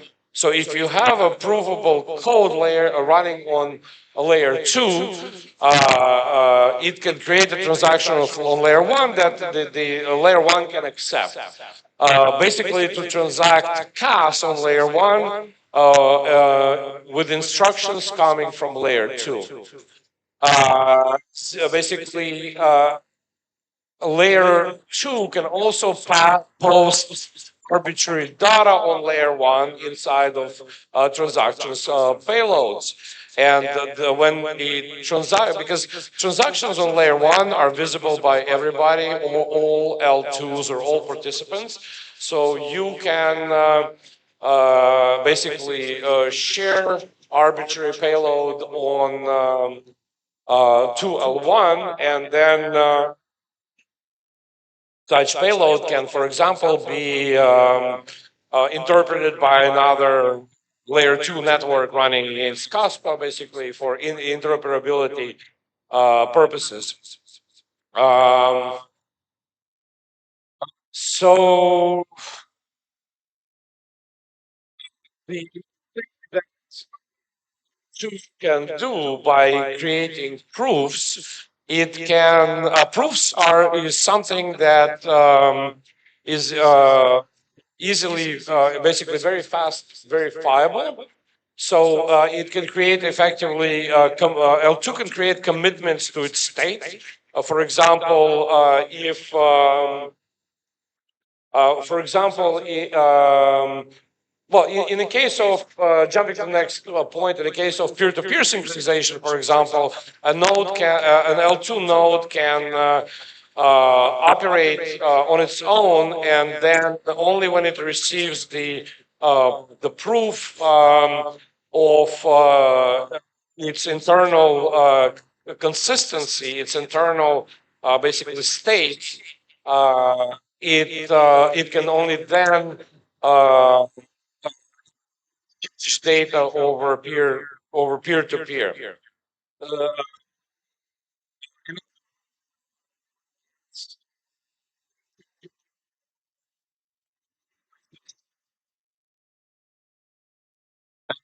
Which is that uh, if you if L2 execution as a smart contract platform, for example, is constantly proven, if all this state is proven. So I realize right now that I'm a bit skipping about the state. Basically, you have two components. You have the program, and you have the state, the data.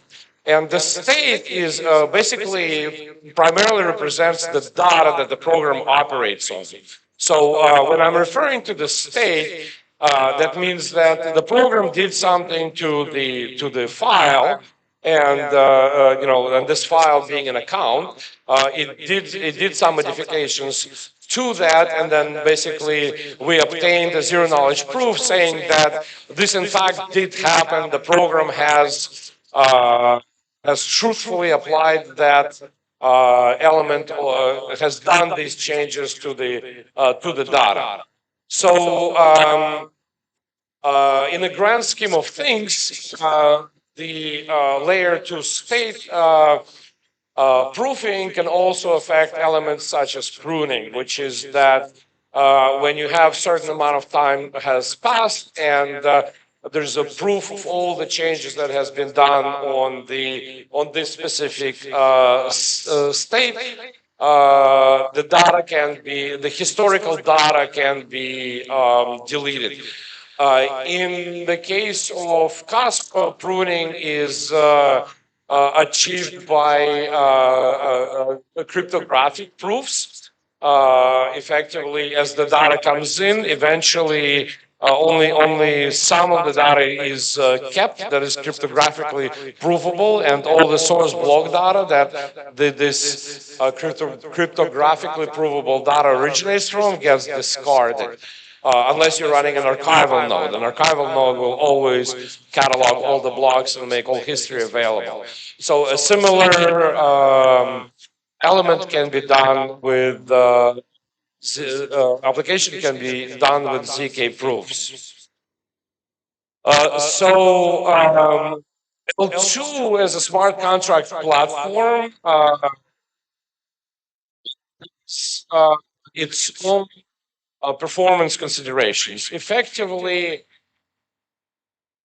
Kaspa is artificially constrained in its the whole like we don't have to the next upgrade doesn't have to be at 10 bps. It could be probably at 20 bps. The current performance engineering done by the team, on my opinion, is sufficient enough that for it to kind of pull that data rate, even though I know that some might be skeptical because some algorithms have this rise in quadratic complexity when you're processing DAG. It's very complex engineering topics, but the reality is that it's artificially constrained, and the reason it's artificially constrained is for it to be able to run on commodity, on consumer hardware, that anybody on their laptop can power up a node and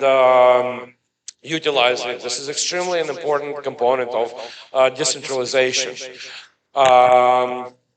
So what has been done sort of is this 10 blocks per second has been narrowed down as this artificial constraint, and then software was made to operate fast enough, and now actually especially over the last couple of weeks, there are a lot of optimizations come in. The node is becoming like twice faster in different aspects. So already Like the couple of days ago, coder of stuff, one of our contributors was saying that one of his like older computers that was kind of borderline on performance now is able to process the data because of performance optimizations done by all our contributors and people like Maksim.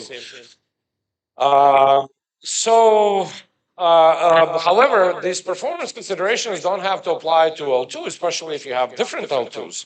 If you can easily have one smart contract platform or two smart contract platforms or contract platforms, and each of them can have their own restrictions and performance considerations. Some might require a lot of memory and operate for specific purpose. Some might require something, other constraints. And some can be actually, you can have, let's say, if you hypothetically take something like J.D. Edwards One World or any kind of SAP system, and you turn it into a smart contract platform state management system, that can be its own L2, just directly operating against Kaspa L1. There's no need, as long as there's a set of predefined primitives in L1 as to how to interface with it. The implementation considerations, the type of L2s that there can exist, we're not limited. And we don't want to be limited by that. We don't want to define any specific criteria because we don't know what the future might bring, what kind of technologies might become available in the coming years. What we do want to do is we want to have the lowest common denominator, the functionality for L1 to function as a ZK verifier, ability to do some data processing. And then also, we do want to venture into building smart contracts and smart contract execution, but this is a whole separate topic there from L1. On L1, we don't want to do that. The technology is really kind of changing, especially in the last couple of years, and especially zero knowledge technology. And I'm going to cover that in a second.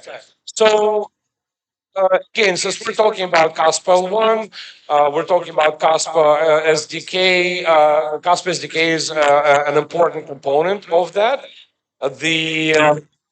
I'm sorry, I went off on tangent again with regards to the overall kind of goals behind L1. But as a part of this effort, the Kaspa SDK is meant to have a number of let's say, additional PC calls and data processing capabilities, such as, for example, right now we can subscribe to different events on the network, such as basically what's known as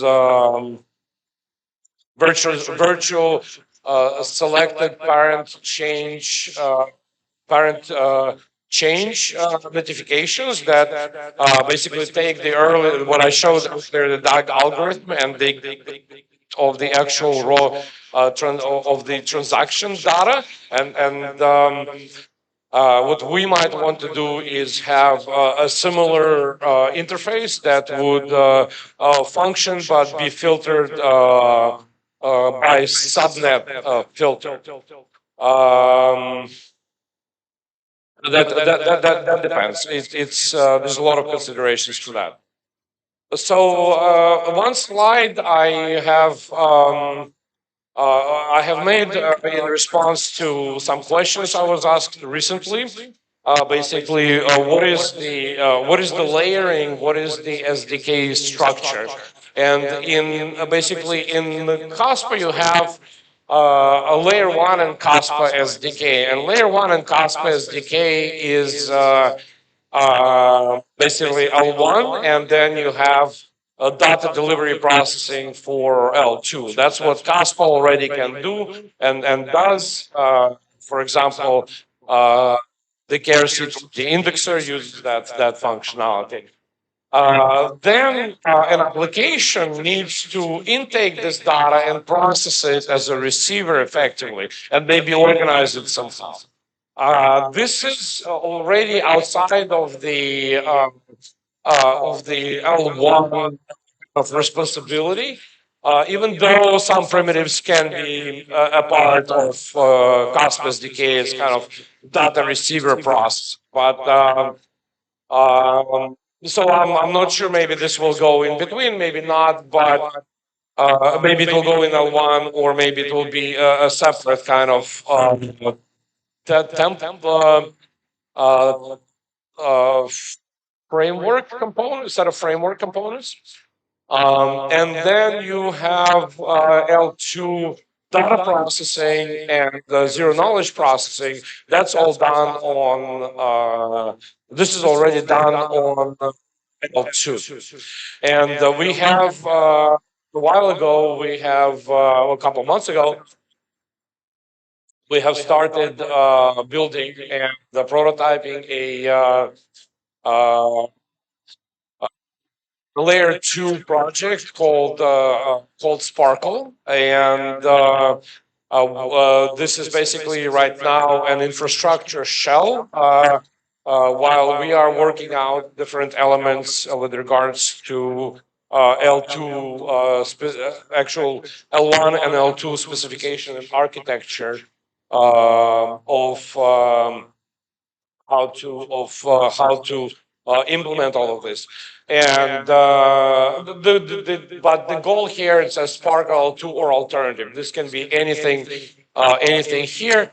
The key takeaway here is that the entire infrastructure is open source stack, and whatever is going to be done on L2 processing components, even if it is outside of the Rusty Kaspa, it will be open source and done utilizing reusable components, so anybody can interface with it. They can either take parts of it, build their own L2, develop smart contract directly on this L2, or basically we want to make it as flexible as possible for anybody to be able to reuse as much as possible for their own implementations.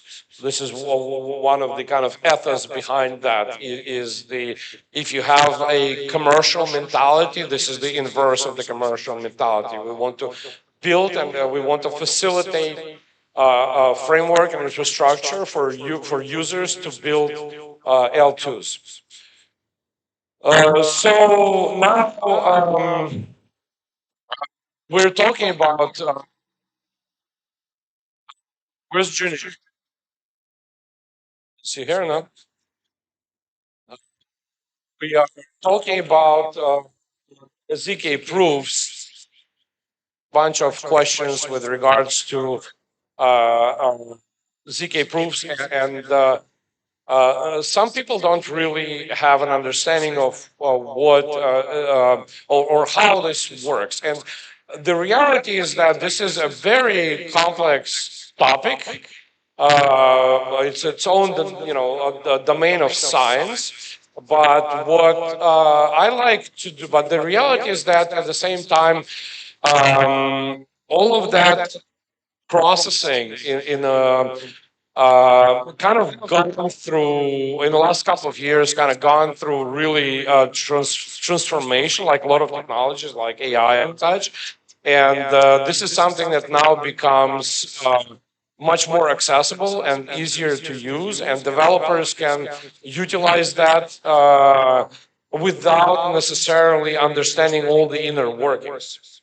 So what I'm trying to show, if you know what ZK proofs are, and if you're in depth familiar with them, close your ears and close your eyes. Don't look at that. The goal here is to convey the general understanding of how modern ZK proofs can be made to work. We're talking specifically about um, uh, so ZK proofs. You create a program equals y, where x is an input and y as an output.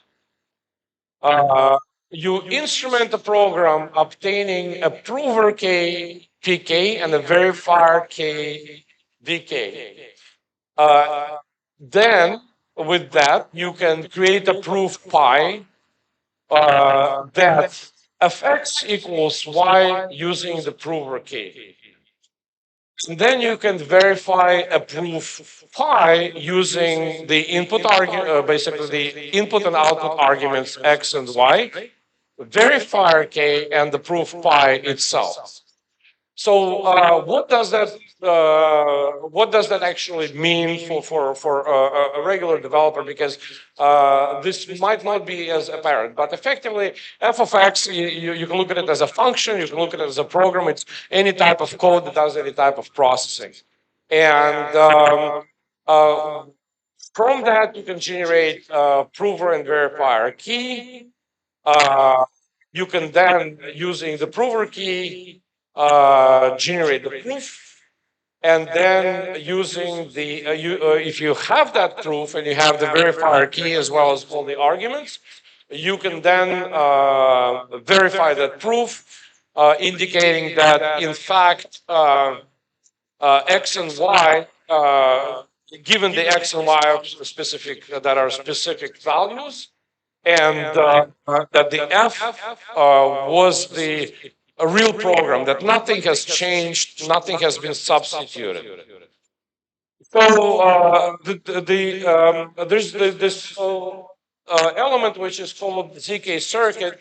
ZK circuit is a specific tool or a technique used to encode computer programs as ZK proofs. It defines the rules and logic that verify a program was run correctly. This can be very intimidating and hard to understand to some people, because you see all of that processing and it's a little hard to do. And this is why I said to for people who are familiar with ZK proofs to close their eyes and ears, because I'm gonna really simplify this and explain it in a completely different way, so that basically, if a developer knows how basic programming works, then he should be able to understand, to get an idea about how ZK proofs work. And or at least the instrumentation, well, we'll get to that in a second. So when you create a program, you have a bunch of high-level programming code, let's say C, C++, Rust, or whatever. Ultimately, this program is compiled down to some form of assembly. Assembly is basically a visual, it's kind of the first programming language that was ever there, and it's a visual representation of CPU instructions. So assembly really represents a bunch of bytes that are instructions, byte code that is fed to the CPU. And so here we have assembly, and we feed these bytes to the CPU. CPU does something, and CPU produces us some information on output. A virtual CPU is the same thing as a CPU. It's just emulated in the software. It's a software that takes the same sequence of bytes and behaves like a CPU. It generates the same output. It's a program-made CPU. So, what is instrumentation? One of the most common, basically, one of the most common types of instrumentation is profiling instrumentation. It's where your code, your functionality is injected with a bunch of other functionality in order to obtain some, let's say, tracking or something like this. So a profiler in instrumentation basically a simple example of it would be you have my function 1, my function 2, my function 3 that you call in your regular program. But a profiler will instrument that, and what it will do, it will look at every function that you call, and it will start tracking time for this function before and stop tracking time for this function after. Before, after, before, after. So this is a basic example of like profiling instrumentation. So now we come back to the bytecode instrumentation, but within the context of zero knowledge. And this is like I've made this again specifically for regular people to get an idea. People who know who understand the bytecode but don't know what the ZK proof is, to just get a basic idea about how this works. But effectively, you compile your application and into a CPU instruction into the bytecode. And what a ZK ZK instruction processor, basically a system that is able to create proofs for your programs. What it does is that for every operation that you execute in your program, it inserts a bunch of different mathematical operations. And I'm not going to get into what type of operations that they are. This is all complex. I'll just abstract that as ZK math, effectively. And then you have, once this process is complete, once the set of compilation is complete, you have, you generate the verifier key and the prover key. So then, what you can do is, if you have a prover key, you can execute your program, and the program will process all your original instructions, but it will always process the what I'm referring to as zero knowledge, basic arithmetic instructions that are instrumented in your code. And when this code has executed, you have a specific value, proof. If you take this value, you mate it with a key, you see whether this value, whether this proof is verified or it has failed. So the key element here is the instrumentation, because if you, the way this ZK movements are laid out within the bytecode is if you change, you have your program, but if you change anything within the behavior of your program, if you change your original bytecode, your instrumented bytecode, then the resulting proof is going to vary. It's almost kind of like a hash, but it gets computed as the program executes. And so effectively, this prevents anybody from being able to modify the actual program because the proof will no longer work. So the modern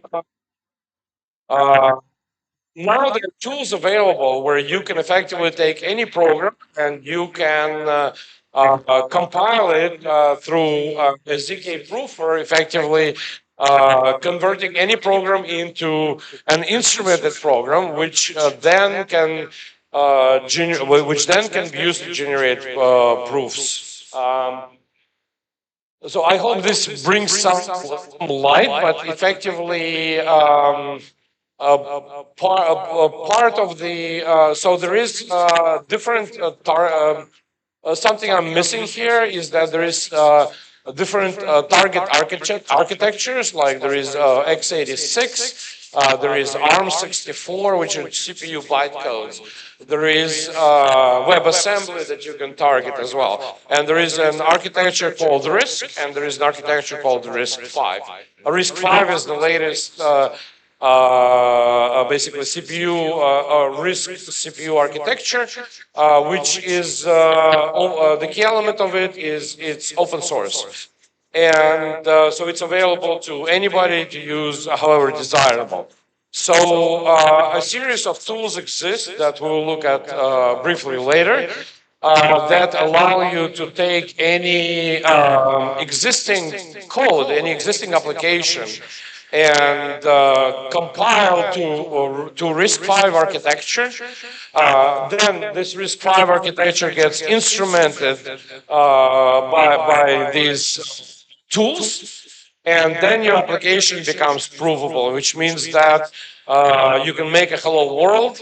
And when you run, let's say a program that asks the name and outputs the name lowercase or something like this, a simple example.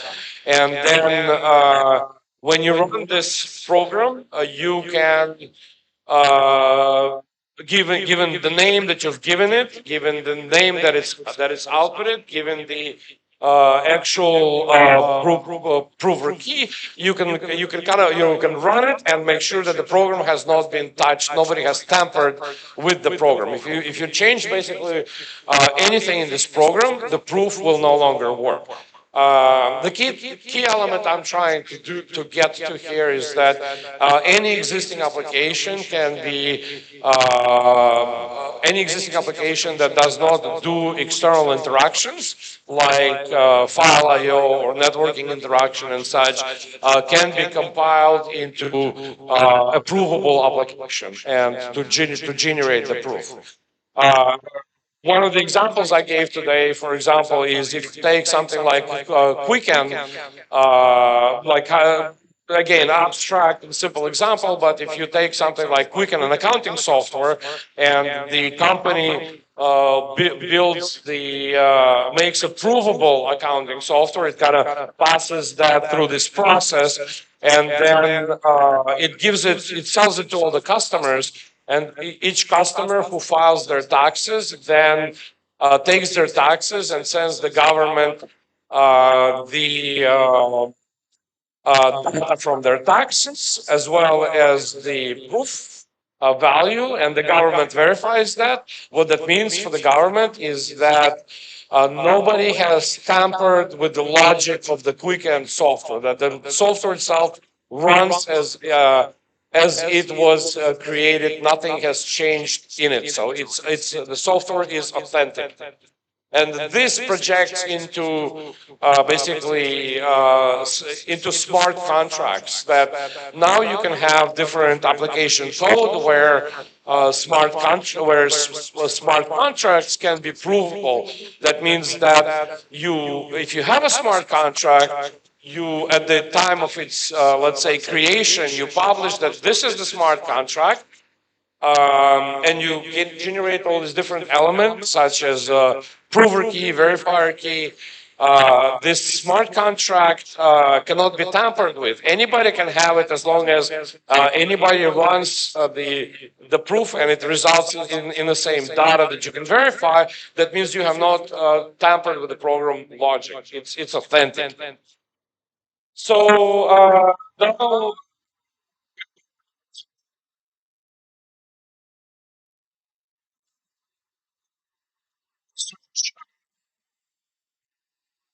it's getting very late. I'm pretty tired. I'm doing my best with the band and such, but I'd like to cover a bunch of research that is happening in the area of layer 1 and kind of layer 2.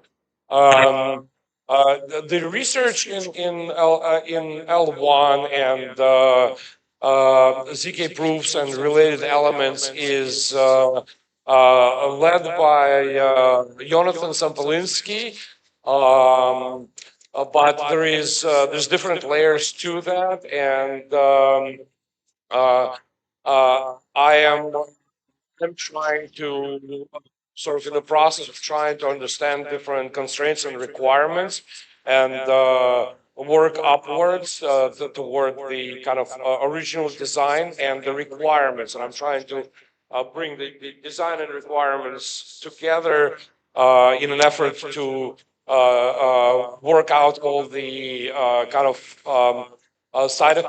basically identify any potential vulnerabilities, all the performance, potential performance bottlenecks, all these different elements in order to ultimately create a spec which we can follow on L1 to create a this kind of what I described as a L2 agnostic system that will work against any type of L2.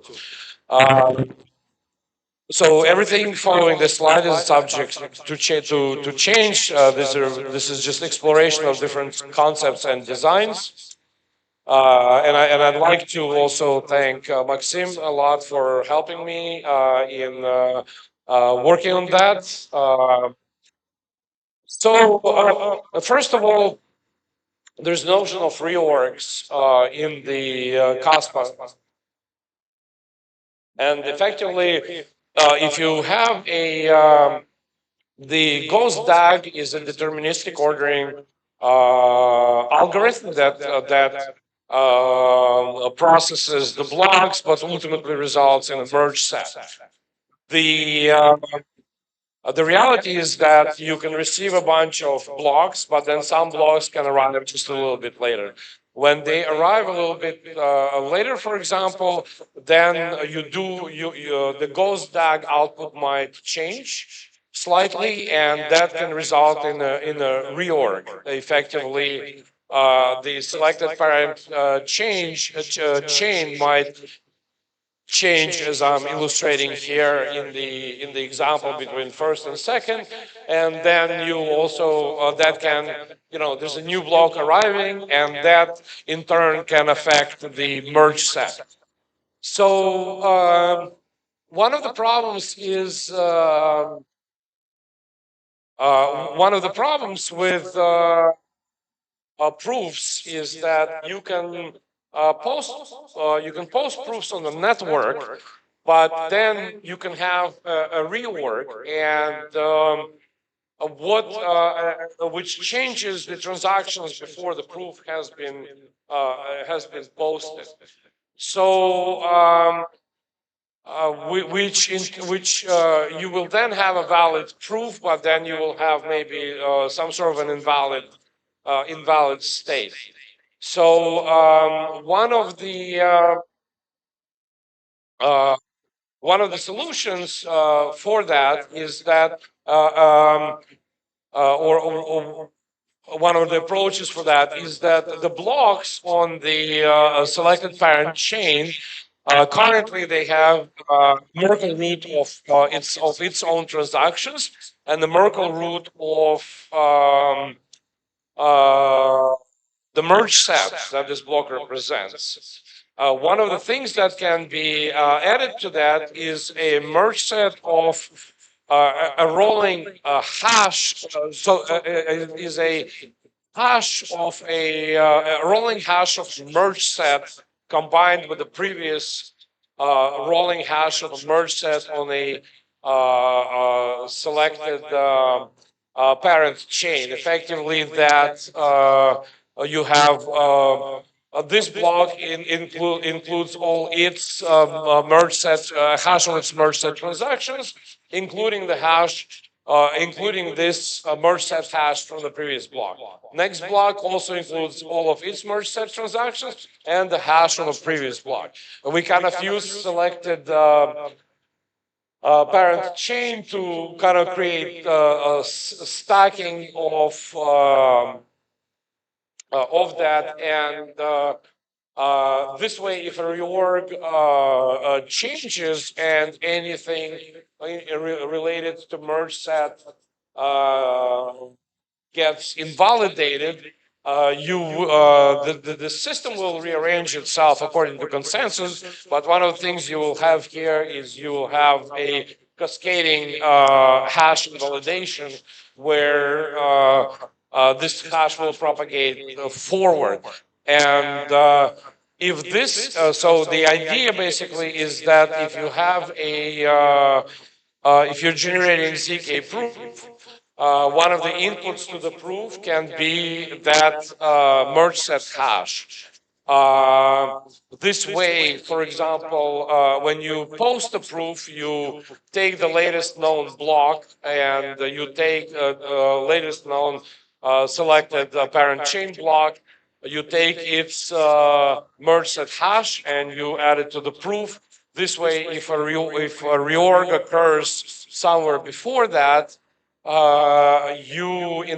basically it invalidates the proof, making the transaction itself invalid.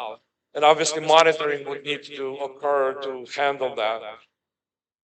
So now I'd like to slide basically quickly cover, there's two models that are possible within ZK proof, basically layer 2 and subsequently layer 1 that needs to recognize that.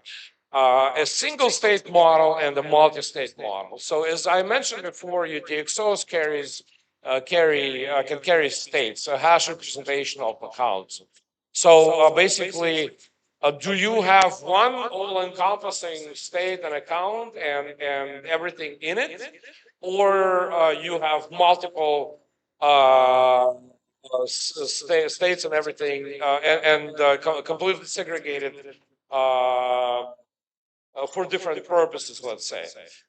The let's say so far, like Ethereum rollups and layer 2s on Ethereum, what they do is they generate one state. They load all the information within one program. That program is a provable program. They do roll-up processing, and that's that. It's all one thing.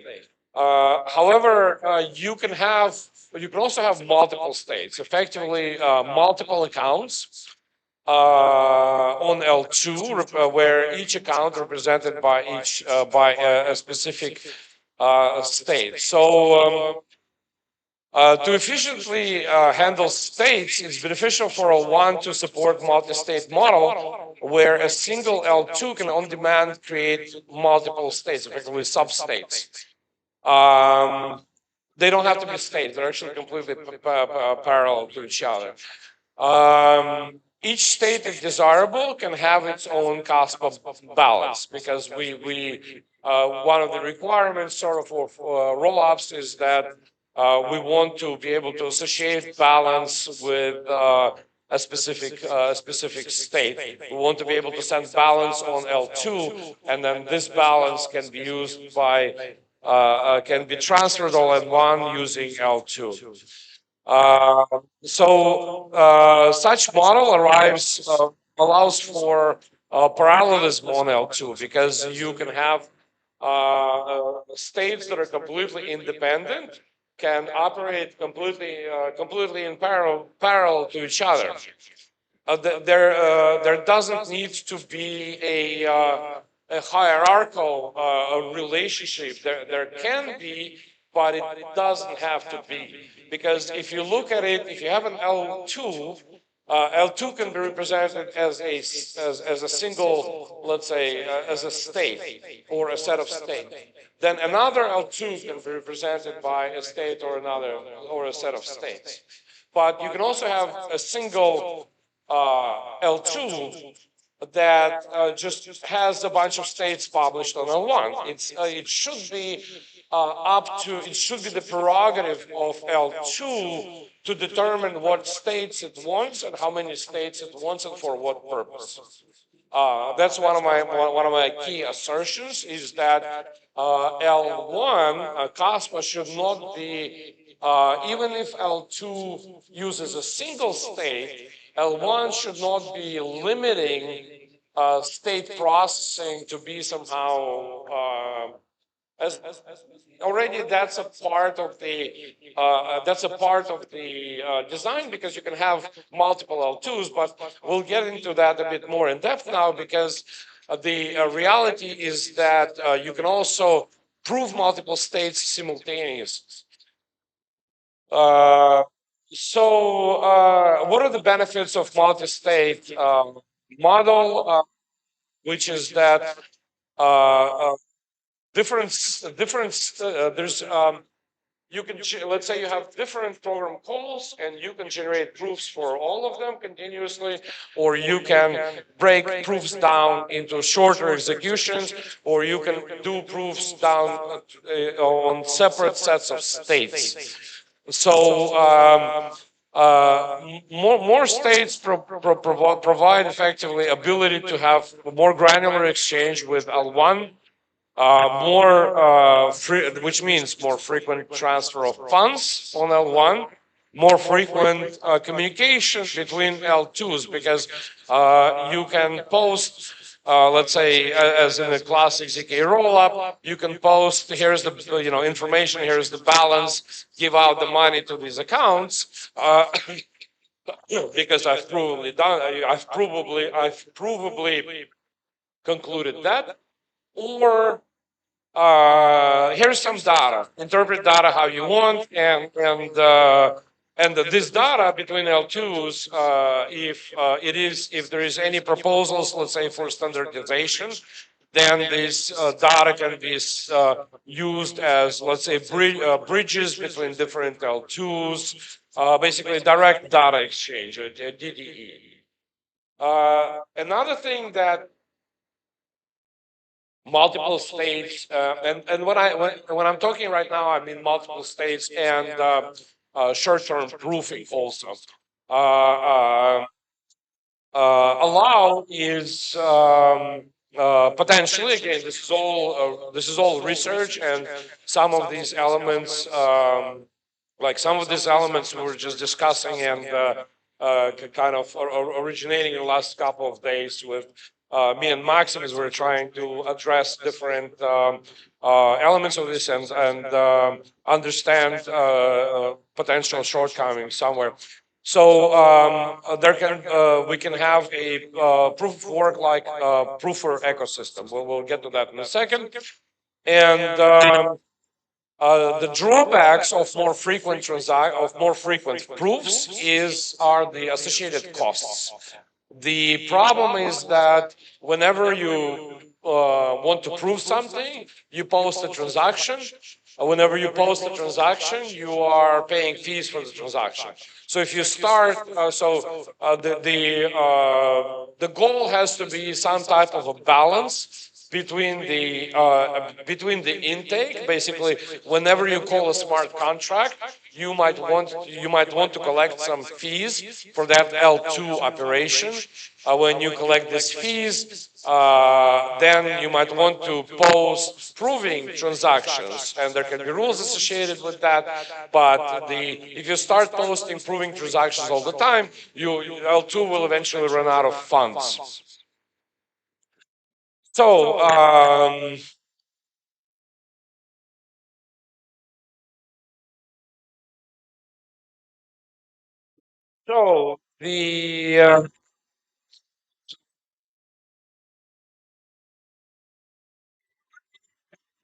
let me kind of skip onto this slide, which is the multiple reward-based provers.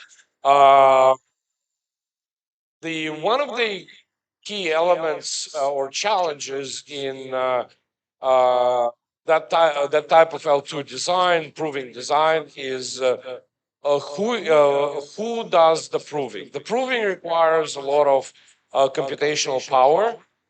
It's slow, and why would anybody do that? There is an argument that whoever makes L2 would want to support the L2 with proofs. That's straight out centralization. That means that the second the car hits that somebody, L2 will cease to function. The goal is to have some form of decentralization. And this is why I'm trying to kind of bias that in this direction, trying to find a variety of solutions on how to do that. So there can be, there's basically, hold on a second, did I describe this? All right, so one of the things that I sort of skipped here with regards to proofs is the idea where basically similarly to mempool selection on similarly to entropy-based mempool selection on the in Go's DAG in the proof of work processing.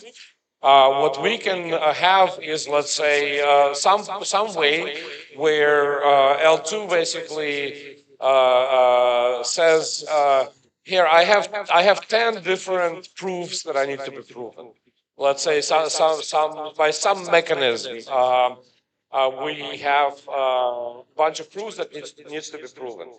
What can be done then is that a smart contract can have different arguments, different inputs and outputs. One of the things a proof miner basically, let's assume that there is somebody who's interested in generating proofs. What he can do is he can take the proof, so he can take his address, his basically reward address, and he can add that to the proof. And then start generating this proof. He can add that as one of the smart contract inputs and start generating the proof for that smart contract execution, or a sequence of, or whatever this proof represents, maybe multiple executions, some basically sequence of operations. And if we have, let's say, 10 proofs that need to be generated, the proof miner can come and say, I want to, give me the next proof, and the proof that is selected for him can be random. So basically, all the proof participants can have random selection of which proof to generate. They then, slightly similarly to PO proof of work mining, inject the address in there, generate the proof, and then basically first come, first serve. Whoever manages to generate the proof fastest, he will produce the proof that is valid that also includes his payout address. There's probably some vulnerabilities in there, but and obviously the most powerful miner will dominate this this ecosystem. But this is currently on that side the vector that I'm trying to research, to understand if that kind of schema is possible. There can be different processing. So if there is let's say, there can be short-term periodic proofs. There can be multiplexed proofs. Effectively, each smart contract call initiates a proof generation for n's previous smart contract execution. So you have a kind of a rolling parallel proofing, but then the transactional cost becomes too high. Another approach to handle this is basically a proof of stake selection, where you can have a proofing miner selected using some form of proof of stake algorithm, or let's say can also be deterministically from the DAG potentially. Just let's say there is a registration as DAG acts as a deterministic random number generator, sort of. So when I mentioned that there's multiple states, and that means that multiple UTXOs that can carry multiple states. The problem with that is that well, not the problem, but the issue with that is that you can have one proof. Let's say you have a simple transfer between two accounts, and accounts are two different files, and there's a program. So you have a program, you have account A and account B, and you can view account A as a file and account B as a file. So what you need to do, you need to move from account A, you need to actually take the funds from account A, you need to subtract the value there, and you need to add the value to the account B, controlled by that one program. You don't need to construct, this can be done atomically, and this can affect only let's say this account. So you have three participants, and the common denominator is the program. This program, let's say, controls these two accounts. So any exchange between these types of accounts, let's say, is done by this program. But regardless of the pattern of use, the issue that arises is that you can have basically multiple UTXOs that represent states, but these states are but you have one, but you can have one proof that takes multiple states. So how, if you have multiple UTXOs, kind of traditional views on ZK verification is that the UTXO, you can have an opcode to process the UTXO state, but what if you have multiple states? So one of the approaches for that is to have a specific, basically a payload-based VM, a specific set of opcodes in the that live not in UTXO script but live in the actual payload. And when there is a ZK proof transaction, then the setup for the proof, basically the payload script can be engineered in such a way that he constructs all the data for the proof verification. For example, if you imagine this transaction with the payload, now the payload has a script, and the payload goes, okay, reference me first input, reference me the second input, reference me the output of the transaction. Now we're gonna utilize a specific type of proof, because there's different types of proofs in zero knowledge.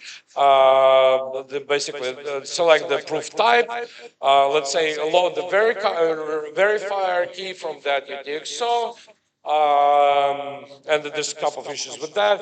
And then load the proof itself, which is in the payload, and now verify the integrity of this entire transaction that was created by this smart contract. Basically, all the inputs and outputs of the transaction, all the data in it, is aggregated into this almost like a cold data structure, which is then verified by the proof. So this is the concept behind the payload-based proofing scripts. The key point here is that it's not the standard UTXO script VM that does this validation. It's a different type of VM with its own set of processing that does that. So then there is a bunch of other potential opcodes, such as basically ability to create state, ability to effectively. It's unclear right now how all of this will integrate, and how these concepts will, whether they will take hold or be adopted. But the general idea is, if you create a state, you are creating a effectively a subnet. You are creating a new L1. Any state that you would then create needs to be provable. Effectively, every interaction that related to states needs to be ZK provable. that L1 basically dictates that, hey, I have created a new state, I have made a new account, here is something new happening, or I have deleted that account. So the basically opcodes for state management would then be can be available inside of standard transaction VM script, but they really would be more of a verification nature, because the proof would be generated by the payload. So these opcodes would more act as a sanity check. Another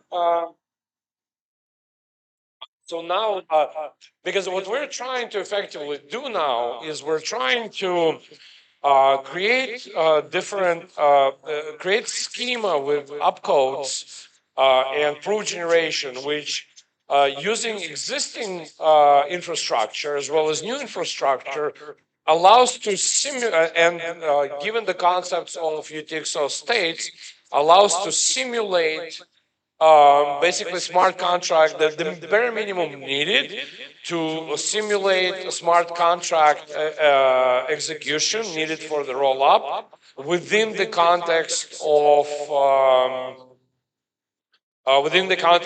UTXO driven DAG-like network. So there is state balances, which is the methodology by which you would basically delegate Kaspa to layer 2 contracts, and then be able to for when the layer 2 tells layer 1 to disperse the funds, layer 2 would actually create the actual transaction to disperse the funds, but that transaction would have this pay from state opcode that would allow a balance on the UTXO carrying state to be spent. And this type of opcode would be usable only in approvable transaction, for example. So this is a mechanism where you call contract, you delegated some Kaspa. When the contract is being proven, or where the contract wants to do a payout, then the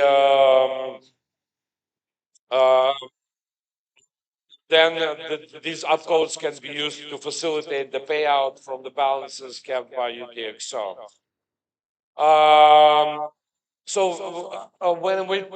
Account, basically, if we look at an account-based L2 system, you can have an account can represent data, but an account can also represent program. It can represent some code, and this code is the actual smart contract.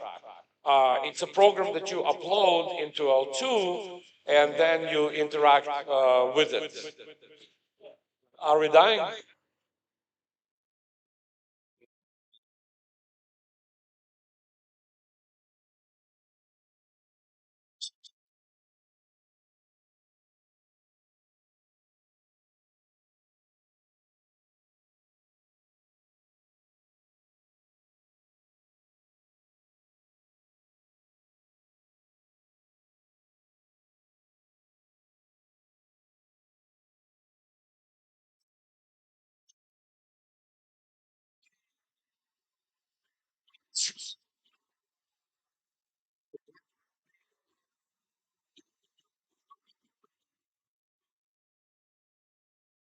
So one of the basically key observations here is that if you have a data account, a state account that contains data, its state representation can be any value such as a hash or a Merkle root of its data, whatever you want it to be.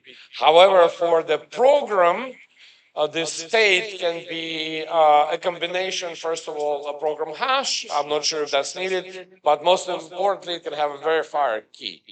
And because to verify the program execution, to verify the proof on L1, the associated basically account containing the program needs to retain the verifier key. So effectively, you publish smart contract, the L2 processes it, and when L2 processes it, it creates a state, creates a new account, but it creates a state within L1 that contains the verifier key of the actual smart contract. Whereas if L2 creates a data account, it creates a state with data. So how subnets can be handled within the context of L1 is unclear, but I think this is relatively simple because this can be done. This can piggyback on the existing UTXO index. Some questions still to be answered there. There might be some missing data linkage. Another sort of question in this domain is if you one of the problems that currently exist, let's say, with Kasplex KRC20, if you need to do some minting operations, some of the transactions have minimum fee requirements. If you send a transaction that does not meet this minimum fee requirements, this transaction will be just basically ignored. In a process, you will lose all the Kaspa that you have sent as a part of this transaction. This is problematic. What you want L2 is to be able to define that, hey, if you're calling me, let's say, I might want to collect some fees from L1 for me to maintain the proofs. Like this ties into the incremental decentralized proof generation model. So one of the things that we currently don't have in the design that would make sense to address is that if there is a subnet index and the subnet represents L2, then maybe, for example, the subnet can have a minimal fee rate associated with it, where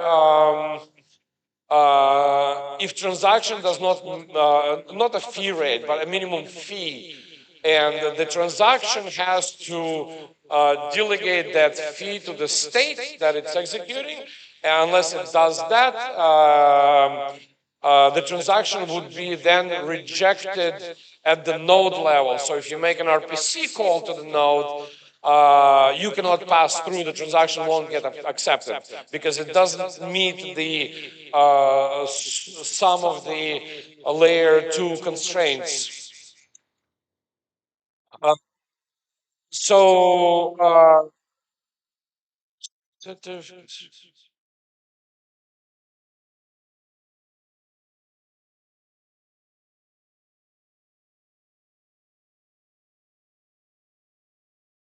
some jumped here, but the rename. The general idea, basically, there are two types of models in smart contracts. There's gas-based, gas fee-based models, and there are upload limit-based models. For example, Ethereum operates on gas-based model, whereas Solana operates on upcode restriction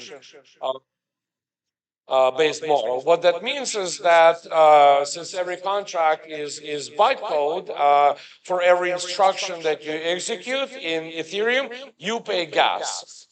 However, on a Solana, you have 200,000 opcodes, and if you pay this 200,000 opcodes, that's great. If you under this 200,000 opcodes, that's great. If you surpass that, you need to execute the second transaction.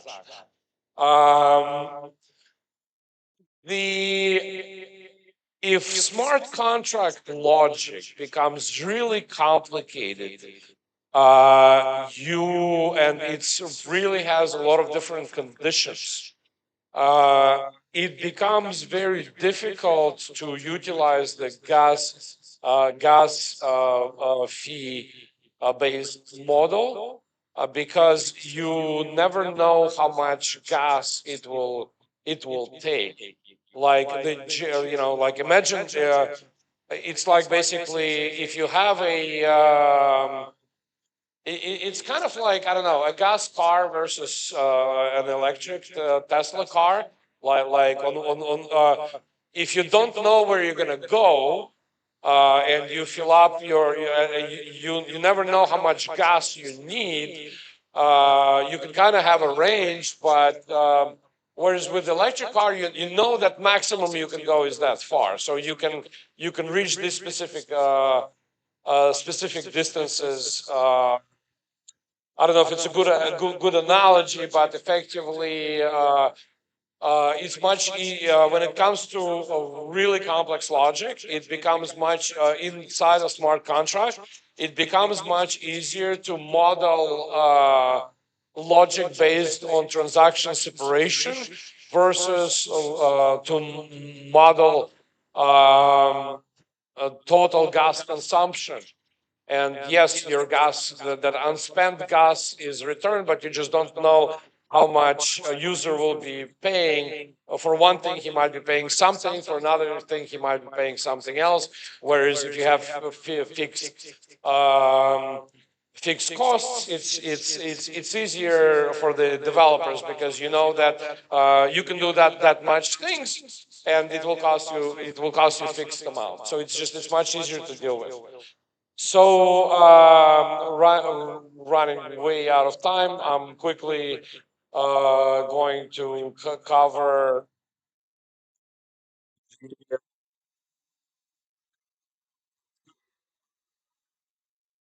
research and prototyping that we are working on. So the goal behind this project is this is now basically a group of ad hoc developers that formed around this. This is not a this project is not core responsibility. Core is a specific group of developers, and um, they the main goal of core is L1. So we want to keep it this way. We don't want to focus on L2s. There's plenty of teams and people who will take technology, and we will help them build some of this technology to build different L2s. Like I said, everybody is welcome, but we don't want to burden the core themselves, because the core of responsibility is continued performance engineering of L1, as well as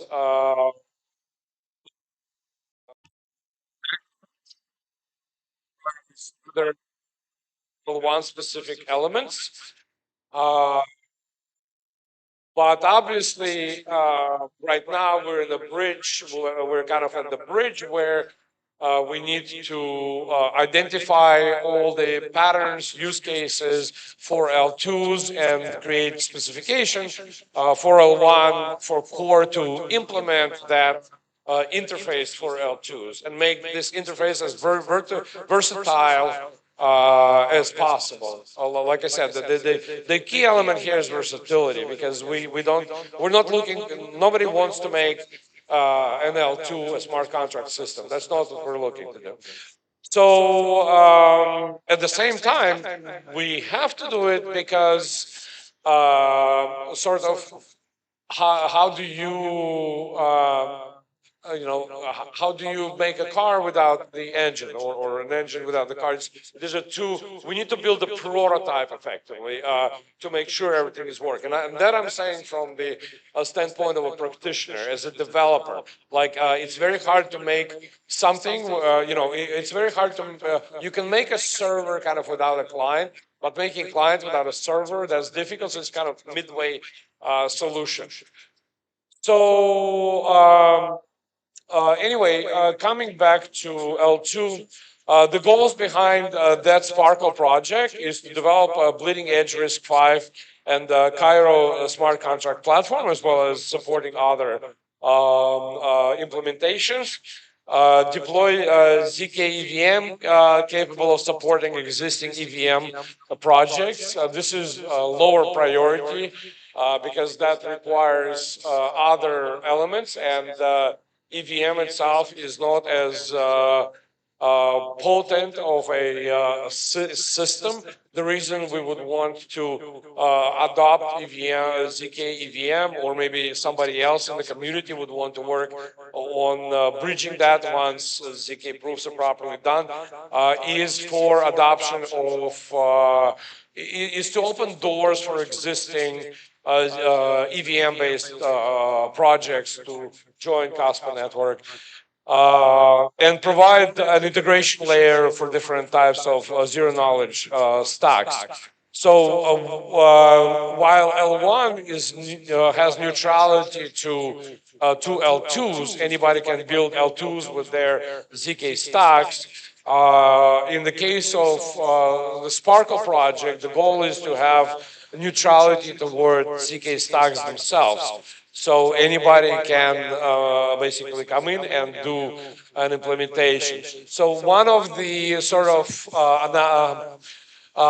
structure of the kind of ecosystem that I have put together, where the Kaspa kind of stack is represented in the terminology of network stack, where you kind of have Kaspa L1 with raw payloads as just a sequencer and a data carrier, which already is sort of being used. This is UDP. This is analogous to UDP. So effectively, the KRC20 are trying to use UDP kind of functionality, but there's still things missing there because that's why it ended up being inscriptions. Then Kaspa L1 with payloads and ZK verification, maybe some call data spy structured data elements. Now we're already talking about TCP, more mature structured data exchange, and then come different layer two. So Sparkle is just one of the layer tools, which is equivalent to BSD sockets. You can have Windows sockets, you can have any type of socket libraries. And then ZK stacks underneath are kind of like different protocols for proof verification. I don't know if it's a good analogy, but at least that's my attempt at it to kind of signify maturity, even though thematically it's not quite that. So the another element about so L2 is the fact that it's meant to be a dual node architecture. A dual node architecture is effectively if smart contracts are built into basically the okay, did we no.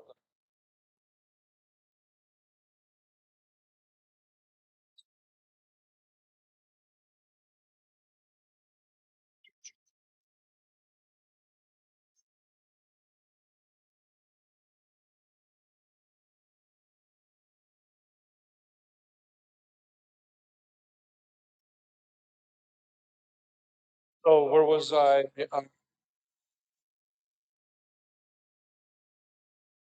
Second. Is it working?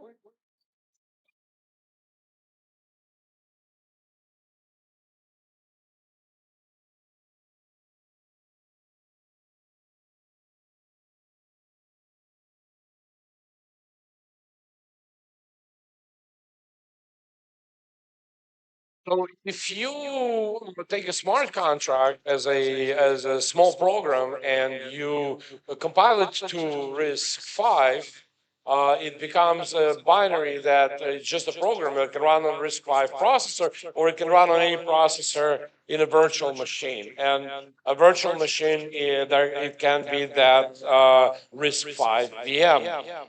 We already have we have been experimenting with a operating fully featured RISC-V VM on its own that is very high performance outside of ZK ecosystem. And the general idea is that you only need proofing to settle on L1 or to do data exchange on L1. But if all your data, if you are listening to L1, all the data that you're collecting as a sequencer, all the data that you're collecting from it is authentic. It's what is meant to be for L2. So if you simply power up L2 node, kind of listen to L1, aggregate information from other peers on L2, and possibly utilize proofs somewhere, you have a very high performance L2 node that you can power up locally, and you can power it up locally and interface with it. So you can have your own local node for the purpose of communication with to getting the data, aggregating the state accounts, interfacing with the actual node, effectively creating the local pipeline for your applications, or you can also basically request that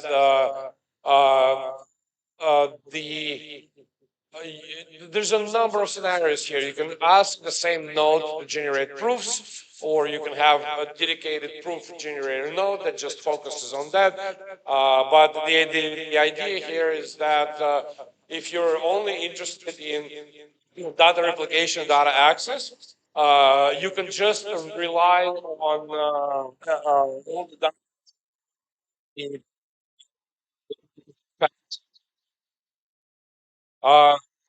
so the Sparkle multi-account system would be the current goal is to have a PKI system.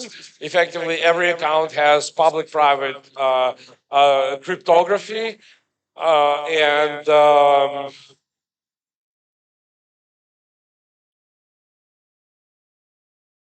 so, and then there's a variety of research happening right now in regards to, or we're trying to analyze different patterns of execution with regards to using different accounts and whether there would be a basically a central Merkle root of all account data, whether this is needed, how the data can be parallelized, whether there is a way, basically maybe a more appropriate methodology would be to have different multiple roots, and then to have ability to have multiple roots, account sets. Basically, this is currently under ongoing research. The accounts in Sparkle can be two types. They can be code representing a binary image of the smart contract, or they can be data up to M megabyte in size. Data is just raw data buffer. This is the lowest level common denominator that allows code to access this data and manipulate it however it wants. There is another type of account that we're looking at is potentially indexed, which can have tracking and processing reduction for multiple account sets. One of the things that Sparkle needs within this whole context is an API, and it needs this API within each ZKVM platform. Effectively, API denotes, let's say, random number generator, access to the current time, however it is represented, whether it's the score, debugging logging infrastructure, and cross-contract invocation. I'm going to get to that in a second. ABI also includes the execution itself, deserialization of the call data, payload intake, as well as ability to create transactions that are going out on L1 proof transactions. Everything is meant to be atomic. Basically, when a single transaction executed on L1 is meant to invoke a single transaction, a single smart contract execution on L2. However, cross-contract invocation is problematic within the domain of ZK right now, because you have one program, and as long as this program runs, you have a continuous proof effectively.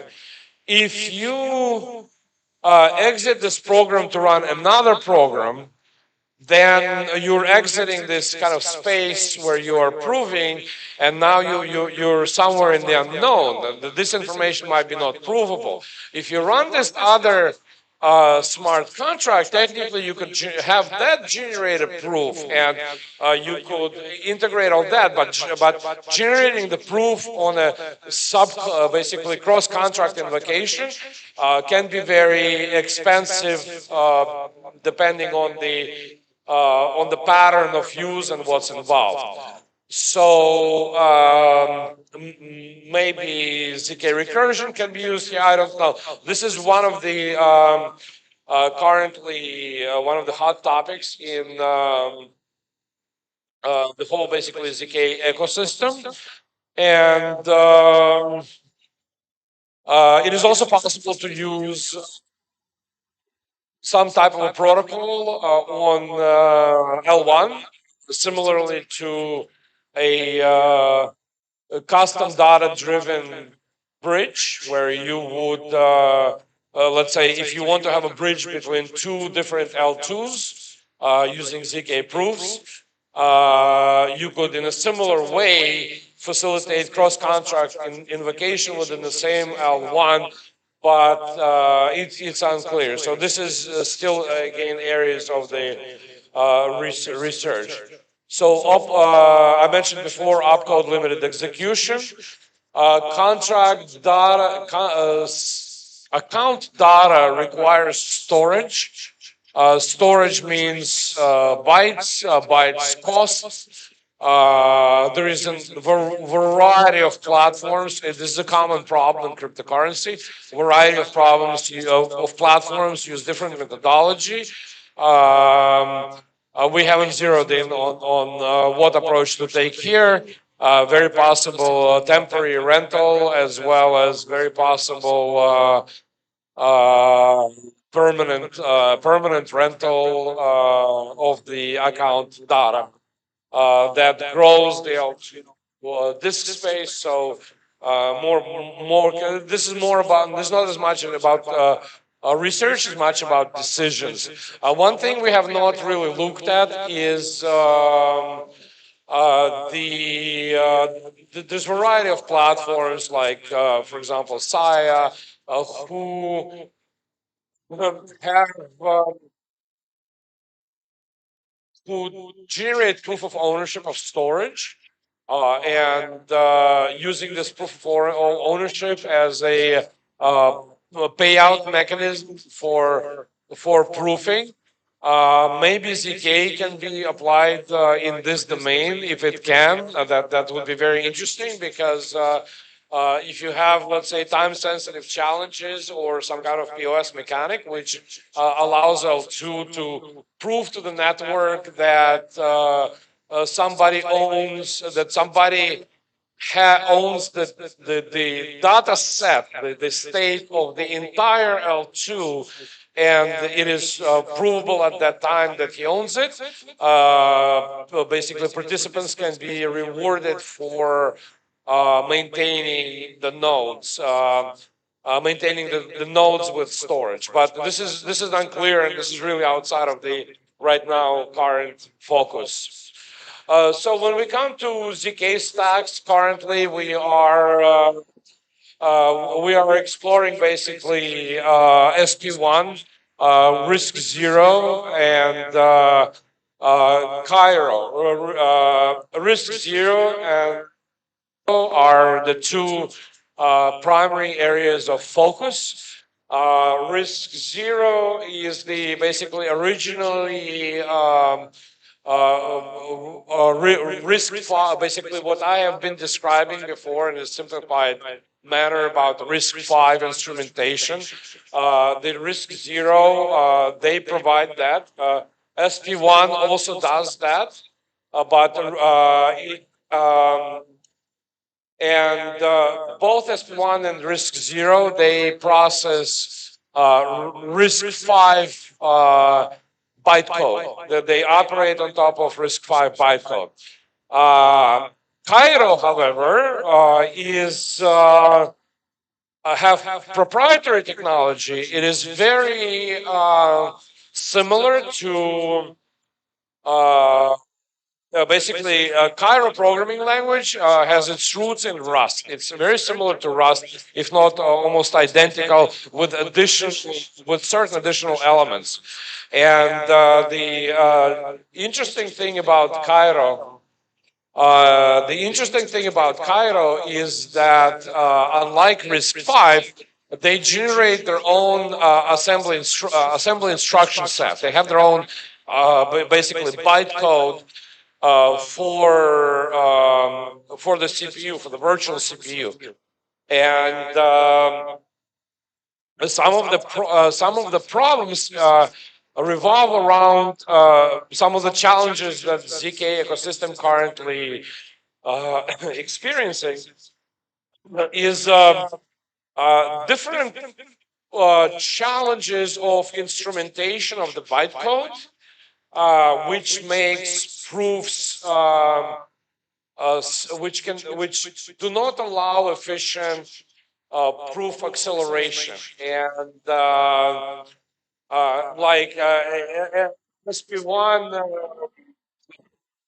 one of the solutions to the, let's say, performance issues on RISC-V processing is modifying the actual RISC-V bytecode to introduce ZK specific instructions in there.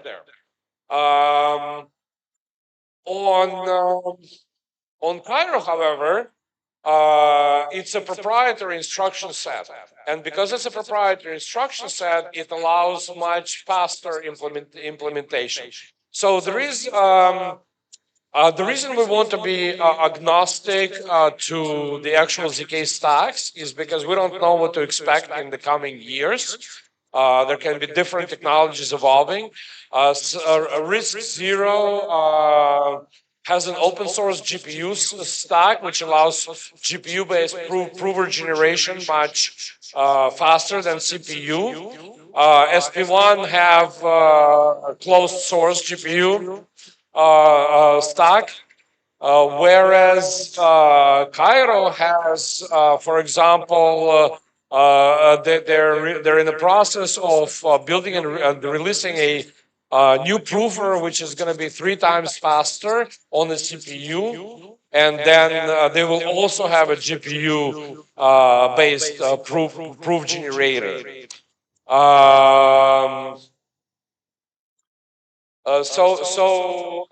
The sorry, I'm almost done. I think this was.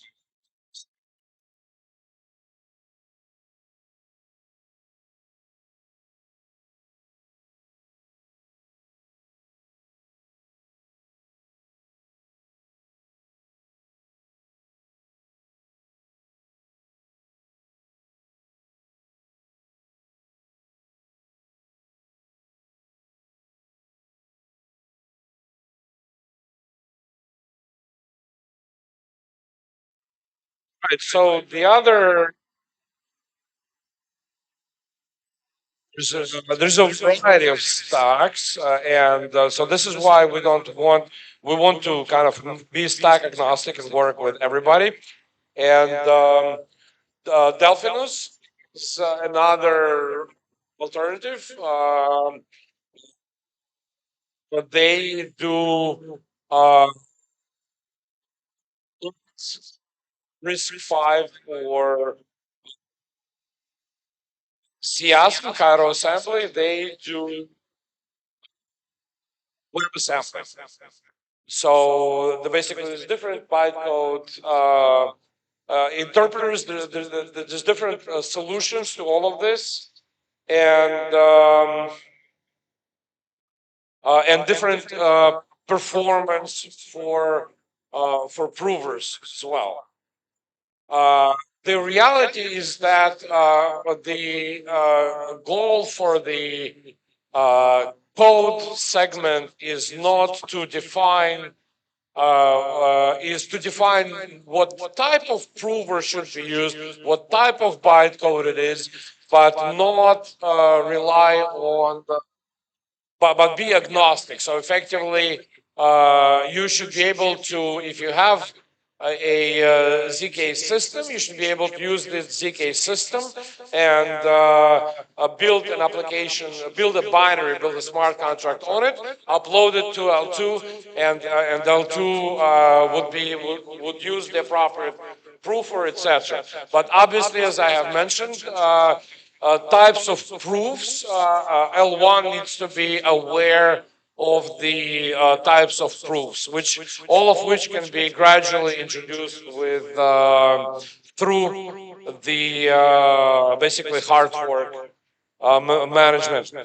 I mentioned earlier we also intend to power up ZK EVM.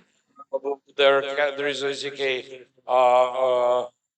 REST Ethereum client, RETH, which can be built with as a ZK system, and the question is mating it with basically Kaspa block diag processing.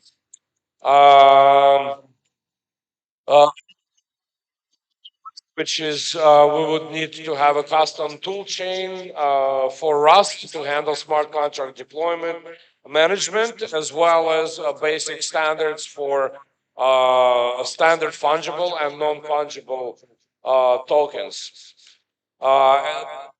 Sparkle SDK would also provide for let's say fungible, non-fungible token standards. There would be a variety of integrated serialization, deserialization data to provide access to. So, well, we can. There's one slide sort of left, but otherwise we can call today.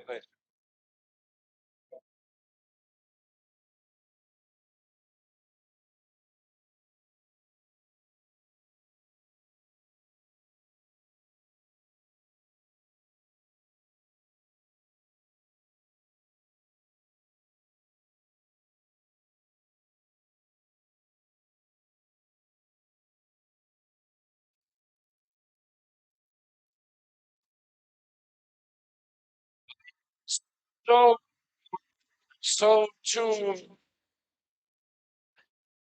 sort of help to do presentation. You guys, I hope this was interesting. I can see to some it was.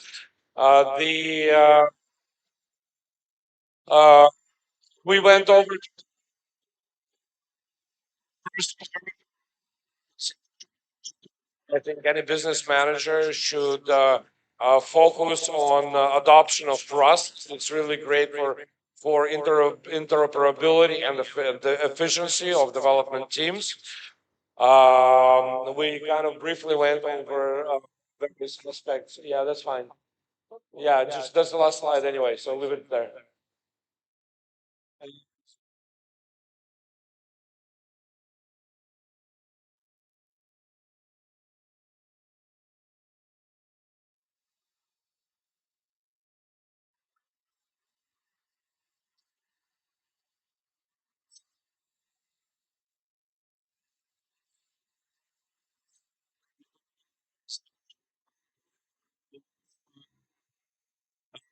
the requirements of L1.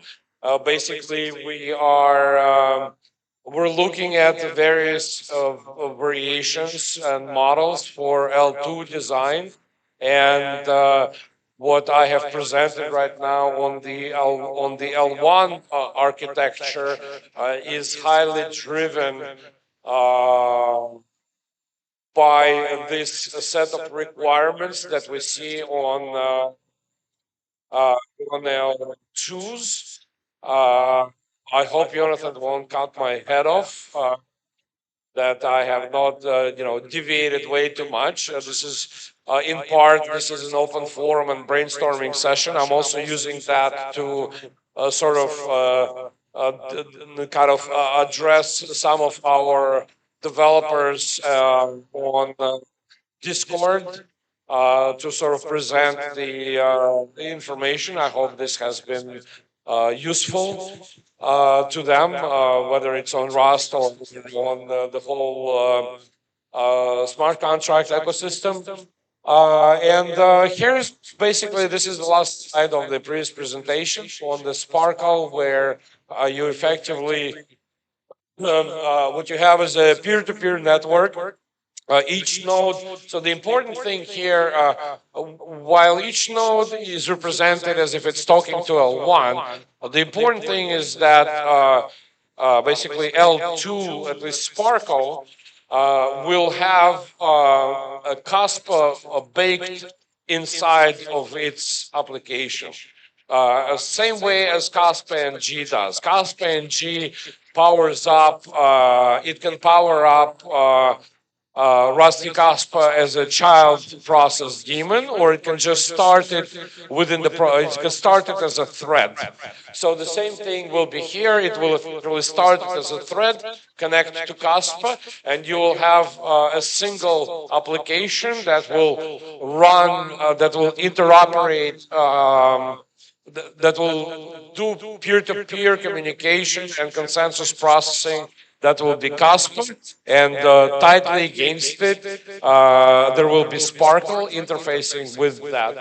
Once again, I want to stress very much that this is not a this is the goal behind this project, and I'm sure the Discord and our developer community will back me and can relate, because what we have done in the wallet ecosystem, we have developed the wallets and then made everything as accessible as possible to the wallet developers.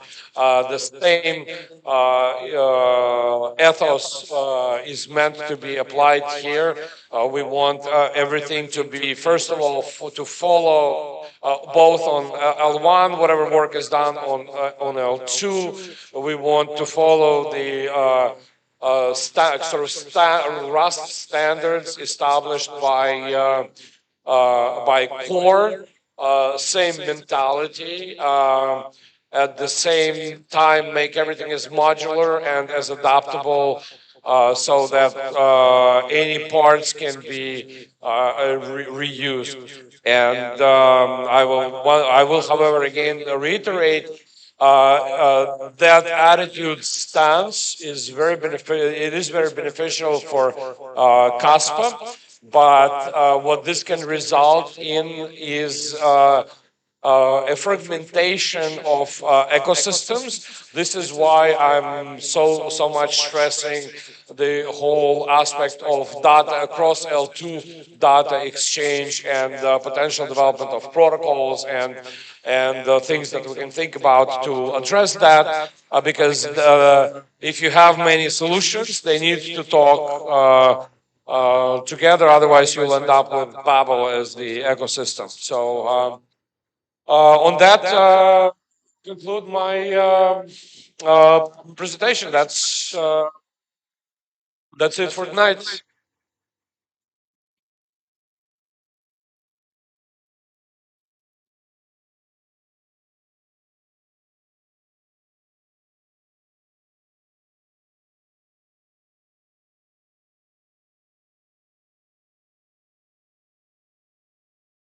Yes. All right. Great. Thanks, Anton, for the presentation. I'll just take it over, and I think we will have for some food, and we'll have the networking evening very soon. Again, thanks for the 4 hour for 4 hour presentation. That's very useful, I think, for many developers. And or maybe can you arrange just to help people to clean the chairs, and we can proceed with next stuff.